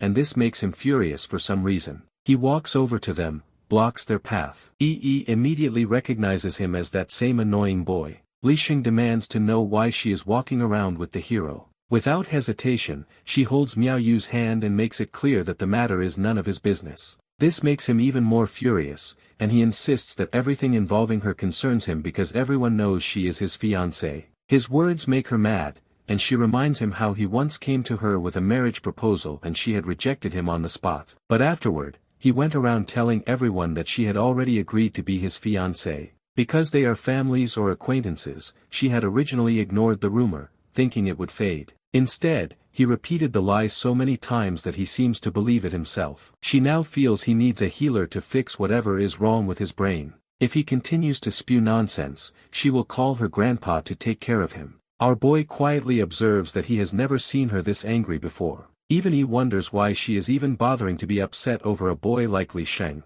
since the hero does not care about such people. The man becomes even more enraged and promises to make sure no one else gets close to her because in his mind, she belongs to him. When he sees the hero standing beside her, he accuses him of interfering repeatedly. He claims he has now crossed the line by stealing his woman. Our boy casually calls him a stupid clown, which only worsens his anger. Li Xing threatens to kill him sooner or later. Hearing this, the girl takes out her hell daggers and asks him if he has a death wish. The hero also thinks that if this boy is not taught a lesson now, he will keep harassing the girl. But before he can do anything, Master Bai himself appears and asks the man who he was threatening to kill. The guy becomes terrified when he realizes who is standing in front of him. Master Bai asks the question again, demanding a direct answer. Shaking with fear, he claims he did not threaten anyone and insists he is telling the truth. The master orders him to leave immediately and warns that if he ever creates such trouble again, he will personally present his head to Bai Li Hao. Hearing this, Li Sheng and all his followers panic and run away. Master Bai then turns to the hero and asks if he actually intended to attack the man. The hero admits he would have acted first since the guy wanted to kill him. The master asks whether he fears enemies who hold grudges, especially ones he might not be able to defeat. Li Sheng's grandfather, Bai Li Hao, is the headmaster of Bai Li Academy and a peak level 81 professional. The hero replies that if he cannot defeat the man or his grandfather, he will simply return to the Yuan battlefield where he belongs. He is confident that he can survive there. Master Bai laughs and praises him saying he reminds him of his own younger self. He tells Yu that if he decides someone needs to be eliminated for his own safety, he should not hesitate just as he did with the Vatican's young master, Foken. Since Old Ning has already flattened the Vatican, they will not dare lay a hand on him anyway. He reminds him that he has already given him a method to level up. Once he gathers enough materials, he will send someone to help him. Moreover, there is another task he needs him to finish. Ms. Tao jokes that since both of them seem so busy, they will probably meet again directly in Nanhong City, where the tournament will be held. After Master Bai leaves, the girl asks our boy what task the master gave him. He explains that he must kill the Abyss Demon at the third fortress and afterward raise his rank to 2-star lieutenant. Outside the third post, an elemental dungeon will soon appear, and he must collect a large number of elemental crystals from there as well. The girl tells him that she already knows about the place, and it's known as the Elemental Plane. A long time ago, a massive battle took place there. Nearly 100 elemental mages, all close to reaching their third job advancement, were deployed on that field. Those mages cast thousands of forbidden spells, turning the entire land into an elemental zone. Afterward, countless elemental creatures were born there. With this, the two of them walk into the Academy's teleportation platform, and teleport directly to the third fortress.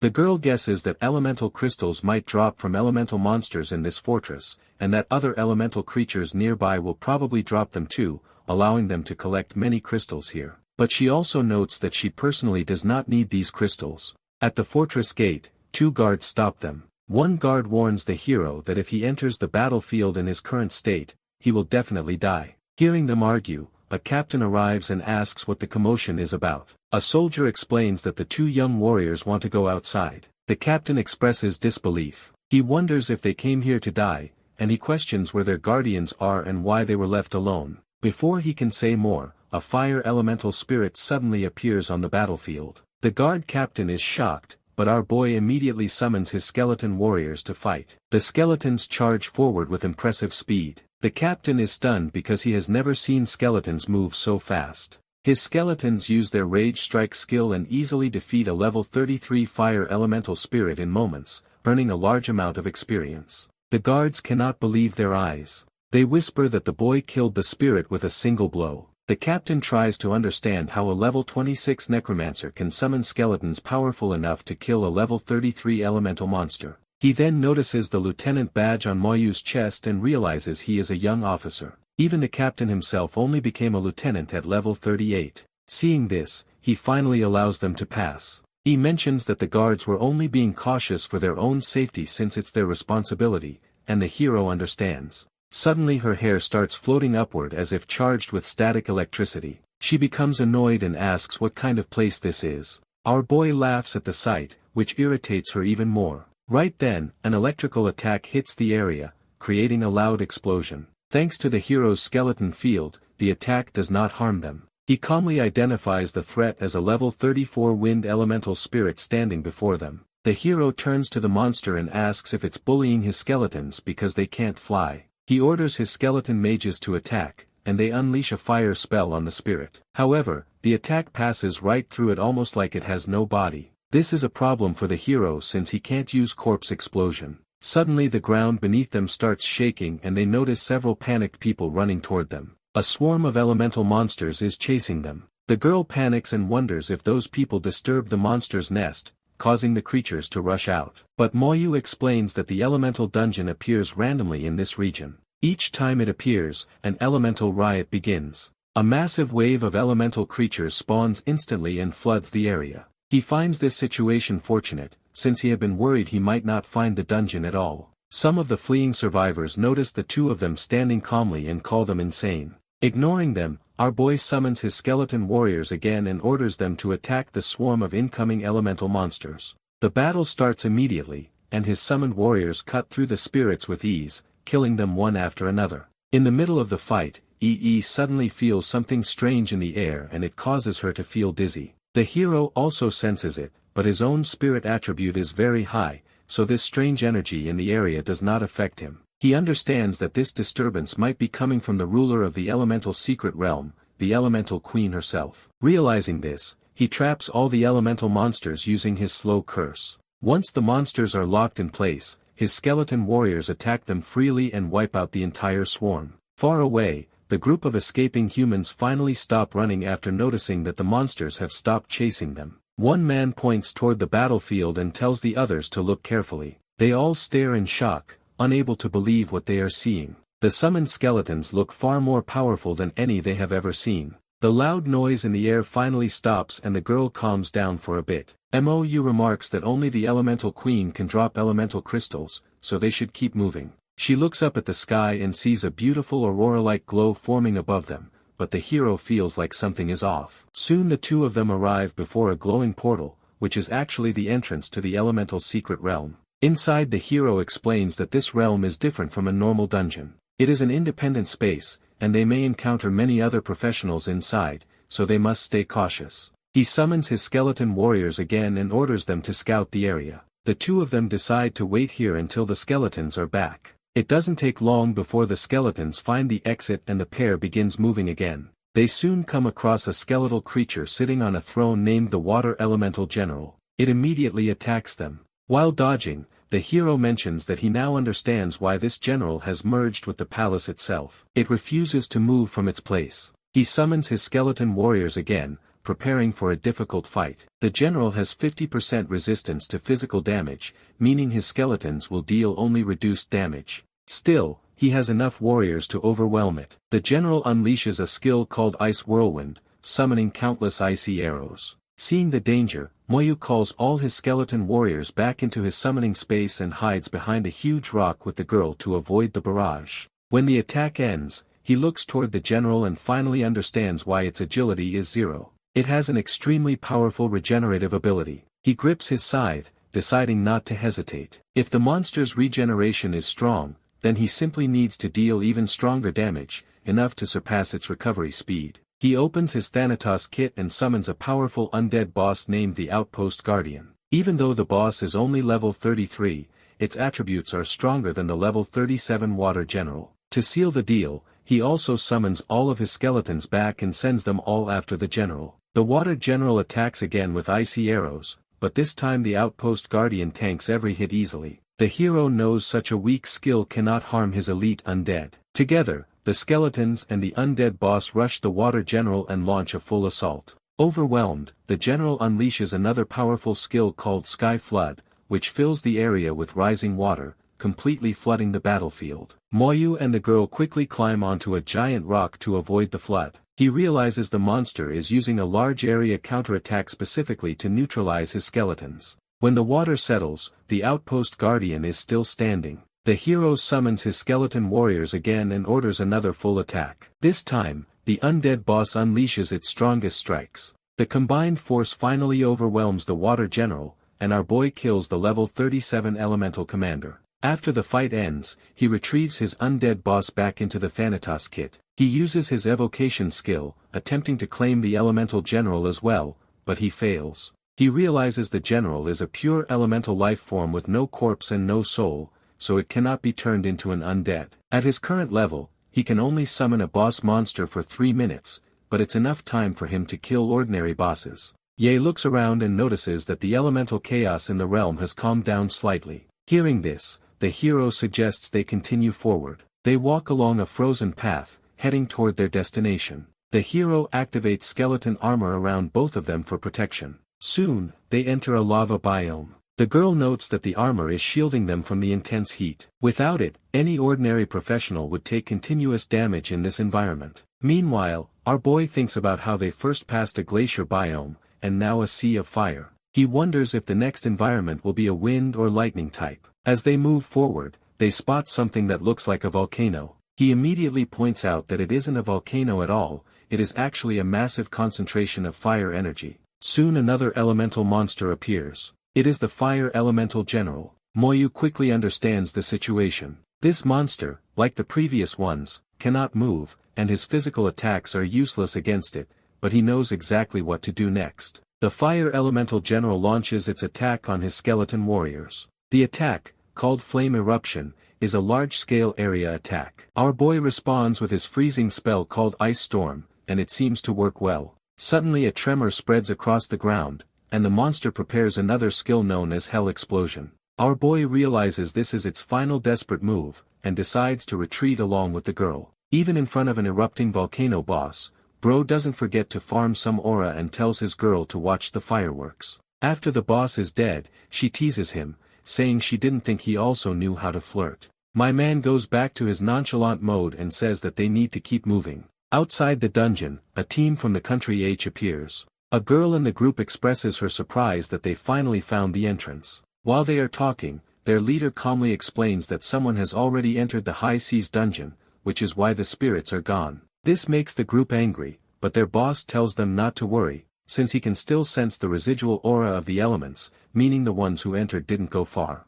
If another group has already opened the path, following them will make the mission easier. The team agrees that they only need to kill the last boss, and if someone tries to stop them, they will kill them too. A tracker in the group follows the hero and E's footprints and informs his team that he has found their location. Meanwhile, our boy continues forward with his skeleton warriors. Suddenly, a lightning wind elemental appears, and a massive storm erupts around them. He quickly recognizes that this monster is a fusion of lightning and wind. The elemental releases a powerful strike directly at him, but his skeleton armor completely nullifies the damage. He responds using his slow curse to trap it, and with the help of his mages, unleashes both Flame Burst and Ice Storm at the same time. Flying monsters annoy him the most, so he keeps slowing the creature to drag it lower. Finally, his combined forces kill the Lightning Wind Elemental. Now, the only one remaining is the Elemental Queen. They know she will respawn somewhere nearby because this area is filled with elemental plants.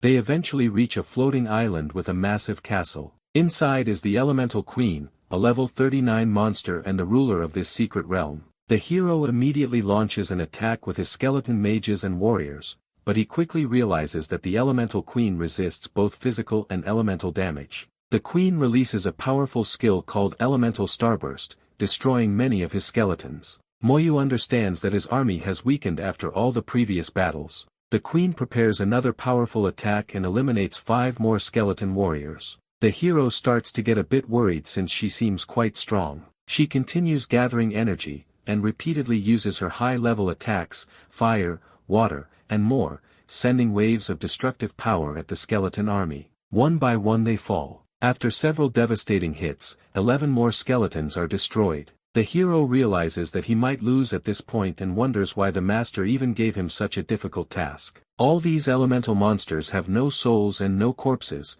which means his soul blaze and corpse explosion skills are completely useless here. From start to finish, every boss has stayed rooted in one place, so his slow curse also has no effect. With no other options left, our boy realizes that he must summon his under-general and the outpost guardian to join this fight. Seems like the Elemental Queen might require some actual planning to kill. Until now, he has been fighting recklessly without preparing, gathering information, or studying the enemy. He simply walked in and confronted the Queen head-on. Meanwhile, the group outside the castle notices the two of them fighting the Elemental Queen. The girl and the enemy team suggest that they should ambush them during the fight, so the leader orders their archmage to use her skill. She begins chanting and her staff starts to glow. Fortunately, Yi's assassin instincts kick in, and she quickly informs the hero about the ambush. The next moment, dozens of fireball-type attacks shoot at them from behind. The archmage unleashes deadly spells on both of them. Instead of being worried,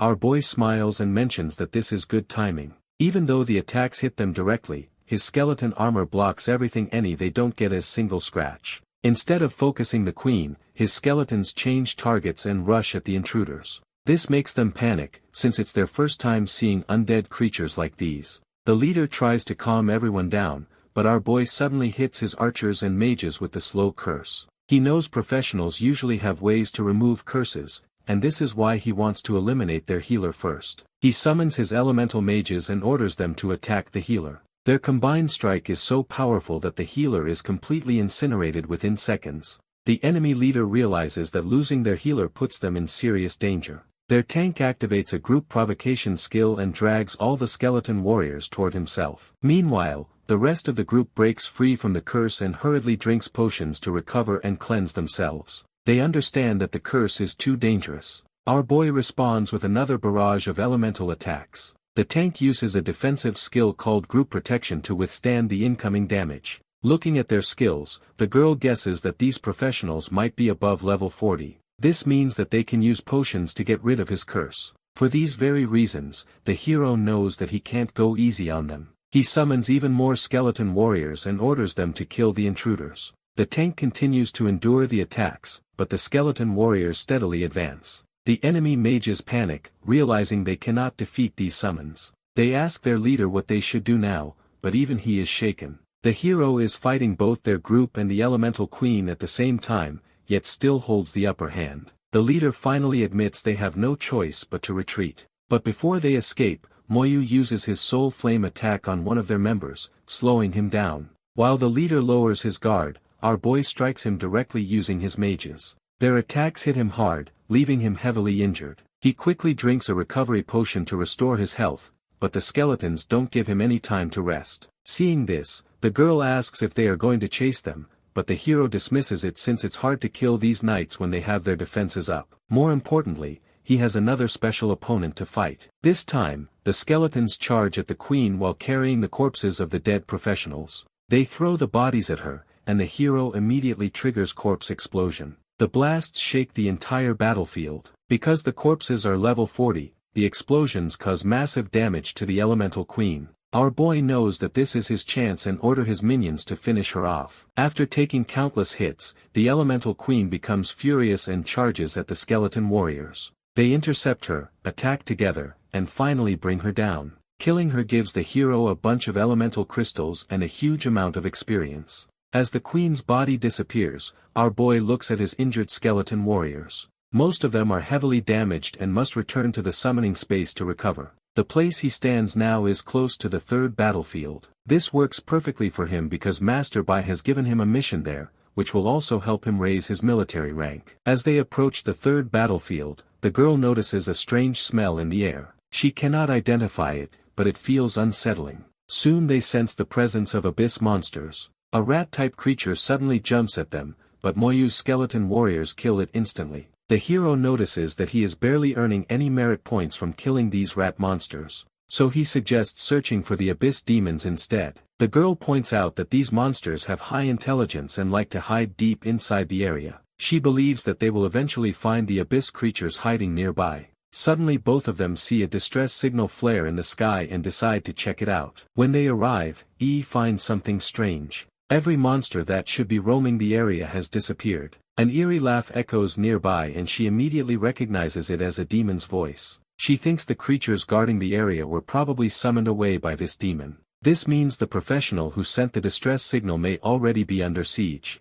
Soon they spot a group of professionals trapped in battle. Many abyss monsters surround them, cutting off every escape route. The group's tank urges everyone to break through together. But the moment he sees the abyss wolf demon above them, even he freezes in fear. Their leader realizes the monsters are toying with them and using their distress signals to attract more people. Our boy finally arrives at the scene and notices the flying monster. The girl knows that they have to somehow make it land on the ground. Meanwhile, the abyss wolf demon laughs when he sees more humans arriving. But the moment he sees their level he becomes confused, wondering what a level 26 rookie and a level 25 girl are doing here. He eyes greedily and vows to kill her first. One of the soldiers also wonders why such low-level professionals have appeared on the third battlefield, where the minimum level should be above 30. The wolf demon charges straight at the girl but she quickly hides behind the hero. The demon mocks her, saying that hiding is useless and that everyone here will be eaten alive. He swings a powerful attack at them but nothing happens and it gets completely blocked by the skeleton armor.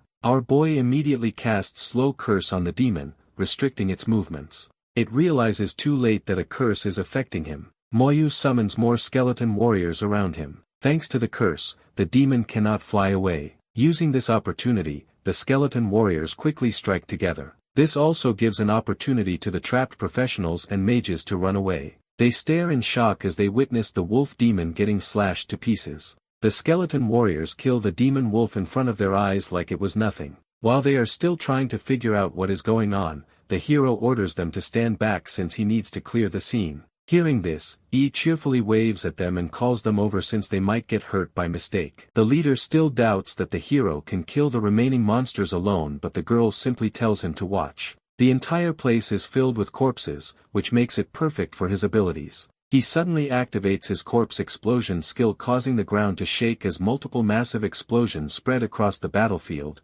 killing large numbers of abyss monsters instantly. The shockwave is enormous and the soldiers stare with their mouths open. They cannot believe a level 26 kid possesses such terrifying power. Meanwhile, the pink-haired girl couldn't be more excited. She has finally become a 6-star private thanks to this battle. The hero also begins thinking about how he can now raise his own rank even further. The leader of the rescued group walks toward him and thanks him for saving their lives. But the hero calmly explains that soldiers from Xinxia always respond immediately when they see a distress signal, so there is no need to thank him. The leader laughs awkwardly and says the whole situation is embarrassing for him, especially since he calls himself a demon hunter. The abyss is divided into several regions. The first region is the surface region, the second is the middle region, and the third is the deep region. The battlefield they are currently in belongs to the surface region. The 3 battlefield areas serve as entrances to the true abyss. Because of this, even weak demons can slip out from deeper layers and appear here.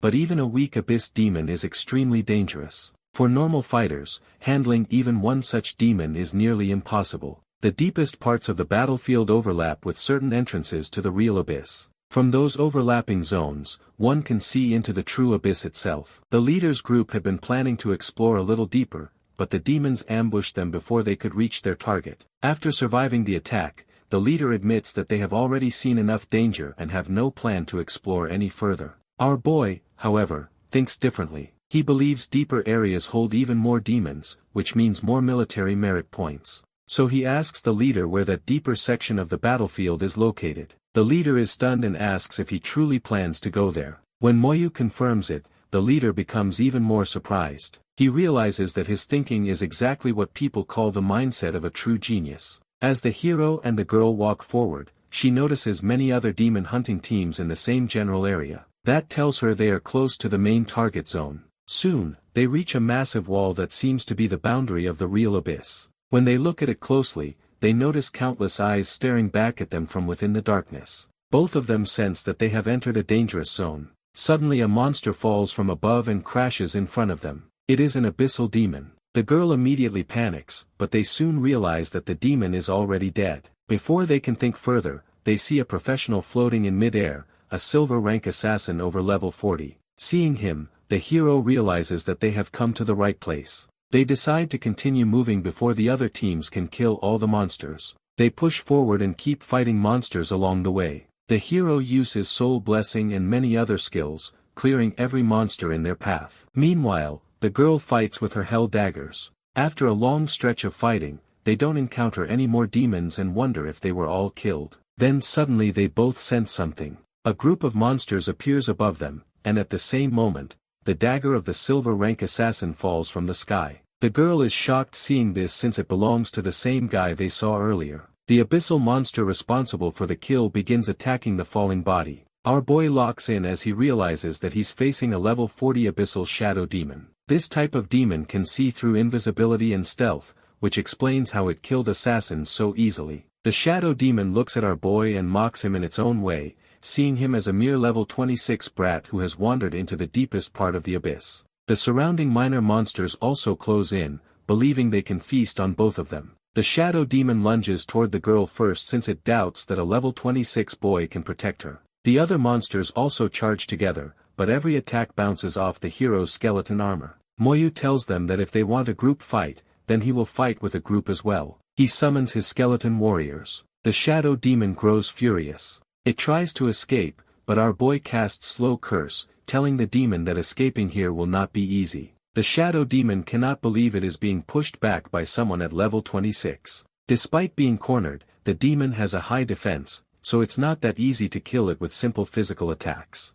Keeping this in mind, the hero summons his skeleton mages as well. He acknowledges that this demon truly is a high-tier enemy and will be difficult to kill. As the mages prepare their spells, the shadow demon becomes enraged and uses a skill that lets it influence physical bodies. It uses its tail to grab hold of one of the hero's skeleton warriors and forces that skeleton to attack the others. It laughs, believing that such tricks will disrupt the hero's army. But his other skeleton warriors strike the demon from different angles, and the mages begin releasing their spells. Our boy continues attacking the shadow demon with elemental magic. The demon endures so many spells that the skeleton warriors eventually destroy the smaller monsters around it. Even the shadow demon itself receives some damage. Seeing this, it becomes furious and tries to summon its children for support. But the hero shows him that his skeleton warriors have killed all of the demon's offspring. He has counted every one of them. The girl is also exhausted after killing so many of them. The shadow demon grows even angrier when it sees its children are truly gone.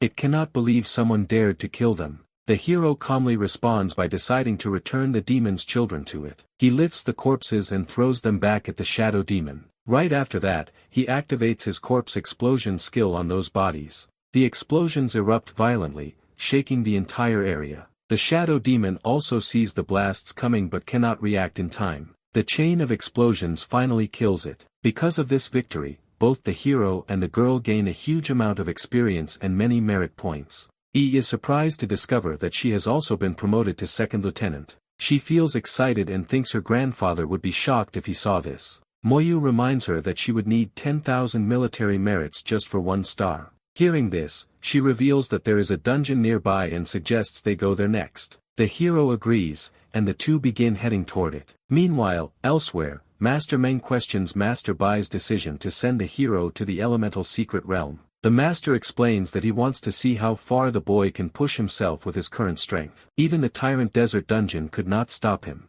Master Bai believes that if the hero overcame those challenges, the secret realm should not be able to block him either. Old Man Meng still feels uneasy, because the elemental dungeon's level is extremely high and the elemental queen's skills are comparable to a level 40 high demon. The elemental queen does not fear group battles, and although the hero has many skeletons, fighting her may still be dangerous. Master Bai responds that there is no problem. If the boy cannot win, he will escape. Making a battle is not always bad, as it will help him understand his limits. Besides, he carries the brand of heroes, so he will not die. Hearing this, Master Meng stands up in shock. He reminds Bai that Old Man Ning's precious granddaughter, is also with the hero, and she doesn't have the brand. If she dies, the consequences will be severe. Even Master Bai becomes nervous when he realizes this. At that moment, Old Man Ning himself arrives and asks which death they are talking about. The master tries to avoid the question, but the old man insists and demands to know where the hero was sent. When he learns the truth,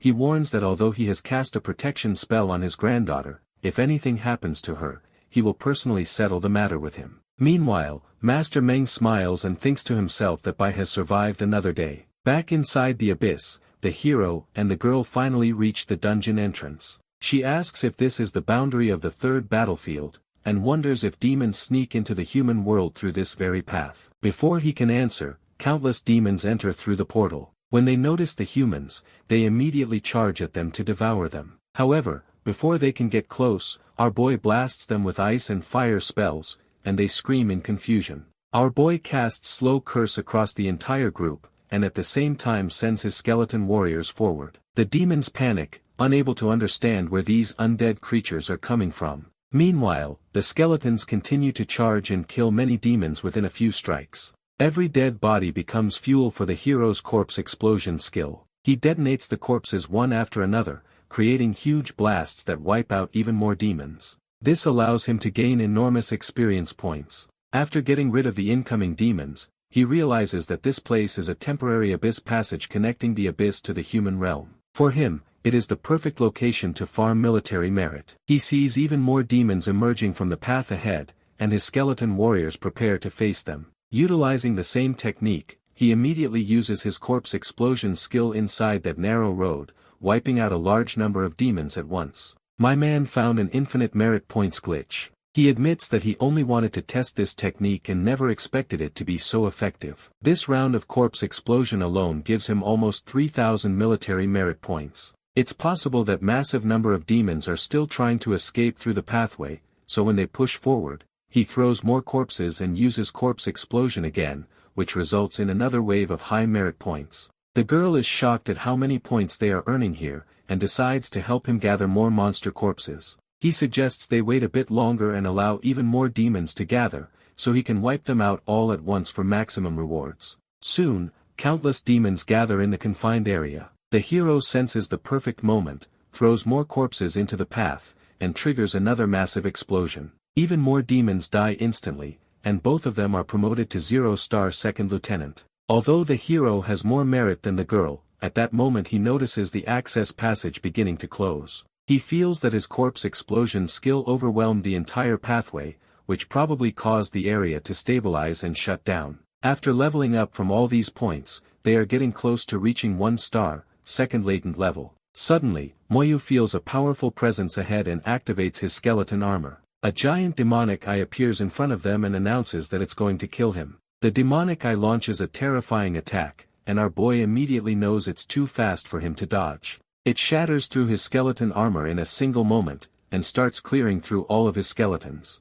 In just seconds, 86 of his skeleton warriors are dead. While being pushed back, the hero manages to use corpse explosion on the demonic eye, which causes it to scream his name. He smiles realizing that he made the right choice by targeting the demonic gate. As the gate closes, the eye continues threatening to kill him, but our boy casually says his goodbyes, announcing that he will make sure to rip it into pieces on their next meeting. Before the demonic eye can trash talk any further, the gate closes. The girl rushes to the hero and asks if he is okay. He tells her he is fine but has lost many skeleton warriors. Since the access route has closed, he thinks they should leave this area. The Flame Demon King they saw earlier will eventually meet them again on the battlefield inside the abyss. As the two of them continue to walk forward, they notice dark fog spreading all across the battlefield. They reach the third battlefield's world-level dungeon that accepts players from levels 25 to 35. The girl wonders what a dungeon with all three powers combined will be like. When they stand before the dungeon entrance,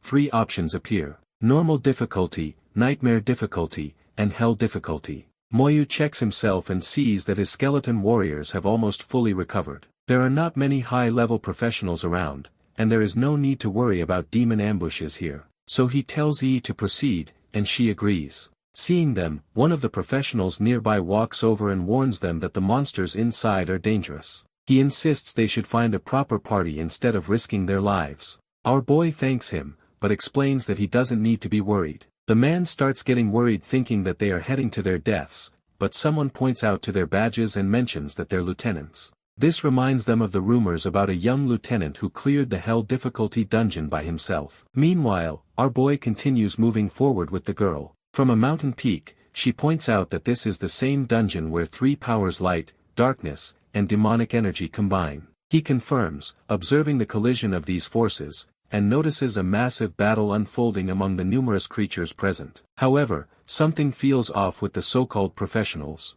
All the creatures around them are phantom shadows, including the abyss demons. A powerful skill called Restrict is activated, and a golden light emerges, intensifying the darkness in the area. The professionals present receive boosts, and a powerful individual in the sky uses Forbidden Curse elemental destruction, releasing enormous light energy that causes flames to erupt. On the battlefield, a demonic figure displays its powers, countering the light forces, and a holy beast joins the fight on the human side. Moyu and Yi observe from a distance as the battle of immense powers unfolds. When the girl opens her eyes, they notice that most of the creatures have vanished. Both of them wonder if this is the origin of the elemental plane, and if this event is the ancient battle of forbidden curses and the collision of elemental powers. The hero suspects this is only the tip of the iceberg, hinting at even larger wars that occurred here. They decide to descend from the mountain and enter the demonic area. He summons his skeleton warriors, and the girl readies her hell daggers. It isn't long before a powerful wolf demon appears to attack them.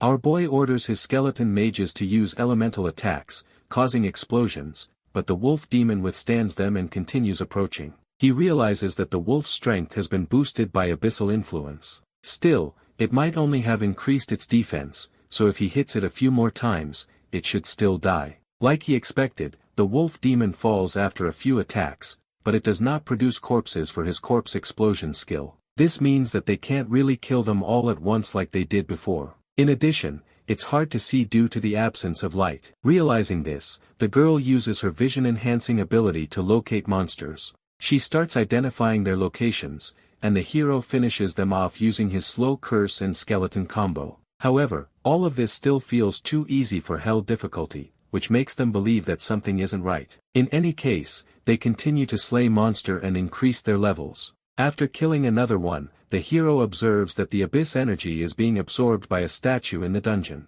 He guesses that the boss will appear once the statue has absorbed enough energy. Suddenly a fast-moving monster charges at them. Moyu skillfully uses his abilities to kill it, and they continue forward. He sees the statue steadily absorbing abyss energy, and recognizes that this dungeon's mechanics are similar to the outpost dungeon but slightly more complex. Finally, the dungeon boss appears, the elemental leopard king, a hell difficulty leader. It charges at them with a powerful roar. The hero activates his skeleton armor while they brace themselves to dodge the attacks. The boss appears to be incredibly fast, and it would have been impossible to block his attack without the skeleton armor. To make the fight fair, our boy decides to summon his own undead boss and tells the girl to move back. With the help of the Scythe of Thanatos, he summons the undead of the outpost guardian. Both bosses are now ready to fight each other. The hero uses his slow curse on the elemental leopard king to slightly restrain its movements and orders his outpost guardian to attack it. Looking closely, he notices that their strength attributes are almost identical,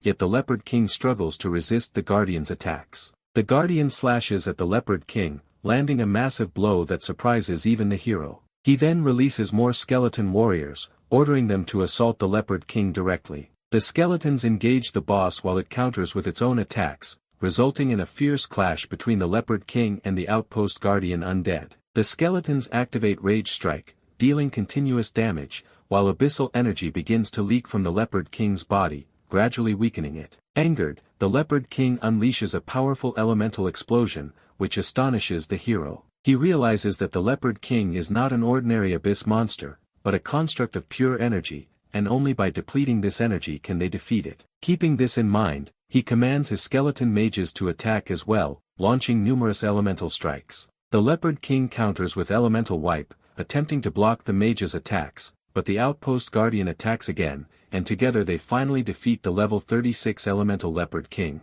Our boy gains extensive experience and a skeletal elemental structure, significantly enhancing his mage's abilities. He notes, however, that something feels off, as the dungeon seems far easier than expected for hell difficulty. Suddenly the girl points upward and shouts at him to look. The hero notices a figure above, directly observing him. The being communicates mentally, ordering him to approach. Moyu realizes this is a direct mind-to-mind interaction, leaving him astonished. Since it might be dangerous, he instructs the girl to wait while he carefully ascends toward the being. Surprisingly, the figure starts telling him to kill him. It is revealed that the figure is the great elemental mage and also the final boss of this dungeon. He changes his tone and threatens to kill the hero if he can't defeat him. The next moment he launches a devastating fireball that instantly kills one of Moyu's skeleton warriors. Our boy recognizes that this mage is actually the boss, but he still doesn't understand why it has a human-like body. In order to deflect the attack, he uses his skeleton armor and orders one of his skeleton warriors to stand in front, but it gets obliterated. This makes him realize just how powerful the mage is since it has 4,000 spirits. With no other choice, he unleashes his skeletons in full force against the mage. The elemental mage erects magical shields on all sides to block attacks. The skeletons attempt to break them, but fail. Using the strength of the shields, the hero knows he must use Soul Blaze, the only skill capable of ignoring all types of defenses. He activates the spell and it manages to pierce the mage's defense, surprising him for a second. However, the attack does no damage as he simply absorbs it and laughs. The mage becomes excited, preparing to unleash his ultimate elemental assault, combining Flame Burst, Ice Storm, Tornado, Thunderbolt, and all elemental powers into a single overwhelming strike. The skeleton warriors advance to attack, surrounding the mage, but he is ready. His attack devastates the skeletal forces, targeting them instead of the hero. He even uses a silent spell on the mages, which prevents them from using magic. Without giving the hero a chance to relax, the elemental mage continues his assault and binds his skeleton warrior using wind shackles. The hero can't even use the undead general's military control skill since it only works against stuns. This means that he can't rely on his skeletons anymore. This is the first time he is going to fight a boss by himself. He prepares his Soul Blaze attack once again, charging it with even greater power and directing it at the mage. This attack is particularly useful because it ignores all types of defenses. The mage starts feeling the effects of the Soul Blaze, though only partially. In response, he launches a powerful fire-type attack, Meteorite Fire, directly at our boy. The attack is enormous, with countless meteors raining down, and our boy can only stare in horror. Performing such an attack even for a brief moment is a difficult task for a single mage. Moyu knows he can't dodge, so instead he decides to use all the potions he had and strengthen his skeleton armor. This strategy works, and he manages to make the armor so strong that all attacks hit him head-on, yet he withstands them easily. The mage continues the assault, but his skeleton armor proves nearly invincible, immune to all control skills and negative effects. Laughing, he questions whether the elemental boss truly intends to silence him since his armor is now immune. After the elemental mage is done spamming his spells, our boy starts spamming his own Soul Blaze attack on the mage, testing his endurance. Eventually, even the elemental mage begins to feel the overwhelming pain of the Soul Blaze, and our boy wins in a battle of spells against a literal mage. After his death, the elemental mage drops a huge amount of items and materials, which even shocks our hero since these aren't even normal items. The girl also runs over and gets surprised upon seeing the divine flame staff. When he asks her if it's special, she explains that it once belonged to the god-level fire magician master Yu Yen. It had disappeared along with the mage after a great battle long ago, and now it appears before them. She attempts to touch the staff, but it is so hot that her hand burns,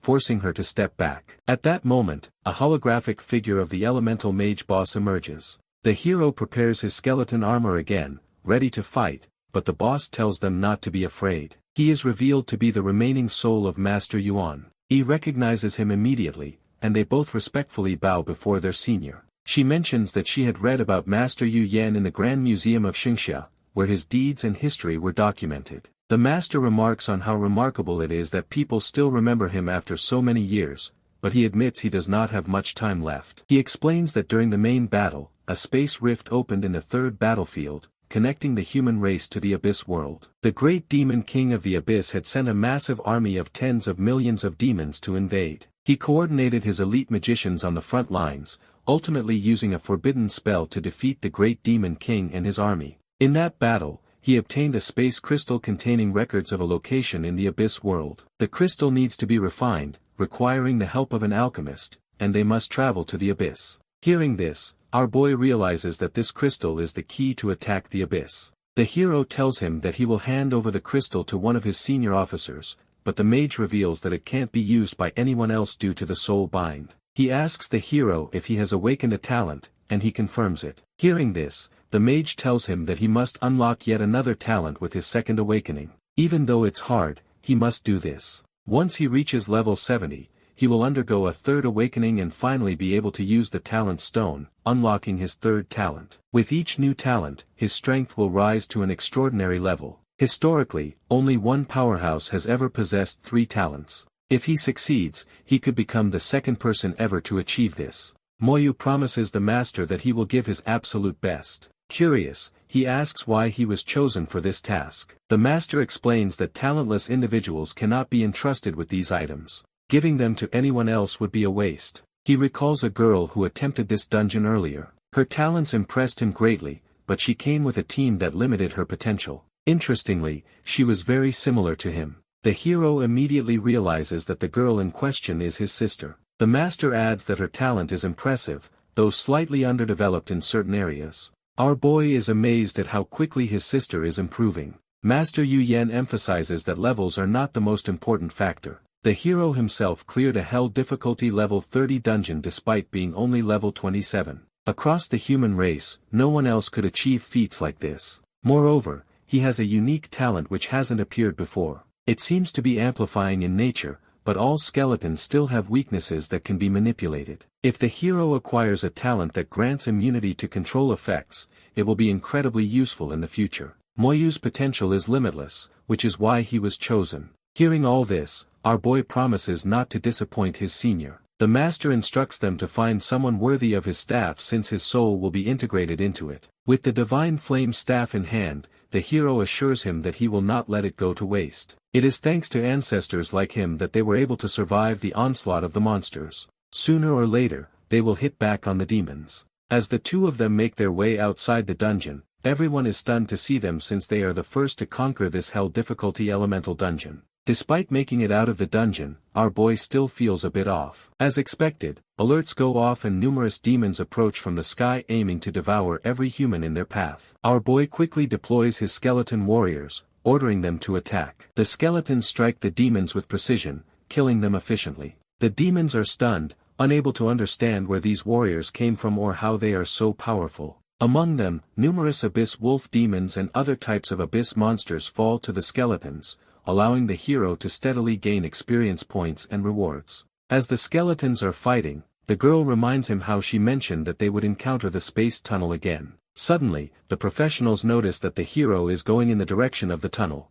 They are all worried for him since they don't think he can deal with these high-level demons. In the middle of all this, the captain can only hope that the boy hasn't encountered any demons yet. Meanwhile, the hero stands in front of the portal, which is actually double in size than the last one. Countless monsters are pouring out every second, but he can't simply use corpse explosion or the flame demon king will notice. He decides to wait a bit so the monsters can gather before blowing them up. It doesn't take long for the demons to notice him, and they immediately charge forward trying to devour the two of them. However, to the hero, they are nothing but extra merit points. As soon as they get close, he blows them all up using corpse explosion. Seeing this, more demons rush at him but he blows them up too, gaining even more merit. It isn't long before the girl gets a promotion. In normal circumstances, it takes a team of professional demon hunters an entire year to get this many merit points. The girl is more than excited that they managed to get promoted so quickly, but the hero knows this isn't over yet. Suddenly, multiple higher abyssal demons appear right in front of them. They notice the two humans, but are a bit confused by the huge amount of monster corpses on the ground. This makes them wonder if someone is camping outside. Just then, they hear the voice of Moyu who tells them that they are about to find out. Seeing his level, the demons don't believe he is much of a threat and decide to make him a slave. As the demon commands our boy to kneel in front of him, it immediately gets blasted by the corpse explosion. Seeing the demon get disintegrated, the girl wonders if they are all idiots. The explosions are powerful enough to cause the gate to collapse. Our boy notices this and decides to help it out by blasting it even more. The next blast also kills hundreds of demons, giving him 7,000 merit points. This single explosion promotes them to a 2-star lieutenant. As the dust settles, they notice the teleportation stone Shining. It was given to them by Princess Moyu so they could help her hunt the battlefield Ghost King. Since it's Shining, they think she must have found the Ghost King and quickly decide to help her. Right after they teleport, the team of professionals makes their way to the battleground. Instead of finding the gate, they are met with the corpses of all the demons our boy just killed. Among them are the higher demons as well, which makes them wonder who even killed them. The captain sighs as he comments that it feels so familiar. However, after using their brains, they figure out that it was actually the hero who did this, and they were worried about him for nothing. Meanwhile, in the second battlefield, the princess rides her unicorn, anxious because the hero and the girl haven't arrived yet. As expected, the princess has located the battlefield Ghost King, a target many professionals have come to defeat. These professionals notice the princess and attempt to stop her from claiming the Ghost King. She dodges and uses her speed to evade attacks, though some still land on her unicorn. Seeing no way out, she strikes back, but the professionals' high barrier defenses nullify her attacks. To make things worse, the princess notices another team of professionals making their way here. This means that she has to finish the Ghost King right now, or it will be too late. The members of the Wangchao Guild continue attacking her and she struggles to shake them off. She wonders why Yi hasn't arrived yet. As they continue bombarding her with elemental skills, she suddenly notices a teleportation portal appearing right behind her. Our boy has finally appeared with the girl, but the attacks still don't stop. The guild members eventually break through the barrier and attack them directly. However, before it can do any damage, the hero uses his skeleton armor, which blocks all spells. The princess is stunned to see such strong defensive ability and wonders if the girl had been under his protection all this time. This time, even the young president of the guild notices our boy. Bro still can't forget the humiliation he faced last time and screams at him to come down. Meanwhile, the girl asks Mo Yun what's going on here. She explains that she finally found the battlefield Ghost King, but coincidentally met these professionals from the guild. Now they are trying to steal the kill from her. The hero still remembers his last interaction with the guy below and realizes that he won't let him go without a fight. While he shouts at him to get down, the princess explains that the guild is simply buying time for their second team to kill the Ghost King. In other words, they have to make a choice quickly. Considering the situation, our boy decides to stay here and deal with the young president while the princess stops the other team from killing the boss.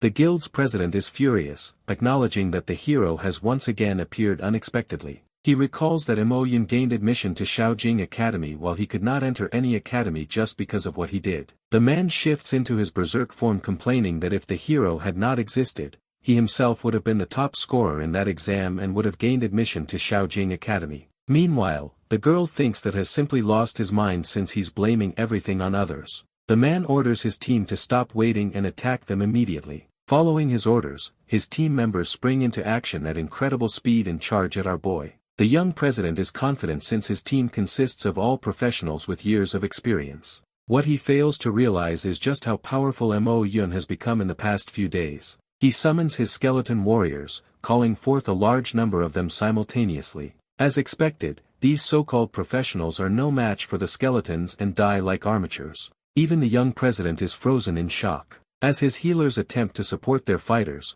he commands his archers and mages to strike the hero directly. They unleash their most powerful attacks, but our boy counters by summoning skeleton mages who in turn rain down devastating elemental attacks on the guild members. The guild members panic at the overwhelming force of these attacks, completely unprepared for such power. The president realizes that during the exam, he had never seen the hero summon elemental mages in such numbers. The remaining guild members begin to retreat, but it seems impossible. One member comments that no matter how many additional healers are added, the damage from the skeleton warriors and mages is impossible to recover from. With no way out, they start to run for H-tier lives. Seeing this, the president screams at them to stop. He still refuses to believe that a level 27 necromancer can beat them all by himself. Meanwhile, the hero smiles and asks whether they think they can escape. He activates his corpse explosion skill, and the man watches in horror. Recognizing the skill, he knows the danger, but it is too late. The explosion erupts, catching everyone in its radius. All the guild members perish instantly, leaving only the young president standing. The man screams in fear, watching all of his squad getting perished in front of his eyes. Our boy emerges from the fading smoke and slowly walks towards him. After getting close, the man finally glances the 2-star second lieutenant badge and wonders just how many demons he has killed. Bro knows he can't fight back, so he falls down and starts begging for his life. However, the hero apologizes, telling him that he never lets his enemies escape. Meanwhile, on the battlefield, Missouri Yun, the president's guild, and the second team are attempting to defeat it. The princess arrives at the scene on her unicorn and blasts them using her attacks. They try to fight back, but she is quick to use her shield. The mages find her annoying, but they still hope that their president will take care of her once he is done with the hero. However, it's been a bit too long and he is still not back. Out of nowhere, they notice 2 of their own members flying back towards them. Before they can figure out what is going on, their corpses explode. Despite all the chaos, one of the mages manages to contain the explosion. As they wonder what is going on, they notice the hero standing at a distance along with his skeletons. The princess watches in amazement, marveling at how quickly he handled the opposing group. The skeletons carry the corpses of the Wang Chao guild members and start throwing them towards the group. Immediately after, our hero activates his corpse explosion skill, creating another huge blast. Shocked, the princess begins to grasp our boy's true potential, realizing how he manages to solo dangerous dungeons on hell difficulty. The explosions cause the remaining guild members to panic since their formation is completely broken. They try to hide inside their shields, hoping for safety, but the skeleton warriors attack even the shield directly, destroying it in a single strike and killing everyone inside. The hero instructs his team that since the front line is under control, they should focus on the battlefield Ghost King next. The princess follows his command without question.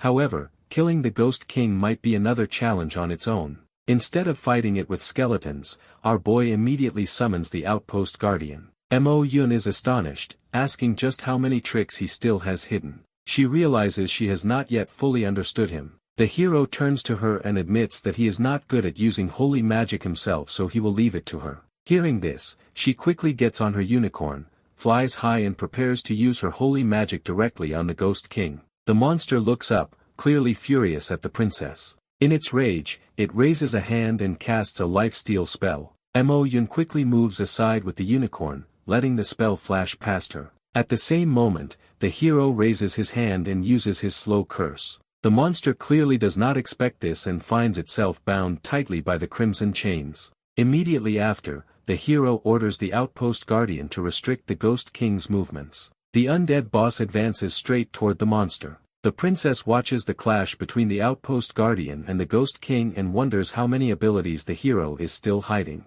Surprisingly, the outpost guardian appears too weak to fight the Ghost King directly. Our boy frowns slightly, realizing that he needs to find a different undead to fight for him. Suddenly, he hears the princess telling him to simply restrain the Ghost King while she will deal all the damage. She unleashes her powerful holy beam since the monster is supposed to take 50% more damage from holy attacks. But for some reason, it still doesn't do much to harm the powerful Ghost King. In response, he uses his mind control skill called Bewitch, and for a second the princess falls under its effects. The hero realizes that he made a mistake by not protecting her with the skeleton armor. As she falls to the ground, he orders one of his minions to grab her before she gets hurt. He then turns to EE and asks her to take care of the princess while he handles this big boy alone. From what he has seen, our boy acknowledges the Ghost King's immense power and decides that this monster will become his next soul. He summons his skill and calls his army general to fight. The Ghost King attempts another powerful strike, but Moyu activates his skeleton armor and blocks it without any problem. Afterwards, he smiles as he prepares his Soul Blaze spell and orders his skeletons to hunt their next prey. Even the mighty Ghost King appears helpless against Soul Blaze and starts screaming in agony. The hero uses this opportunity to bind him using Slow Curse while simultaneously ordering his skeletons to attack with Rage Strike. Meanwhile, the girl is busy feeding a healing potion to the princess. The potion quickly takes effect as Moyu comes back to her senses. However, she starts to panic as she learns that she was hit by the Ghost King's mind control spell. This fear immediately vanishes when she looks forward and notices the same Ghost King being completely overpowered by our boy. When the Ghost King tries to use a life-stealing attack on the skeleton warriors, the hero calmly points out that his warriors are undead, making the attack useless. Although the Ghost King can change into a spectral form, he still has his weaknesses since he only has defense against physical attacks. On the other hand, our boy has no shortage of elemental magic. Watching him fight, the princess wonders if this is usually how he clears all the dungeons. He confirms it and jokes about him not having any sweet potatoes. Within minutes, the Ghost King is defeated and our boy once again stands victorious. Even though the Ghost King drops a lot of valuable materials and equipment, the hero has his eyes on something else. He walks over and uses his scythe to capture the monster's soul, ultimately adding him to his collection of minions. Checking its stats, he realizes that the Ghost King takes more damage from holy attacks, but it's still pretty strong overall. Meanwhile, the princess is still in a state of shock as she can't believe he defeated the boss this easily. Before she can say anything, he walks over to her and hands over the Nirvana crystal. She stares in shock and reveals that she had been searching for this for a long time. This will give her a 60% chance of evolving her profession and she might finally be able to reach Holy Summoner. She thanks the hero, telling him how important the Nirvana crystal is for her progression.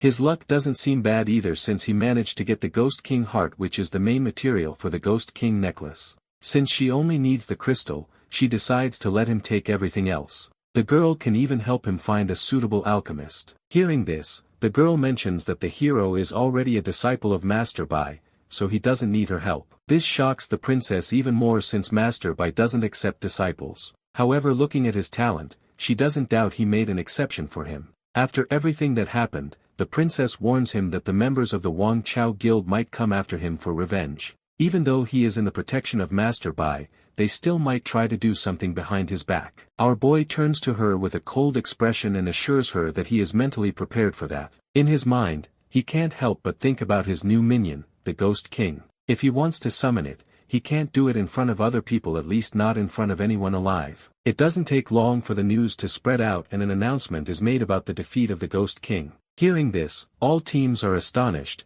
acknowledging that a professional capable of defeating such a powerful foe truly exists. They know the Ghost King had an incredible life-stealing skill, making its defeat even more impressive. Meanwhile, at the Wang Chao Guild, the guild president hears the announcement and thinks that it's his son who took down the Ghost King. Despite his past failures, he believes that if he can collect the Nirvana crystal, he might still be able to redeem himself and take the guild forward. Bro even calls one of his assistants to find a good alchemist for the Ghost King necklace. Back at the battlefield, the hero uses corpse explosion to get rid of all the remaining corpses of the guild members. The girls knows that as long as they don't tell anyone what happened, the guild won't be able to blame it on them. With this, they finally teleport back. The scene changes and we see the two masters drinking tea like usual and discussing the upcoming competition. Old Man Meng asks the master if he is worried about his disciple completing the mission. They have already heard the announcement and question if it was truly the boy who killed the Ghost King. It doesn't take long for Moyu to return and he immediately answers all of their questions by showing them all the materials he has gathered. The master is impressed to see all this and notices the 2-star second lieutenant badge on his shirt.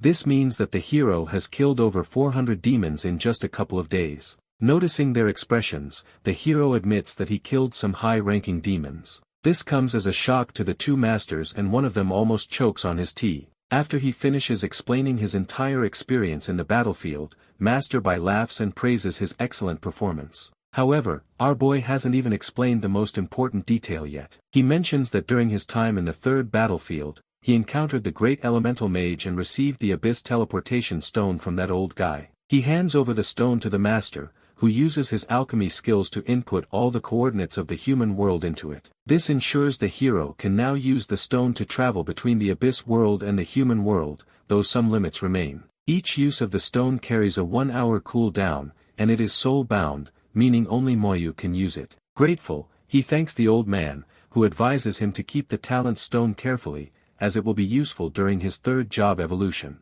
As for the divine flame staff, the master assures him that he will find someone to fix it. The hero also hands over the Ghost King's heart to the masters. This confirms that he was the one who killed the Ghost King. The master coughs and suggests that if he killed the battlefield Ghost King, he must have obtained the Nirvana crystal as well. The hero confirms he received 5 drops, keeping 3 for himself. Hearing this, the master tells him to hand over the remaining 2 drops, offering to help with his second job preparation. Despite acknowledging he's just an old man, he promises him an 80% success rate for his second job evolution, along with a 30% awakening rate for his second talent. He admits it's somewhat shameful that this is his second talent awakening, since if it were the first time, this old man would be 90% confident about the talent awakening. Our boy thanks the master called him Lord by Shen. This makes the other master laugh, and he questions whether the hero just called him Lord by Shen and presents him with tea. Our boy approaches Master Bai with the tea, greeting his master properly,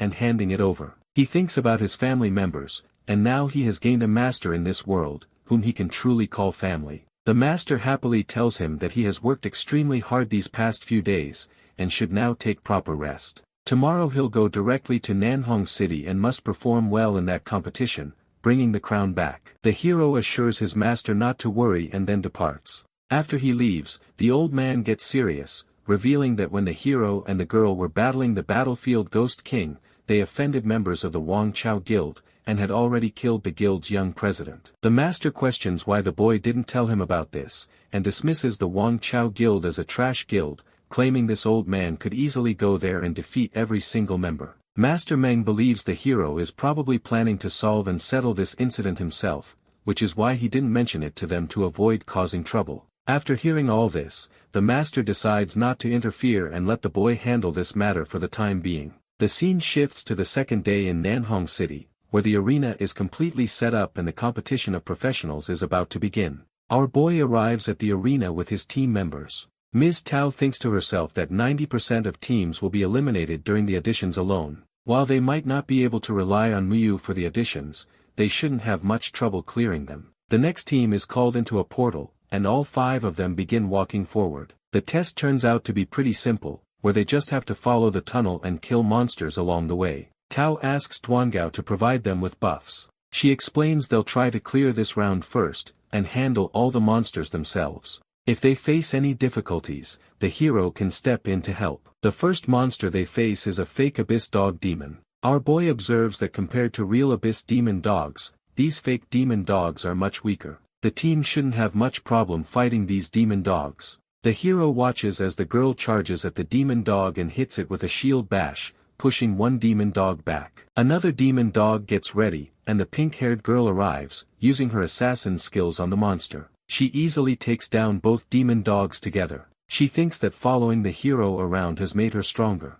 At the same time, Tao suggests that they keep moving. Meanwhile, our boy doubts that the rest of the exam will be this easy. Outside, people stand amazed, noting that 3,000 teams are participating in this tournament. The audition appears to be very difficult, as another team gets eliminated in the audition round itself. Several hellhounds now appear, attempting to attack EE directly. She dodges all their attacks and uses her fatal strikes on the hellhounds, killing many of them together. This Tao also uses crowd control skills, defending everyone and using slash skills to eliminate the monsters. Master Bai watches the entire results unfold and wonders what his disciple is doing. Other teams have already reached 40 points, but they're stuck at just 23 points. Since the old man controls the tower, he questions if he can reveal the reason. The old man declines, explaining this is just an audition round and speed isn't the real purpose of this test. He questions whether the master lacks faith in this boy. The master clenches his fist and announces that he will punish the kid if he doesn't bring back the crown. Back in the competition, we see his teammates getting tired. They are finally up against the demon dog boss, but most of them are exhausted. To make things worse, the demon dog can also summon smaller monsters. While passing through the tunnel, they killed many demons together, but they aren't in the best shape right now. To make it a bit easier, the hero tells them all to take a break, announcing that he will handle things from here. All of them gladly let him take the lead, and our boy summons his skeleton warriors. The girl watches this and realizes that these skeleton warriors feel more suppressive than the demon dog. She can't comprehend how much stronger the hero has already become. The skeleton warriors move directly toward the demon dogs, attacking and killing them. Just one strike is enough for a single demon. Seeing her minions getting killed, the boss rushes to help, but our boy is ready. He uses his slow curse and sends his skeleton to kill even the boss in a single strike. After defeating this boss, they pass the test. Their team killed the boss so quickly that they move into first place in this competition with 300 points. Everyone outside can see this name displayed, and some of them even recognize the hero. The team members finally teleport out and appear at the scoreboard. None of them expected to get the first place, so it feels a bit shocking to them. Our boy also has to participate in the individual category audition, so he decides to split. At the same time, another team finishes with their audition and excitedly checks the leaderboards hoping to get the first place. Unfortunately for them, it's already taken by the hero. They get a glimpse of our boy before he steps into the portal and leaves for his solo competition. After seeing the team audition ground, he guesses the individual test won't be that hard for him. The first monster is seized as a level 30 Abyss Demon Wolf. Since it's fake, the hero doesn't really have much trouble dealing with it. He clears the entire audition in 1 minute and 3 seconds while gaining 7 points. Just like last time, some dumbass finishes his test and thinks he is going to at the first spot only to get hit by reality. With every audition, more and more people start to recognize him since he was the national top scorer that year.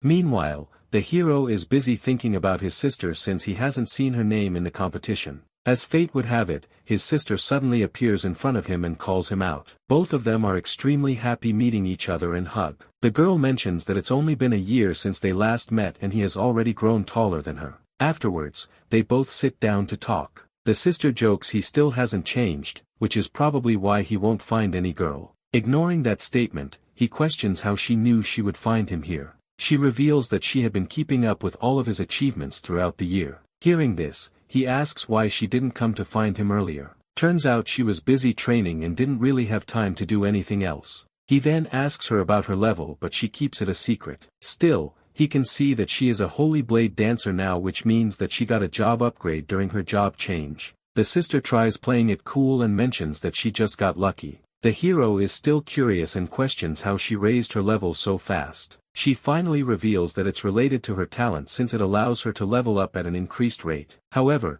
she also tells him not to reveal any details about it to anyone. While they are talking, some other participants walk in and one of them turns to the hero asking who he is. The girl immediately gets up and introduces him to the man as her brother. The man turns out to be a senior and warmly meets our boy. Although he is shocked to notice the 2-star second lieutenant badge on his shirt, after greeting him, the man leaves them to catch up and reminds the girl to return a bit early to discuss strategy for tomorrow. As he walks away, our boy notices the 1-star badge and realizes that he is 1 star below him in rank. This makes him wonder if these people are his sister's teammates for the competition. She confirms it and reveals that they are all top geniuses from Chuangshan Academy. Our boy still thinks that they can't compare to his sister, which makes her smile. As she walks away, she mentions that she might need to go somewhere else to train after the competition, so it's possible they won't meet for a while. However, she hopes for him to make a girlfriend by the next time they see each other. Becoming serious, he tells her that he also wants to join Chuangshan Academy and hopes to meet her there in the future. She reassures him that she will wait for him there. On the second day, the audience gathers and sees the battle arena in its entirety. Many people comment that the Shangsa Empire has clearly spent an enormous amount of money on this venue. The auditions from the previous day are already over and the main events of the competition officially begin today. It is said that 10-24 teams passed the auditions. Tao checks her token and discovers that her team is number 512 while their opponent is team 53. She knows that there are several teams here that they need to be especially careful of. Almost all the participating teams are made up of level 29 professionals and they are equipped with top-tier platinum grade gear. Team 18 comes from Country Crossing, Team 322 from Holy Lands of Chengdu, Team 599 from Country Y, and many other powerful teams are present as well. The hero tells Miss He that they should follow the same plan as before. She and the rest of the team will engage the opponents first, and if they run into serious trouble, he will step in and take control of the battle himself. He assures her that he will support them when needed. Soon the battle officially begins,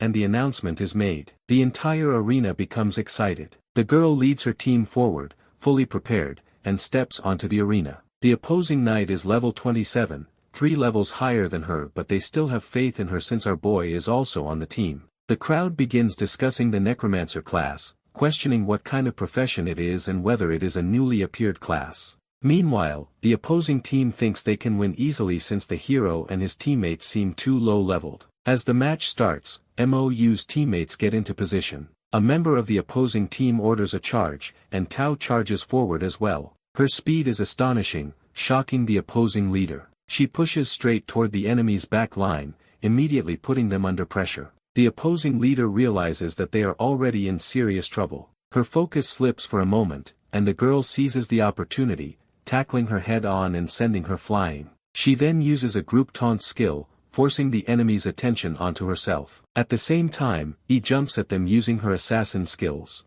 The opposing archer grows furious, scoffing that she should not act so boldly since she is only a level 24 knight. He then unleashes a triple shot skill at her. Despite all that, she continues advancing without hesitation, charging directly toward the mage. The mage launches her spell at her, but she blocks the attacks and keeps moving forward. The remaining members of the opposing team are shocked by this relentless assault, wondering how her attacks can be so aggressive. Seeing this, the mage begins preparing a powerful fire-type spell and moves forward to attack. At the same time, the leader warns everyone to be careful of the assassin. The archer activates Hawkeye and manages to locate her, but by then it is already too late. EE has closed the distance completely. She appears right beside the mage and delivers a swift strike, instantly knocking the mage out of the battle. The opposing leader quickly realizes that the fight is becoming far more difficult than expected. The two girls launch a coordinated assault, attacking at the same time. Using their speed and charge-based attacks,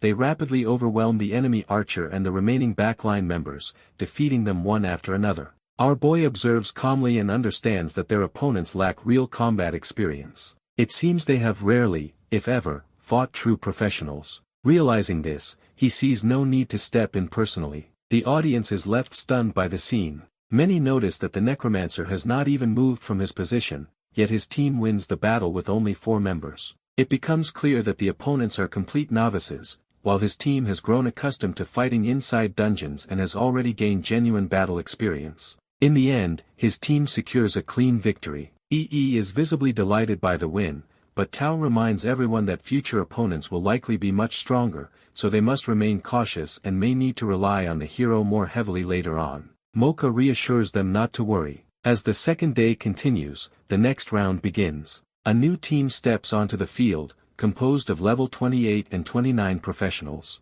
This team clearly possesses far greater strength. Their leader observes that the hero's team seems to have only beginners around level 20, with the highest member barely reaching level 27. They even wonder whether the previous opponents had simply forfeited. Among this new team is a summoner who calls forth a demonic beast. EE and Tao both realize that this match won't be as easy as last one. The opposing team prepares thoroughly, activating shields and readying their attacks. As the match starts, they strike first. The assassin girl understands that the shadow beast functions like an assassin-type summon. It does not rely solely on stealth, but can also see through it. If she moves, the shadow beast mirrors her movements and can quickly suppress or restrain her. Miao Yu points out that the opposing team lacks a knight, meaning they are focused entirely on offense and have little defensive capability. This makes their usual strategy ineffective. The girl decides that they must adapt and improvise instead. Meanwhile, the opposing leader glances at our boy and wonders why the enemy necromancer still has not acted. With a confident laugh, he activates their powers.